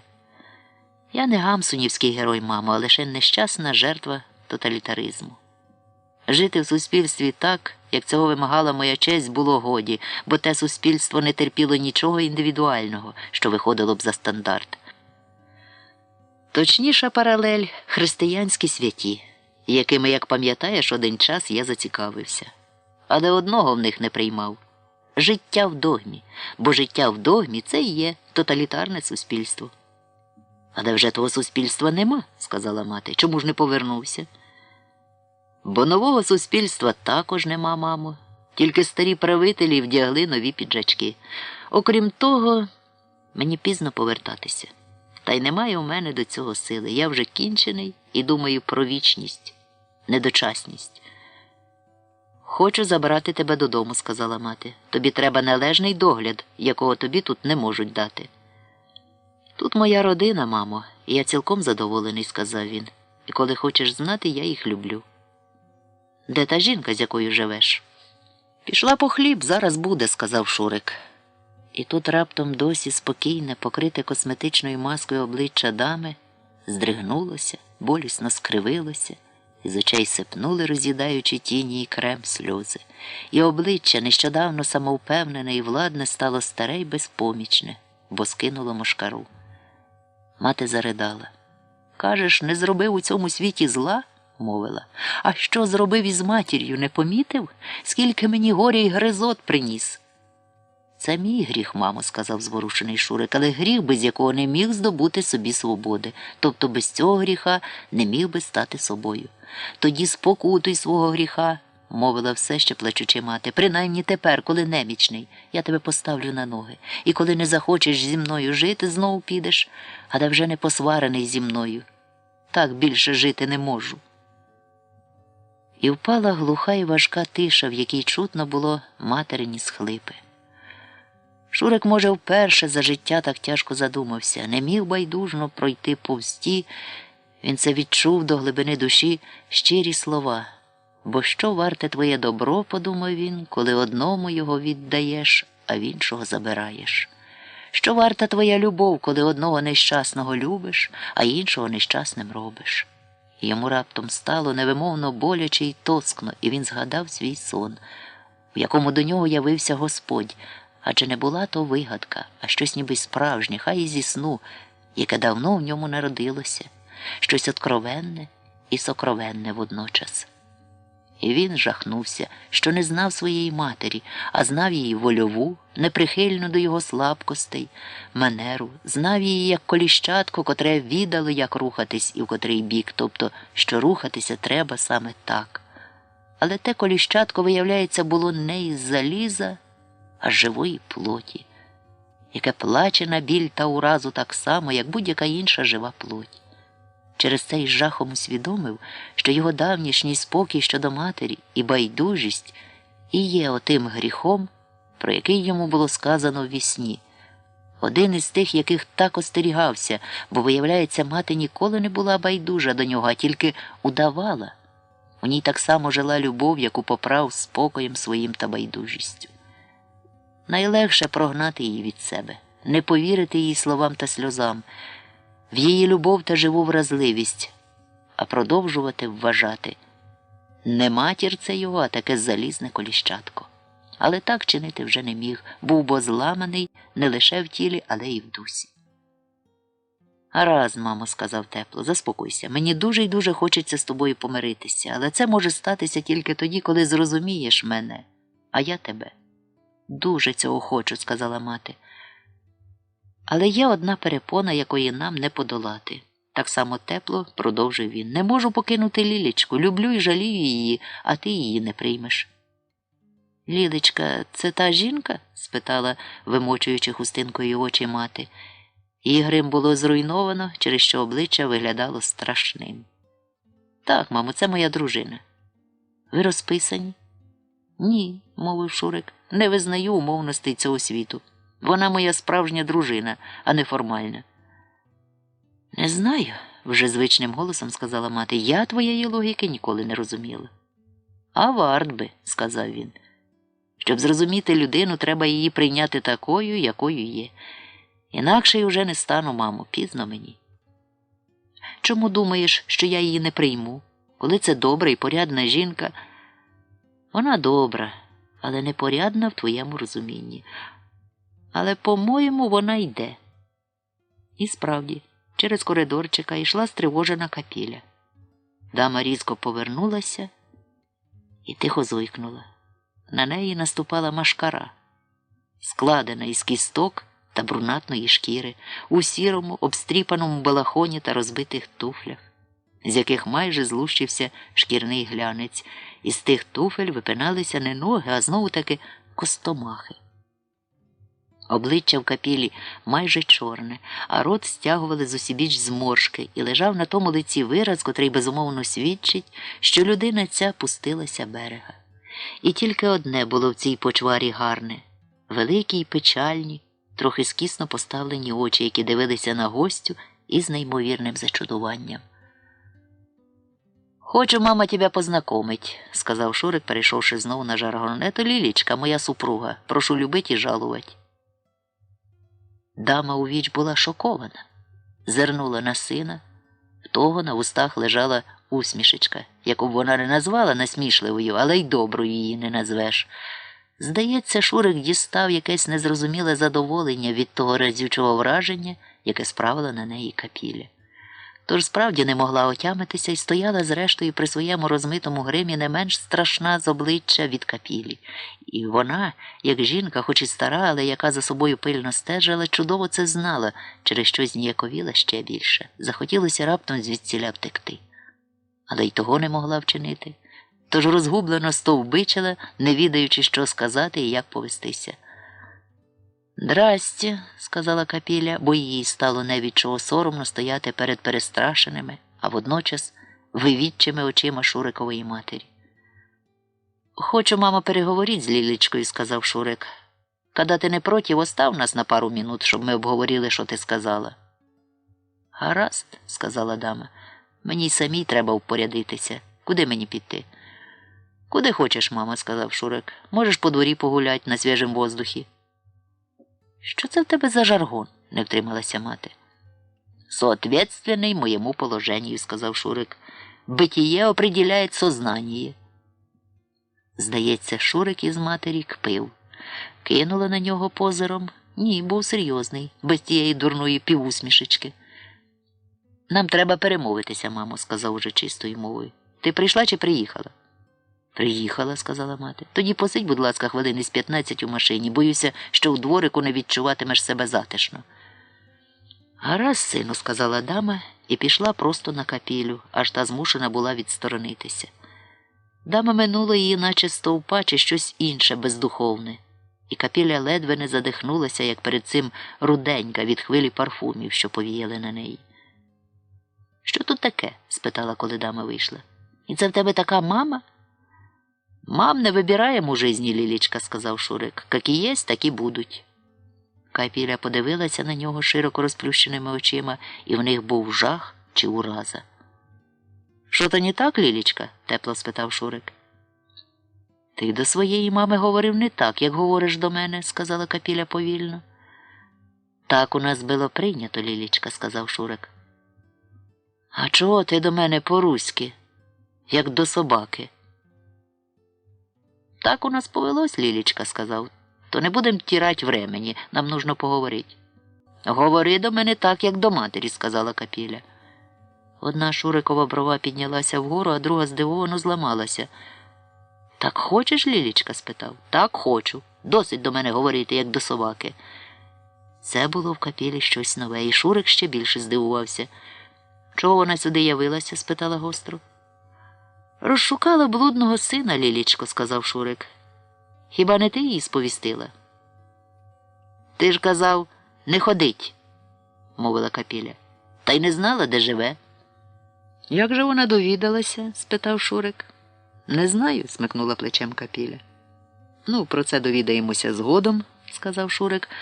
«Хочу тобі дещо пояснити, Лілечко. Вона, як це тобі сказати, живе в іншому, ніж ми світі. Сама бачиш.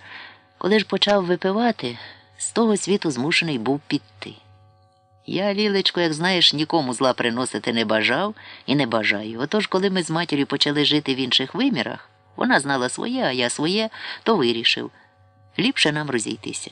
І ми щасливо забули одне одного. І їй добре, і мені». Капіля дивилася на Шурика зачудованими очима. «Ти так красиво говориш, Шурик, просто на удивлення». «Розумієш мене?» – спитав тепло Шурик. «А чого б не розуміла? Хіба я дурна?» – сказала Капіля. «Звісно, Лілечка», – мовив Шурик. «А тепер, як бачиш, у неї розігралося сумління, коли почула, що зі мною сталося. Нє, це не ти її прикликала». «Та їй-богу, і думать про неї не думала», – заклялася Капіля. «Що ж вона хоче?» «Хоче, поки я хворий, взяти мене до себе». «А хіба я тебе не догледжу?»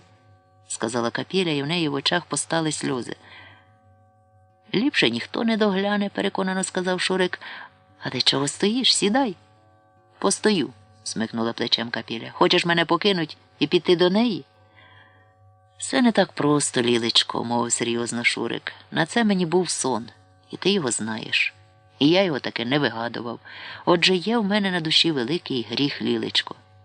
Я посварений із матір'ю. І вона прийшла до мене і сказала: «Спокутуй свого гріха». Уяви собі, так і сказала. Тобто, хоче, щоб ми не були посварені, бо сказала, жити так більше не може. Про це й хочу порадитися з тобою, Лілечко. І вона поставить тебе на ноги? Спитала Капіля.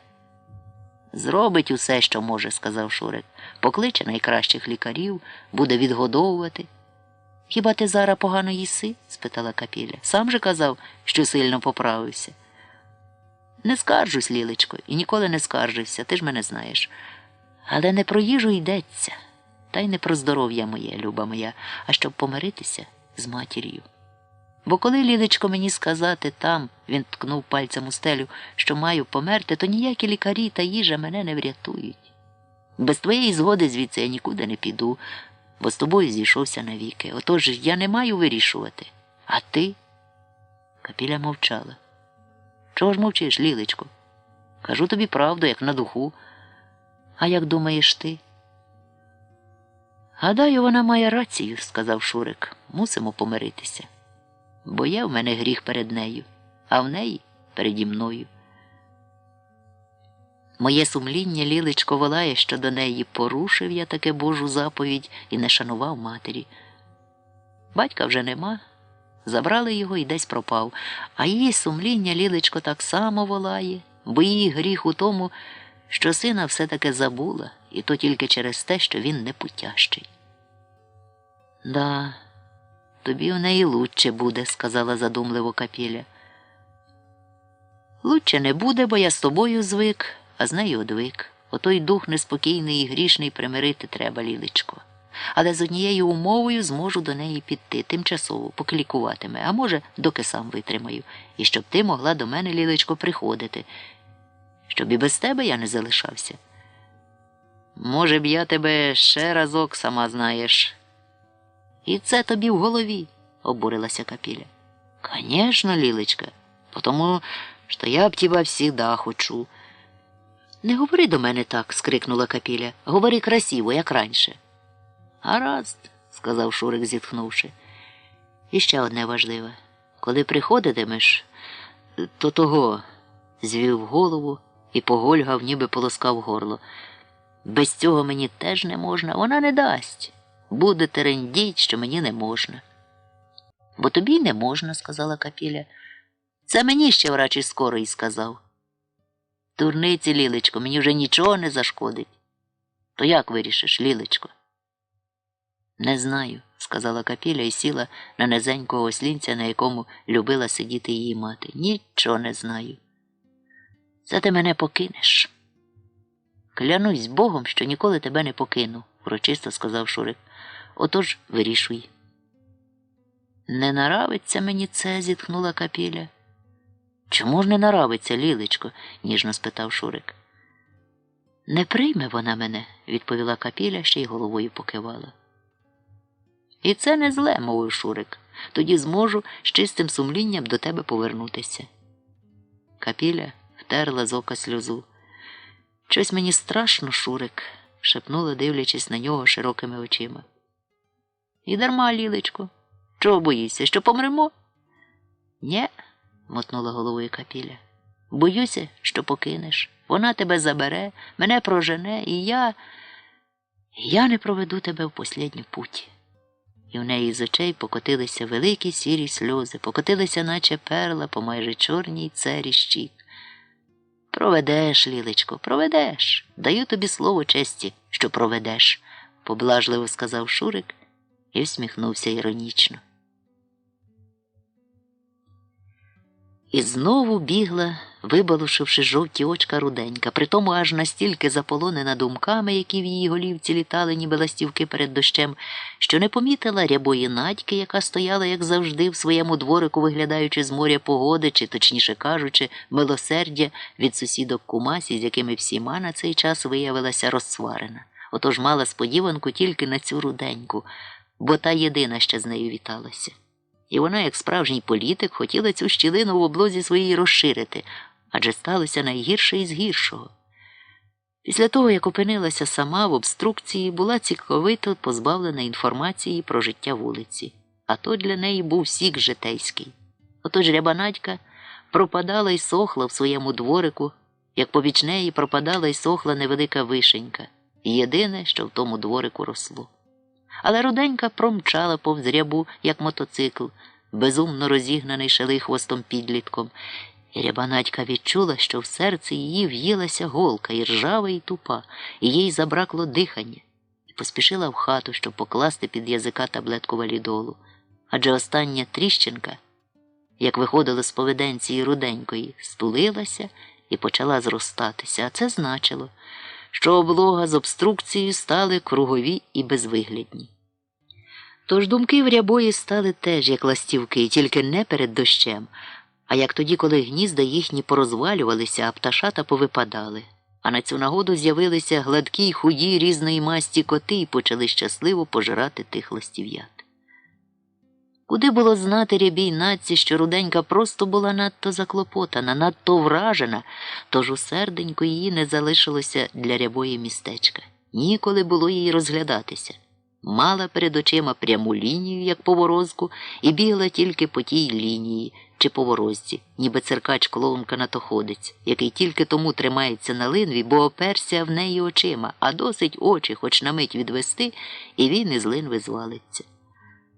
Але руденька з линви не звалилася, а щасливо доскочила паркану власне хвіртки, схопилася за штахетини обома руками і важко віддихувалася. «Чо так спішила, Тань?» – озвалася солодко Валентина Карташевська. На щастя, й цього разу Степана біля неї не було, а тільки Марина, Вальчина дочка. «Дайте, тьоть, віддихатися», – вичавила з себе руденька. «Там таке!» Їй справді миготіли в очах зірочки, і вона перечекала, поки згаснуть. І тільки тоді відчинила хвіртку. До неї засвітилося 3 пари запалених, як прожекторики, очей, а третьою парою були очі котячі, бо Марина тримала в пелені свого улюбленого Мацюсика, величезного і гладкого, як і вона з матір'ю. «То що там сталося?» – не втерпіла спитати Валька, ще коли руденька йшла до них бетонованою доріжкою.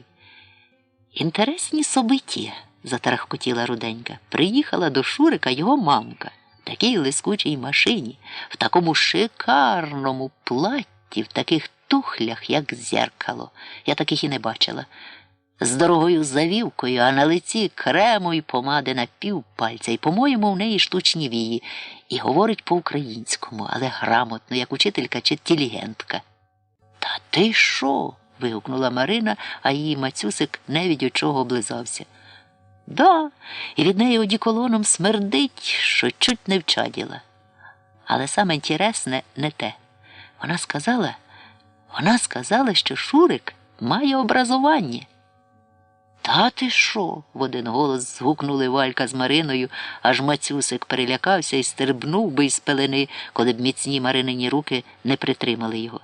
Тоді Мацюсик прищулив рожеві вушка і по-злодійському блиснув очима, як один із залицяльників Марининої двоюрідної сестри, про якого, правда, як і про сестру, тут мова не вестиметься. «Да», – сказала руденька, – «капілі не було, побігла в город по хліб». «Сьогодні хліба до нас не привезли», – сказала Валька. «Да, тому вона побігла в город. І почали Шурик і своєю мамашею говорити. І так умно балакали, що я почти нічого не второпала. І все по-українському, по-інтелігентному, і все так ото, як по радіо і телевізорі, красиво говорили». «Про що ж вони говорили?» – спитала Валька, а Мацюсик почав любасно вганяти Марині нігті в її гладке стегно. Але Марині на цей мент було не до гри, і вона скинула Мацюсика з пелени, той упав на землю і ображено, але безгучно кавкнув, розтуляючи рожевого ротика. «Вона хоче забрати його з собою», – мовила руденька. «Сказала, врачів хороших запросить і буде Шурика глядіть. Він щось там торочив, я почти не пойняла, але вони були посварені, і вона прийшла ото миритися». «І забрала його?» – спитала Валька. «Почекайте, ще не все», – знову заквапилася руденька. Тоді прийшла Капіля. «Як же вона встрітила невістку?» – єхидно спитала Валька. «Цього не знаю, бо тільки слухала. А мама сиділа у вікні і сказала, стара вийшла від Шурика заплакана, і всі її креми й помади розлізлися, і була вона, каже, мама, страшніша Капілі. І пішла вона, сказала мама, з двору до машини, але машина не поїхала, бо мама не чула, а Шурик з Капілею розговарював і казав, що він до матері повернеться, а Капіля плакала. А саме інтересне не те, сказала Руденька і замовкла, викругливши жовті очка. Кажи й не тягни, Тань, не втерпіла Марина. Саме інтересне?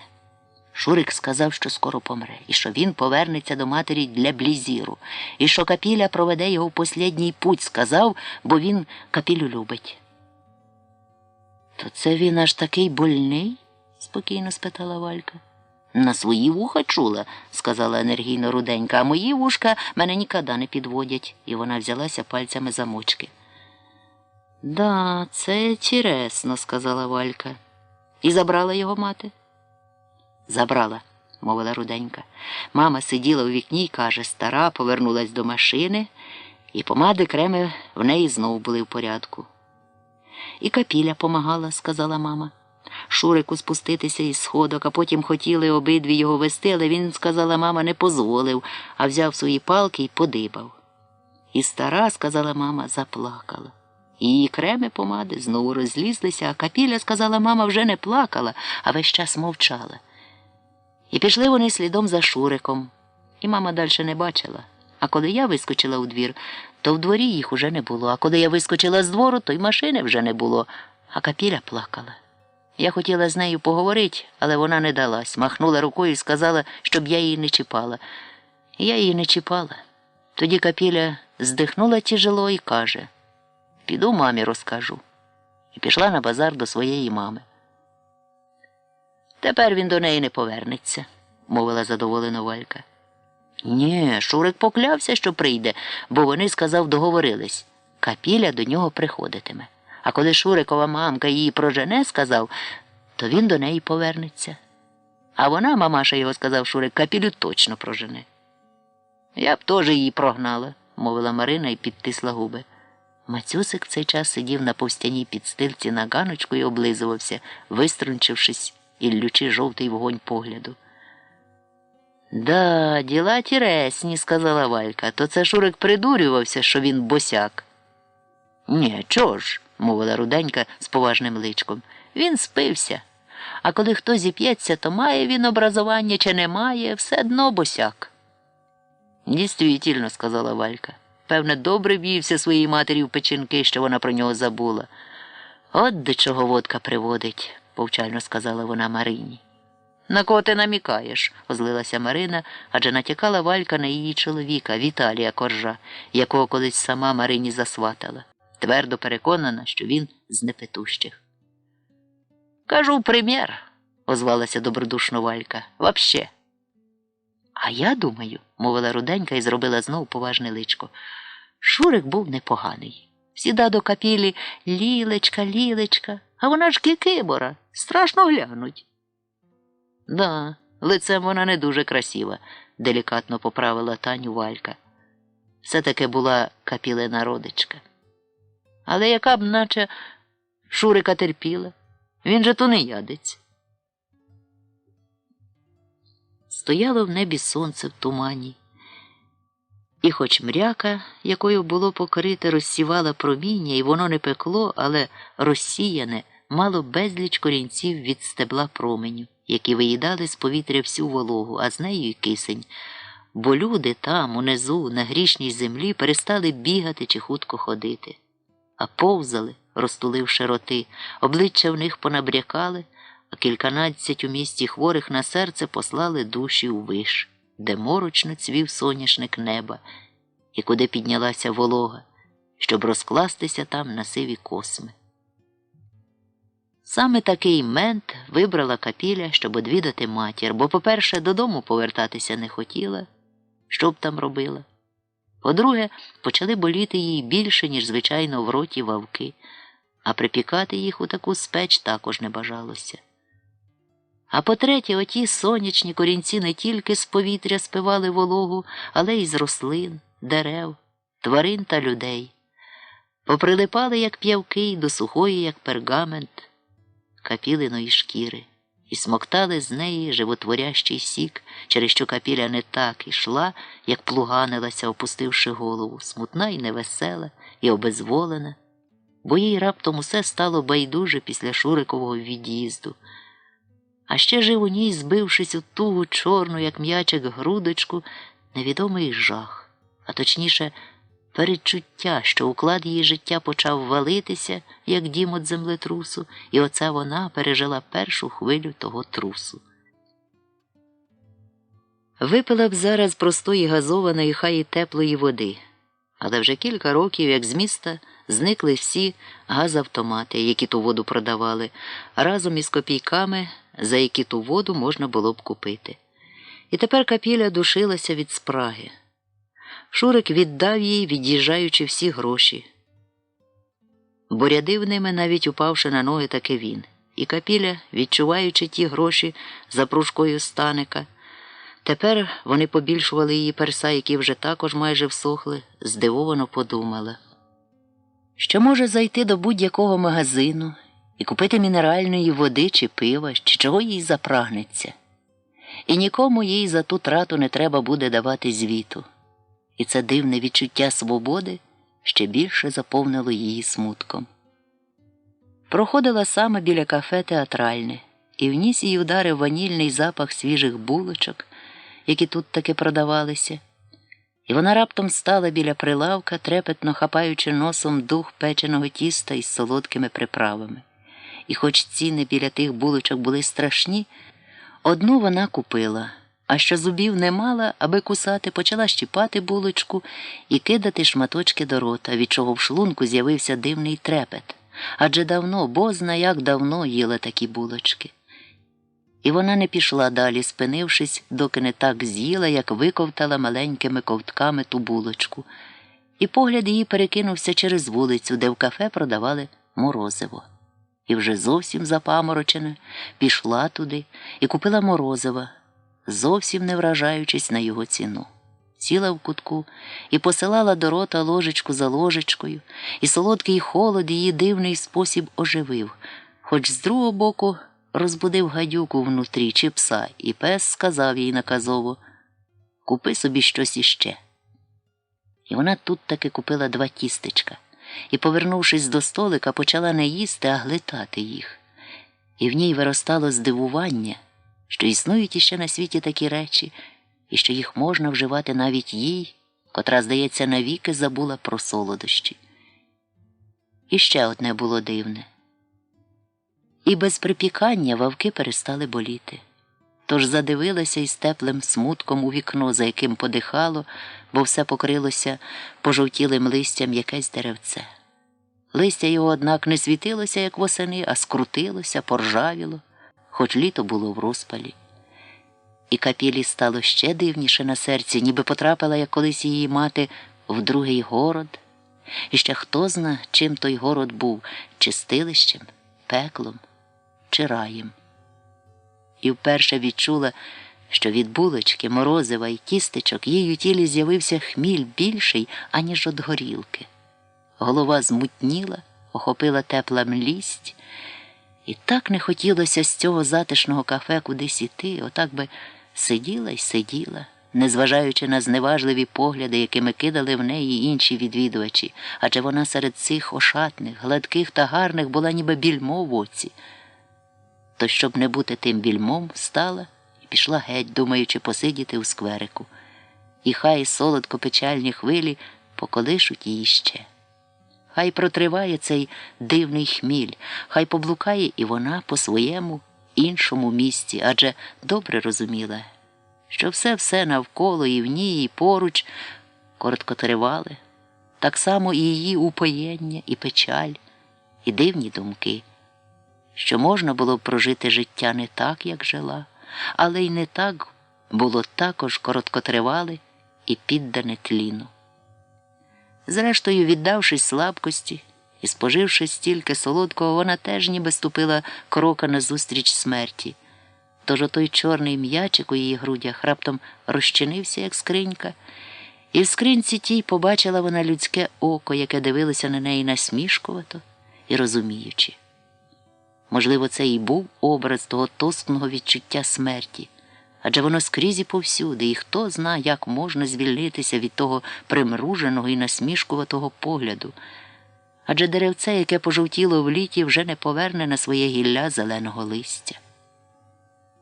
А ще вона думала, чому Шурик увесь час, відколи жили разом, удавав із себе не того, ким був насправді. Тобто не вона пристосовувалася до нього, як це звичайно буває, а він до неї. Отже, від неї свою душу ховав. І в них було як у театрі, в якому кілька разів побувала ще школяркою під час колективного відвідання вистав, що були потрібні за програмою. Не дуже тямила виставу, не вникала в слова, але одне тоді її зацікавило ще дитиною. Чи актор та його роль близькі поміж себе? Отож і Шурик був ніби актор, який грає у виставі, але різниця в тому, що вистава – їхнє справжнє життя, бо всі вони довкола справжні, а він один – ні. Для чого це йому було потрібно? Ні, не могла збагнути Шурика. І то тому, що він, прийшовши в їхній світ та існування, хоч і пив, голодував, заговорив мовою, як і більшість чоловіків навколо, лаявся, вівся з нею, як жінкою, грубо відверто, кілька разів навіть ударив, коли вона дуже зарвалася. Носив у собі щось таке, що недоступне її розумінню. І тепер, коли відкрилося, саме це найбільше вражало, саме це й стало причиною її печалі. Бо він нею володів, а вона, як виявилося, ним ніколи. Вона бачила і сприймала його як актора у виставі, і поняття зеленого не маючи, що він таки актор, а не людина справжня. Капіля не мала ані сили, ані спромоги обдумати такі речі. Вона їх лишень відчувала, тобто намагалася збагнути все змислами, чуттями, які спалахували в ній вогниками, освітлюючи ніби прожекторик, якусь сценку. Ця припасовувалась до іншої, перша погасла, друга з'являлася, що зрештою виморило її, і вона отупіла. Тим більше, що хміль от з'їденого солодкого її не покидав, навіть нудити трохи почало. Через це вона встала з лавочки у скверику на розі Бердичівської театральної і рушила через семінарійський провулок на Михайлівську, а звідти на Гоголівську, до базару. Хотіла розказати все матері, бо їй конче праглося розділити із кимось те, що переживала. Мати сиділа на підстилоці біля гастроному, виставивши руку, в якій лежало кілька тисячок. Біля неї стояла знайома сумка. Одне око в Тамари було заплющене, а друге примружене, а на грудях висіла табличка «Помогіть незрячому». Капіля щудувалася. Де мати взяла ту табличку? «Мітя одне яєчко дав», – сказала мати, коли Капіля біля неї присіла. «Такий він хороший, той Мітя. Шурик раніше йому грошей не давав, то він сердився, а я даю акуратно, от він і хороший». Капіля смутно оповіла про все, що сталося. «То, може, воно і лучче», – сказала Тамара. «Яка тобі від нього польза?» І зовсім не здивувалася, що Шурик був з освіченої родини. «Яка тобі різниця, откуда він був?» – мовила. «Не він нас годував, а ми його. Отож ми лучші його, а він босяк. А босяк чи має образування, чи ні?» – повторила майже слово в слово вислів руденької Тамара. «Все одно босяк». «Казав, любить мене», – смутно сказала Капіля. «Бо знав, що ти йому їсти пити даси», – немилосердно відповіла Тамара. «Тому й любив. Коли б не дала чарки і хавки, де б любов ділася? Всі вони чоловіки єднакі». «Він мій муж, мама», – сердито сказала Капіля. «Був би муж, коли б розписався», – прорекла Тамара. «А так, чорті що». «Думаєш, не повернеться?» «Коли мати не вижене, то й не повернеться», – сказала Тамара. «Його образована мама лучше йому їсти дасть». «Вона кається, що вигнала його», – сказала Капіля. «Коли б не був, чорті що, не вигнала б», – повіла Тамара. Капіля здивовано подивилася на матір. Досі вона супроти Шурика не виступала. «Але ж, мамо, я ж його люблю». «Тому й терпіла це ледащо», – сказала Тамара. «А тепер, коли окалічив, нащо він тобі здався?» «У нього ж біда, мам», – з відчаєм сказала Капіля. «Це коли в людини біда, треба його гнать?» «А хто його гнав?» «Його ніхто не гнав», – сказала категорично Тамара. «Сам пішов, туди йому й дорога. Я б на твоєму місці не ходила б до нього. Це він хоче, щоб водку йому носила, бо мати образована, водки йому не дасть. А ми ту водку лучше самі вип'ємо. Капіля задумалася. Материна логіка була вбивча, але вона чудово знала, що до Шурика ходити буде. Так веліло їй жіноче єство. І горілку йому носитиме. Уже навіть згадала, що в них у коридорчику за газплитою валялася пляшечка шкаличок. Вона ту пляшечку вимиє і наливатиме. В ній, супроти чітких материних резонів, яких не могла заперечити, жила і бунтувалася інша правда. Твердо вірила, що Шурик, повернувшись до матері, потрапив не у добро, а в нову біду. Адже саме від того життя свого часу втік. Окрім того, неясно прочувала, що не тільки сама горілка була причиною того, що Шурик покинув забезпечене існування і пішов у злидні та неробство. Щось було там ще, чого не знала і не тямила, але щось важливіше голого прагнення напитися. Здається, саме тут ховалася тайна, якої Шурик їй, може, ніколи не відкриє, жаліючи її нерозвиненість. Зрештою, чи їй так треба розуміти те, до чого мозок її не сягає? Головне в її пориві до Шурика було не так розгадати його таємниці, як не покинути в біді у тій, що сталося з ногами, і в тій новій, у поверненні до матері. «Поки коло мене сидиш, – невдоволено мовила Тамара, – ніхто й тисячки не кинув. Не відлякуй мені клієнтів. Бачиш, що ти молода й здорова». «Я молода й здорова?» – здивувалася Капіля. «Ну, в тебе вовки в роті», – байдужо сказала Тамара, – «але хто ті вовки бачить? А проти мене молода». «А може, покинеш сьогодні?» – спитала Капіля. «І підемо додому, мам. Щось мені на душі коти шкребуть. Тяжело». «Тоді пішли. Купимо в Міті одне яєчко пиріжки. Хороші в нього пиріжки». «Я не голодна, мам», – сказала Капіля. «А я голодна», – сказала рішуче Тамара. Зняла з грудей табличку з написом «Помогіть незрячому», сховала в сумку, тоді так само поклала до сумки підкладку. Капіля взяла матір під руку, і вони пішли по пиріжки. «Твоя мама, Ліль, справно работає», – сказав Мітя одне яєчко, накладаючи пиріжки на паперову стрічку. «Хорошу маєш маму. І налога справно платить». «Я ж з тобою, Міть, хочу по-хорошому жить», – сказала Тамара. «І я хочу по-хорошому», – мовив Мітя одне яєчко, і його праве око стало схоже на яєчко таке. Вони сіли неподалік на приступці біля якихось замкнених дверей. Тамара почала пожадно їсти пиріжки, а Капіля ледве мемзяла.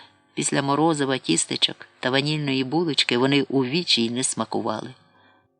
«Хороші пиріжки», – сказала Тамара, заковтуючи, – «їж». «Паршиві пиріжки», – мовила кисло Капіля, – «як і твій Мітя, стерво». «Ну, не кажи», – гаряче відгукнулася Тамара, – «він хороший, і пиріжки хороші». «Це через те невкусні тобі, що переживаєш, а нема чого». «Є чого», – відказала Капіля, – «бо Шурик мій муж, і я за нього дійсно переживаю, щоб ти не казала. На, їж». І вона віддала матері свої пиріжки, одного цілого, а другого над'їденого. «Не хочеш їсти таких вкусних пиріжків?» – щудувалася Тамара. «Паскудні пиріжки», – сказала Капіля. «А я їм і наїстися не можу», – взялась до Капілиних пиріжків Тамара. «Думаю, що Шурик до тебе вернеться», – потішила дочку. «Чого так думаєш?» – спитала зморено Капіля. «Коли не вжився з матір'ю раніше, то теперечки і не вживеться», – відповіла, ковтнувши Тамара. «Як же він повернеться, такий больний?»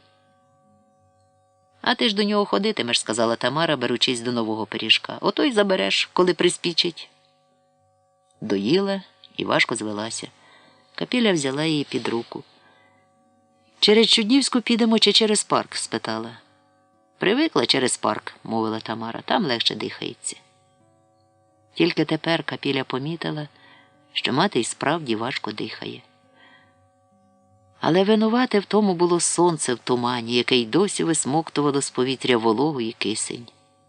Вовки в роті знову защеміли, і Капіля подумала, що знову б з'їла морозива. Але при матері вчинити того не могла. «Ти, мам, того, сказала після довгої паузи, таблички на груди не вішай. Це з чом? Спитала Тамара. Ну, знаєш, нащо тобі судьбу спитувати? Це мені Мітя одне яєчко дав, мовила Тамара. Ти її викинь. Сама ж кажеш, з очима погано. Трохи погано, то що? Спитала Тамара. Не дай Бог осліпнеш по-настоящому, відказала Капіля. Судьби спитувати не можна. Та ти що? Злякалась Тамара. Да, розказувала колись Людка, а вона все знає про одну старушку. Придурювалася, що її ноги не носять, ну і впала на ноги і вже вправду не носили. Твій Шурик, мовила Тамара, теж з ногами придурювався. Шурик не придурювався, переконано сказала Капіля. Ноги йому дійсно боліли. Часом уночі прокидався і стогнав. Може, більше стогнав, як йому боліло, але Шурик не придурювався. І на ноги упав від болезні, а не тому, що придурювався. То я теж трохи не бачу, мовила Тамара. Бачиш, мам, підвищила голоса Капіля, і не спитуй мені судьби. А що я Міті скажу? Так і скажи, мовила рішуче Капіля, і хай він іде к чорту, стерво собаче, не хочу, щоб ти осліпла. Вони йшли садовою і вже не балакали, бо сказано було все. Тамара важко сопла, а на обличчі з'явилася блискуча плівка. Після подвійної порції пиріжків Тамару у піт кинуло. Капіля ж не потіла. Сонячні корінці впивались у її шкіру, прагнучи висмоктати з неї вологу.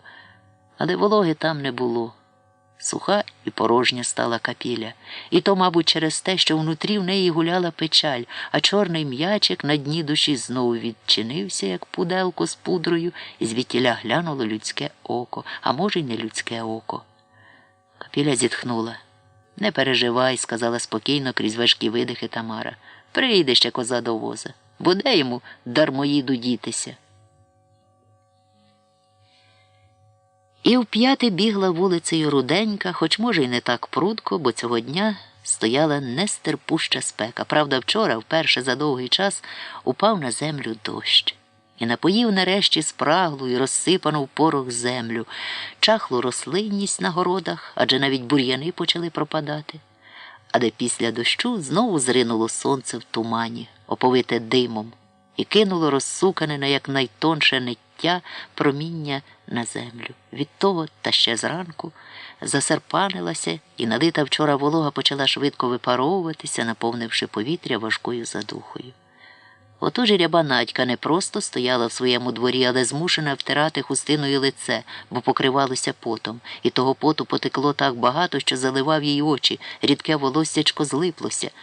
Пік тік на щоки, носи, підборіддя, збираючись у краплі, тож хустинку кілька разів викручувала, як при пранні. Отже, Руденька не так прудко бігши, мала час привітатися з рябою Надькою, що виповнило ту щастям, адже тріщинка в облозі та обструкції її сусідками знову з'явилася. «Що чуть, Тань?» – спитала ряба з умислом Руденьку затримати. «Хіба є таке, щоб ви, тьоть, не знали?» – мирно обізвалася Руденька і собі витягаючи хустину, щоб утертися.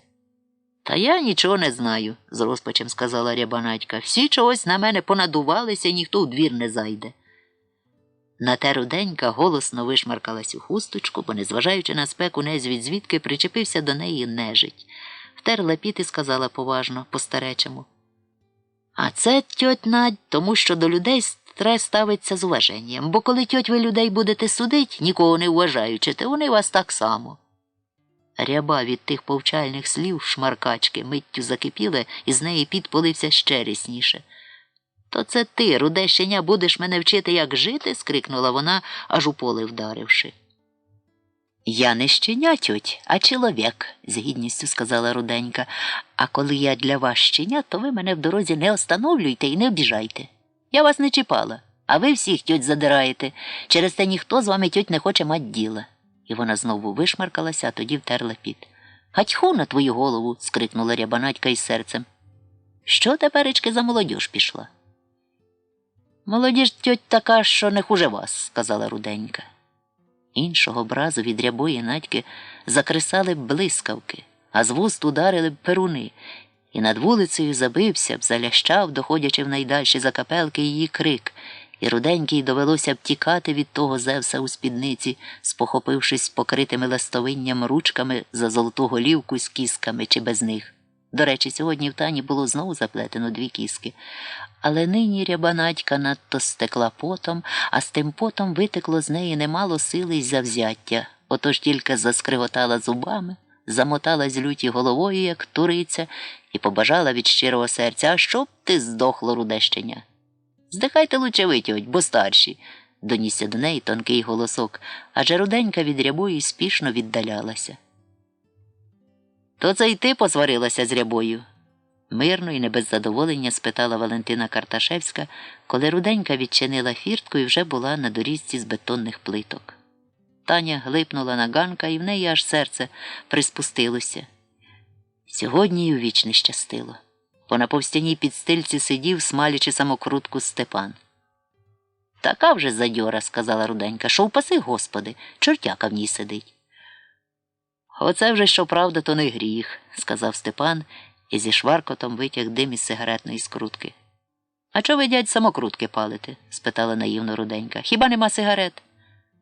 «Сигарети дорогі, а тютюн на базарі якраз», – відповів Степан.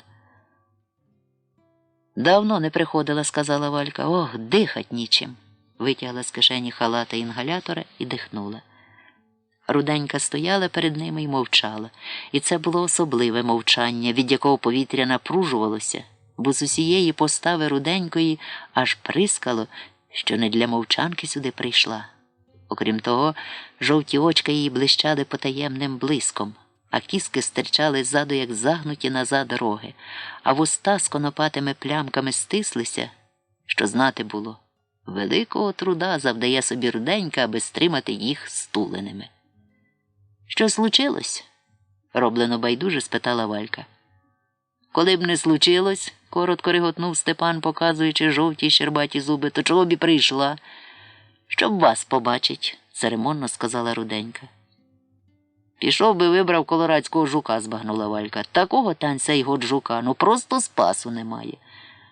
«Оце покурю й піду», – невдоволено буркнув Степан. «Мені Людка казала, плодиться, як з гарячки». «Дійствительно», – сказав Степан. «Я вже й оприскував 2 рази, а на другий день знову засипано. Чи вони вже й до трути звикли?» «Конечно», – сказала Руденька, – «до всього жива твар привикає».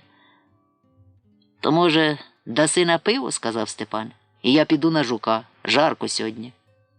«А ти водички попий», – їхидно сказала Валька. «Водичка випаровується скоро», – мовив Степан. Він миттю скумекав, що жінки хочуть його спровадити, тож і закинув вудочку. Валька засопла, зирнула на Руденьку, яка стояла, аж промінячи принесеними таємницями, ще й мигнула легенько до Вальки, щоб швидше спроваджувала Степана.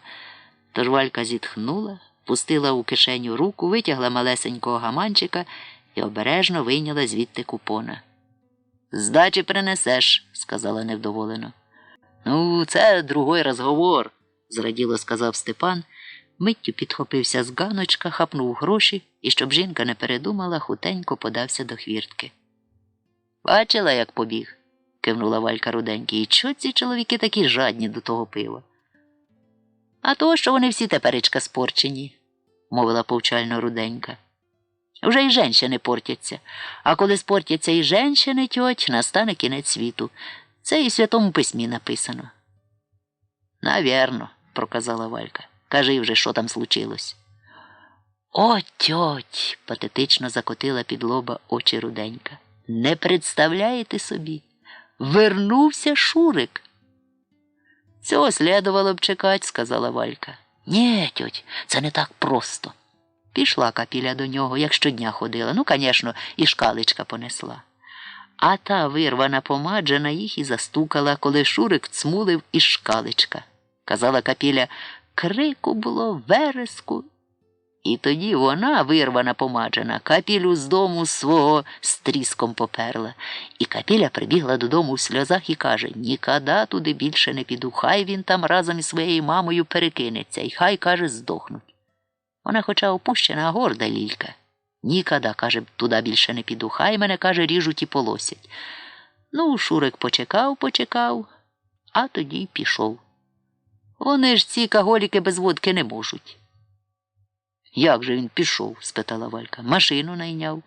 Нє, із палками своїми. Де в нього гроші на машину? Але то ж далеко. Не знаю, як ішов, не бачила, енергійно мовила Руденька. Але казала мені чортиця Мілка, що бачила. Повз, як черепаха каже. Повзе, повзе, каже, й стане. Посидить, посидить, а тоді, каже, знову повзе. Чортиця Мілка спеціально затрималася, щоб побачить. Картина, під з нього, каже, дзюрить, рота розтулив і повзе. А потім, каже, дощ почався. Чортиця Мілка заховалась у під'їзд, а він і не подумав. Дощ хлющить, каже, а він повзе, а не стає сили, просто на мокрому сяде й сидить.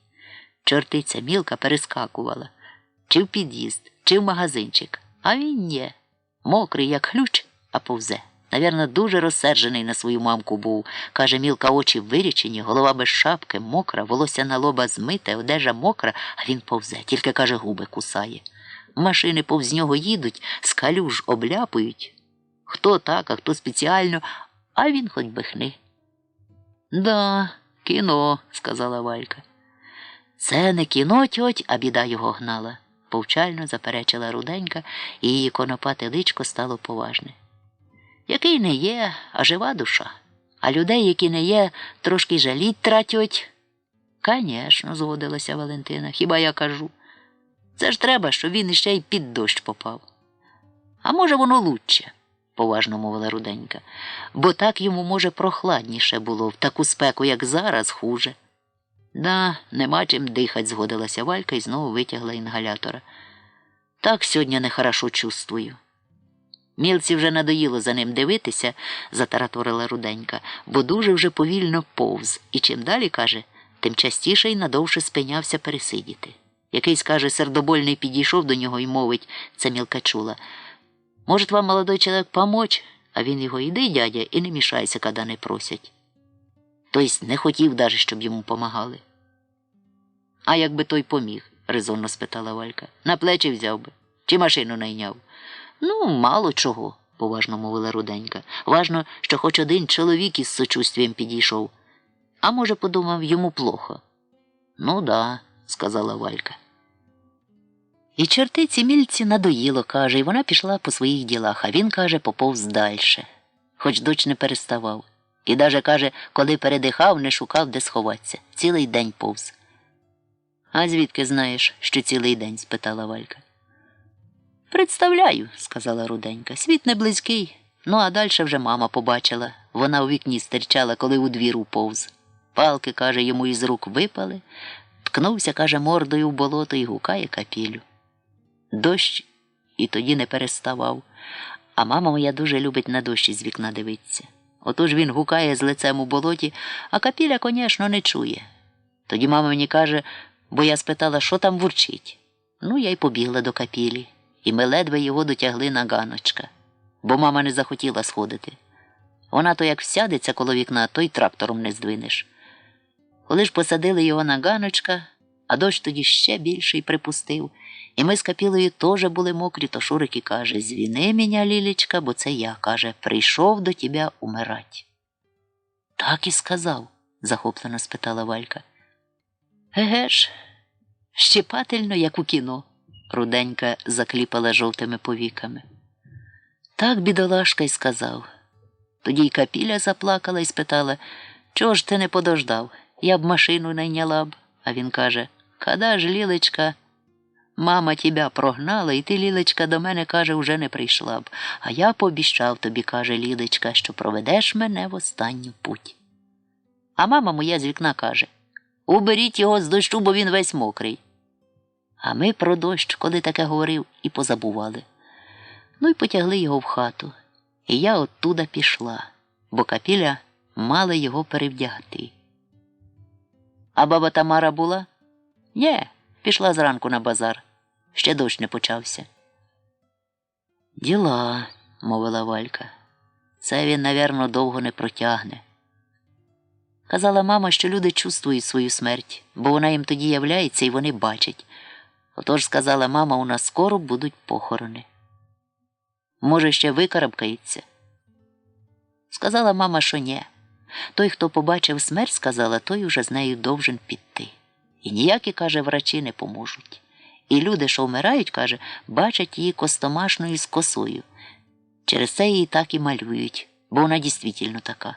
А потім мама каже, палки його в болоті валяються, бо ми їх забули забрати. То я побігла взяти палки, а коли постукала, то Капіля його вже й переодягла. А Шурик побачив палки і каже, спасібо, Таня, але вони мені вже не нужні. Я вже, каже, знайшов свою гавань. Так і сказав, вдруге захоплено сказала Валька. Слово в слово. Але Капіля взяла палки, помила і поставила в куток. Вони тобі ще пригодяться, Шурик каже. І щоб я, каже, від тебе більше не чула про смерть. Ти що, каже, ти ще будеш жити і ходить. А він так улибнувся і говорить, хорошо, Лідочка, увидім. Я такий радий, каже, що вернувся домой. Дай мені, каже, Лілечка, полстопки. І Таню, каже, вгости, бо вона нам помогла. І Капіля налила йому, собі і мені. Йому пів чарки, а нам по повній. І хоча я не п'ю, але вони сказали мені випить, бо обідяться. Ну, я й випила. І через це вчора до вас прийти не змогла, бо коли непитущий вип'є, то йому стає нехорошо. А вони сказали мені випить другу чарку за Шурикове здоров'я. Він випив ще пів чарки, а ми по повній. Ну, мене й розібрало. Мама на мене потім дуже кричала, даже бить хотіла. А де я зразу заснула, то вона й не била. А коли проснулася, то мама знову на мене кричала, а я їй сказала, що до людей сочувствія трамать. Тоді мама мені по пиці врізала, і я заплакала, бо це не заслужено, нічого поганого я не зробила. Замовкла, витягла хусточку, втерла піт, а тоді вишмаркалася в ту ж таки хусточку. «Ти що, простудилася?» – турботливо спитала Валька. «Да, це від того вчорашнього дощу», – мовила Руденька. «До мене простуда швидко хапається». І заграла траурна музика в дворі, де жила Капіля з матір'ю та Руденька з матір'ю. І на ті звуки вийшли зі своїх нір інші пожильці, про яких не було мови на сторінках цієї повісті, бо вони до історії стосунку не мали. Музик було троє. Кларнетист із урочисто лисою головою й одним оком, друге око в нього скляне, через що здаля його вади й не видно було. Баяніст альбінос з білим волоссям, бровами і білими ріденькими вусиками, а також неголеною щетиною на щоках. І барабанник, чи бубніста із невеликим, привішеним на шию бубном, із обличчям круглим, повним та червоним. Саме він був свого часу Капілиним однокласником, і через нього вона цього оркестра дешево найняла. Шурика винесли в червоній труні у двір, бо кімнатка їхня надто мала. Поставили на два ослінці. Прийшли й поставали обіч урочисті Шурко Хаєцький, тезка Шурика, Юрко Смерд, Олексій, Віктор Тишкевич і Степан Карташевський із зятем Віталієм Коржем, тобто пивна компанія із бару, з якою Шурик випив не одну бочку прокислого і доброго пива. Стояла тут Руденька з матір'ю, Людка, чортиця Мілка, Марія, жінка Юрка Смерда, дочка Трасицької, Тоська Магаданша, Лена Бутинкова, і поміж них виділялися жасминовий пан, який так і не навернув Шурика на правдивий шлях, і дама в дорогій чорній сукні і в чорному капелюшку з вуаллю, у лискучих чорних туфлях. Шурикова мати. Хотіла прийти і Валька, але тільки хотіла. Не змогла. Отож залишилася сидіти в дворі на ослінчику біля своїх жоржин. Шурикову ж матір запросила на Капілине прохання Руденька. Потім вона про те докладно розкаже Валентині Карташевській, як усе відбувалося. Але ми вже того не переповідатимемо. Всі стояли, сиділи тільки на ганочку Тамара із сивим погаслим поглядом. Капіля діловито снувала туди й сюди, була чорна з лиця і заплакана, говорила хрипким, притишеним голосом. Шуриковий гроб обклали букетиками квітів, нарваних по тутешніх квітниках. З-поміж них, здебільшого тут були ромашки, майори і чорнобривці, різко виділявся букет із тих нових квітів, що з'явилися на околиці поміж бур'янів, червоних, м'ясистих, котрі пахли сумішчю одеколону й падла. Хто їх приніс, не примітили ні Руденька, ані Людка, ані чортиця Мілка. Можливо, їх хтось притяг тоді, коли Руденька бігала за Шуриковою матір'ю. Людка навіть запропонувала Капілі ті квіти викинути, бо це ж бур'ян. Але Капіля не погодилася, сказавши, що цвіти є цвіти, і хай будуть. До речі, сказала вона, Шурик ті квіти любив і завжди казав Капілі, які красиві цвіти у нас поміж бур'яну виросли. Людка ж була переконана, що ті квіти чортівські, про що й сказала на вухо Капілі, але та легковажно махнула рукою і мовила сакраментально. А, Люда, хіба не все равно? Хтось ними Шурика уважив, хай собі буде. Ті квіти й справді виглядали дивно, нагадували набряклі жіночі соромітні губи. Отож Людці, а з нею Руденький, вони ще до цього перемовилися, здавалося, що варто зламати чи проткнути м'ясисту пелюстку, і з неї потече чи бризне кров. Людка при цьому сказала Руденькій, що вона може точно визначити, хто якого букета приніс. А от щодо цього нічого повісти не може. А прийшли сюди, як тільки Шурика винесли на двір, виносили ж його Юрко Смерд, Шурко Хаєцький, Олексій та Віктор Тишкевич. Але вони цих квітів не клали, бо взагалі ніяких квітів не клали. Зрештою, Капіля попросила їх прийти як носіїв, в чому жоден із них і не намагався відмовити. Цей букет лежав в ногах, а в головах Шурикових розсівся другий пишний букет. Але походження його не викликало сумнівів. Принесла його Шурикова мати. Жасминовий пан приніс квіти, звісно, які жасмин, але пізній, не пахучий, бо пахучий уже відцвів. До речі, він забрав і свої книжки, які в Шурика іще залишалися, тримав їх під пахвою, загорнуті в газету. А музики тим часом натхненно грали, роблячи короткі перепочинки.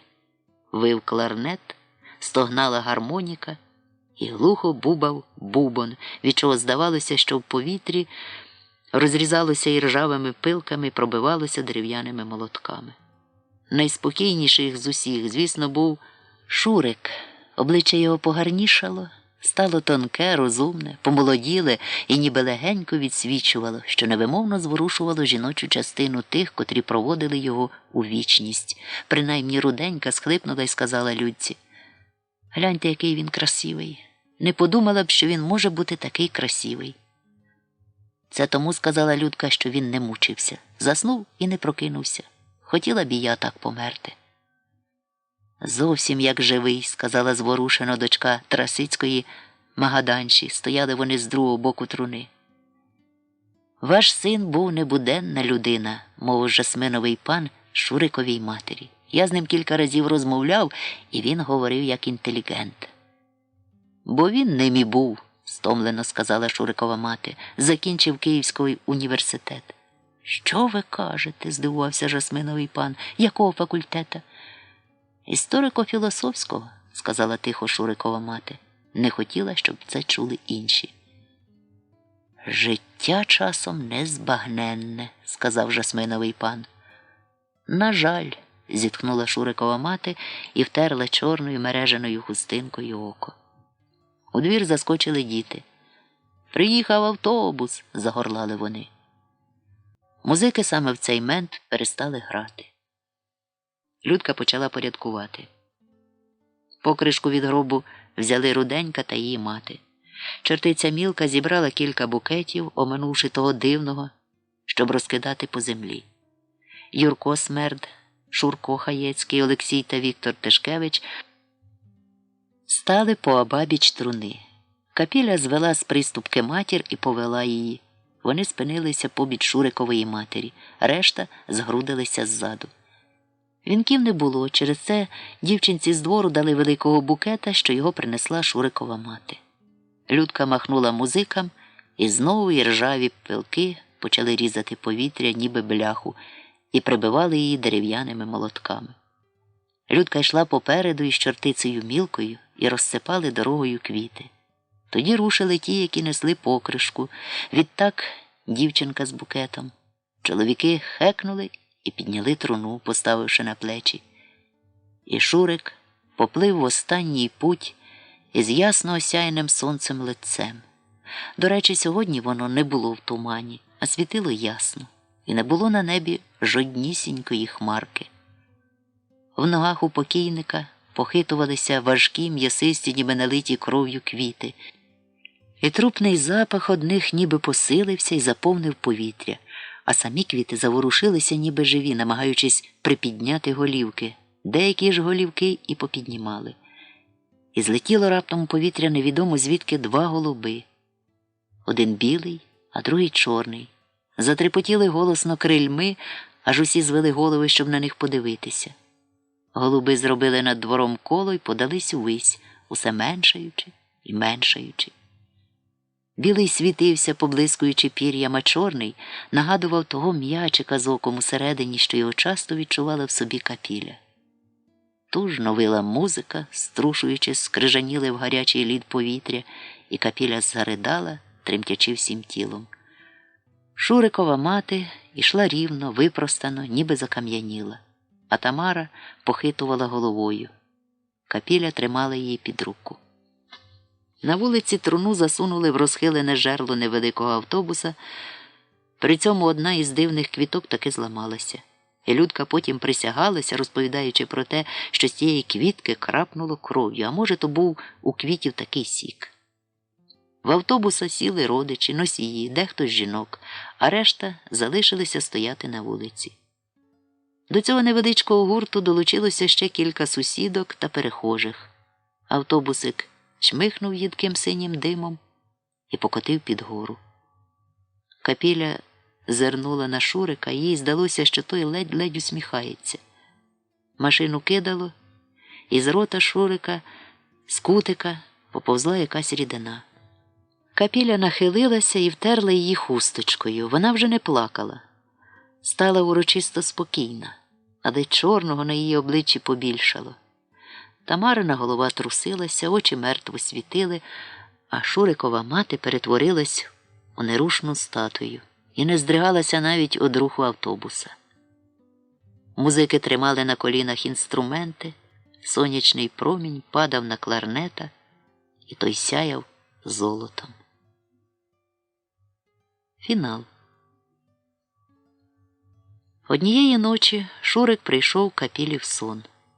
Був у фраці, з краваткою-метеликом, в білюсінькій сорочці, із напомаженим волоссям, аж лискотіло, розділене з лівого боку рівним проділом. Шурик зайшов до їхнього дворика, ступаючи лакованими туфлями на брук, який лискотів під щедрим місячним промінням. При цьому з-під штанини в нього помигували білі шкарпетки. Вийшов на ганочка, зупинився і глянув звідсіля на далекі річкові краєвиди. В одному місці побачив червоні м'ясисті квіти, які горіли ніби лампіони.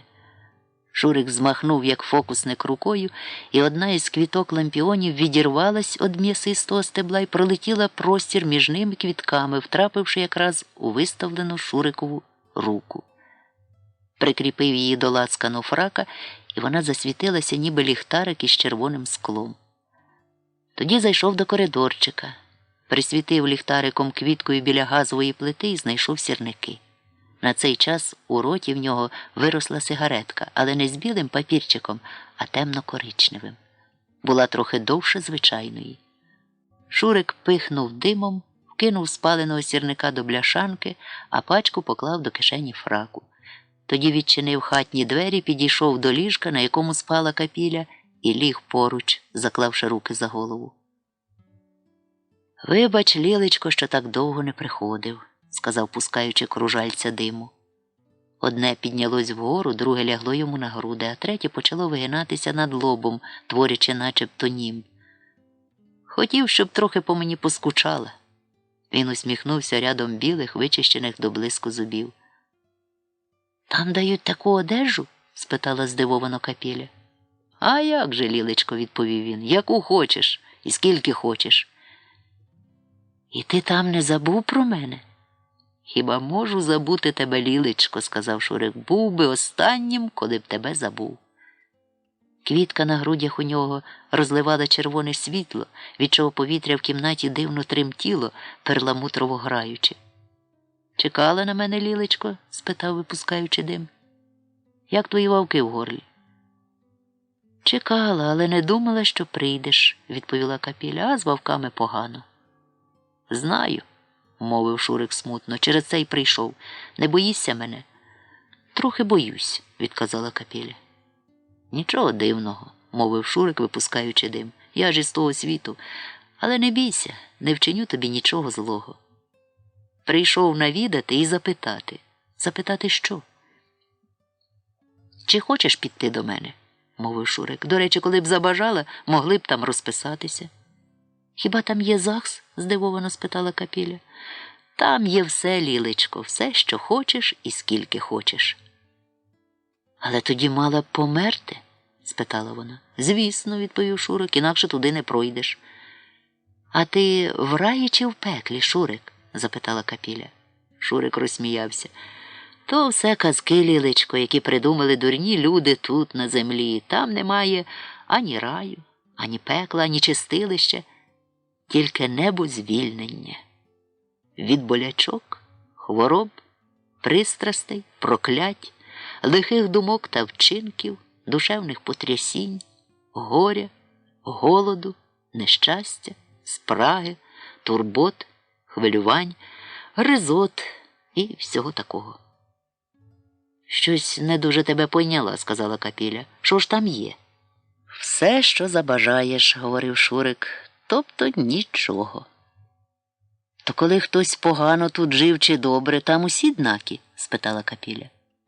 Так, Лілечко, сказав Шурик, випускаючи дим, але вони не однакі пам'яттю, яка залишилася тут на землі. Тобто їхнє добре, Лілечко, і зле житиме доти, доки є про них у живих людей пам'ять. Оце і є рай і пекло. Коли хтось згадає вмерлого добре, він у раю, а зле в пеклі. Отож кожен може бути там і там, в одному більше, в іншому менше. Нескладно говорю? Трохи складно, сказала Капіля, але я понімаю. Ти в мене розумничка, Лілечко, м'яко сказав Шурик. Ще одне знай. Насильно тебе не забиратиму, хоч і скучив. Тільки коли сама забажаєш, тоді допоможу. Покличеш смерть? Спитала Капіля. Ні, бо я і є смерть, мовив Шурик, знову випускаючи дим. Але не лякайся.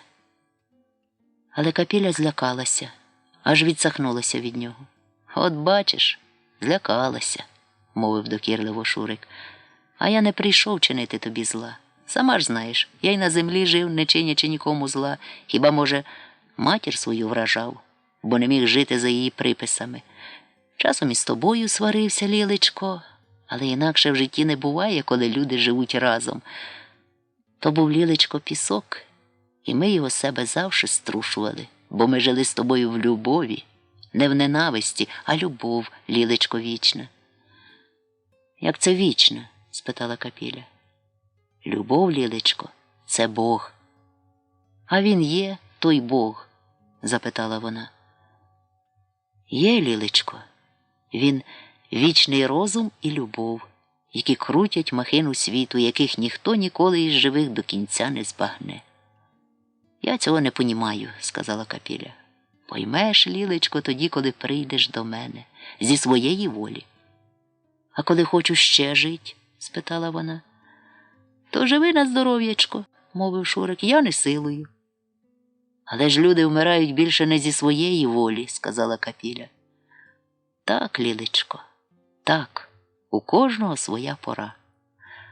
Рано чи пізно, відказав Шурик, але тоді не зможеш з'єднатися зі мною, тобто в тому світі будемо кожен окремо, а душ своїх не з'єднаємо, бо між нами стане стіна прожитого порізно часу, а все інше залишиться як в усіх, тобто перейде в ніщо. А коли з'єднаємо душі? Спитала Капіля. Тоді станемо спільною часточкою великого сущого, тобто Бога або ж любові. Капіля задумалася. Такі чудні речі, говорив їй Шурик, раптом відчула власне тіло, костомашне, обтягнуте сухою шкірою, яке заболіло їй раптом, заскімлило і ніби витисло з єства червоний сік, як із тих дивних квітів. Відчула печію в роті, ніби розпалювався там вогонь, відчула, що вогонь той розгоряється, що досить їй сказати «так», і той вогонь охопить її голову, повільно спалюючи, і перейде на груди, а тоді на руки й ноги. І не залишиться тут на ліжку від неї і жменьки попелу. Стане легка й прозора, і відчує, що може летіти, як птах, а може, як гострий, швидкий промінь, який стрілою мчить у голубій рурі і мчатиме в ній безконечно довго, хоч джерело того світла і погасло. І десь там, у невимовній глибині, вона з'єднається, сама бувши часточкою світла із часточкою іншого. Це й буде те, що заповідав їй Шурик. І вона сказала з мертвілими й посинілими вустами: «Добре, Шурику, я піду з тобою. Тільки ніколи, ніколи не покидай мене». «Не покину тебе, Лілечко», – тихо сказав Шурик. «Клянусь Господом».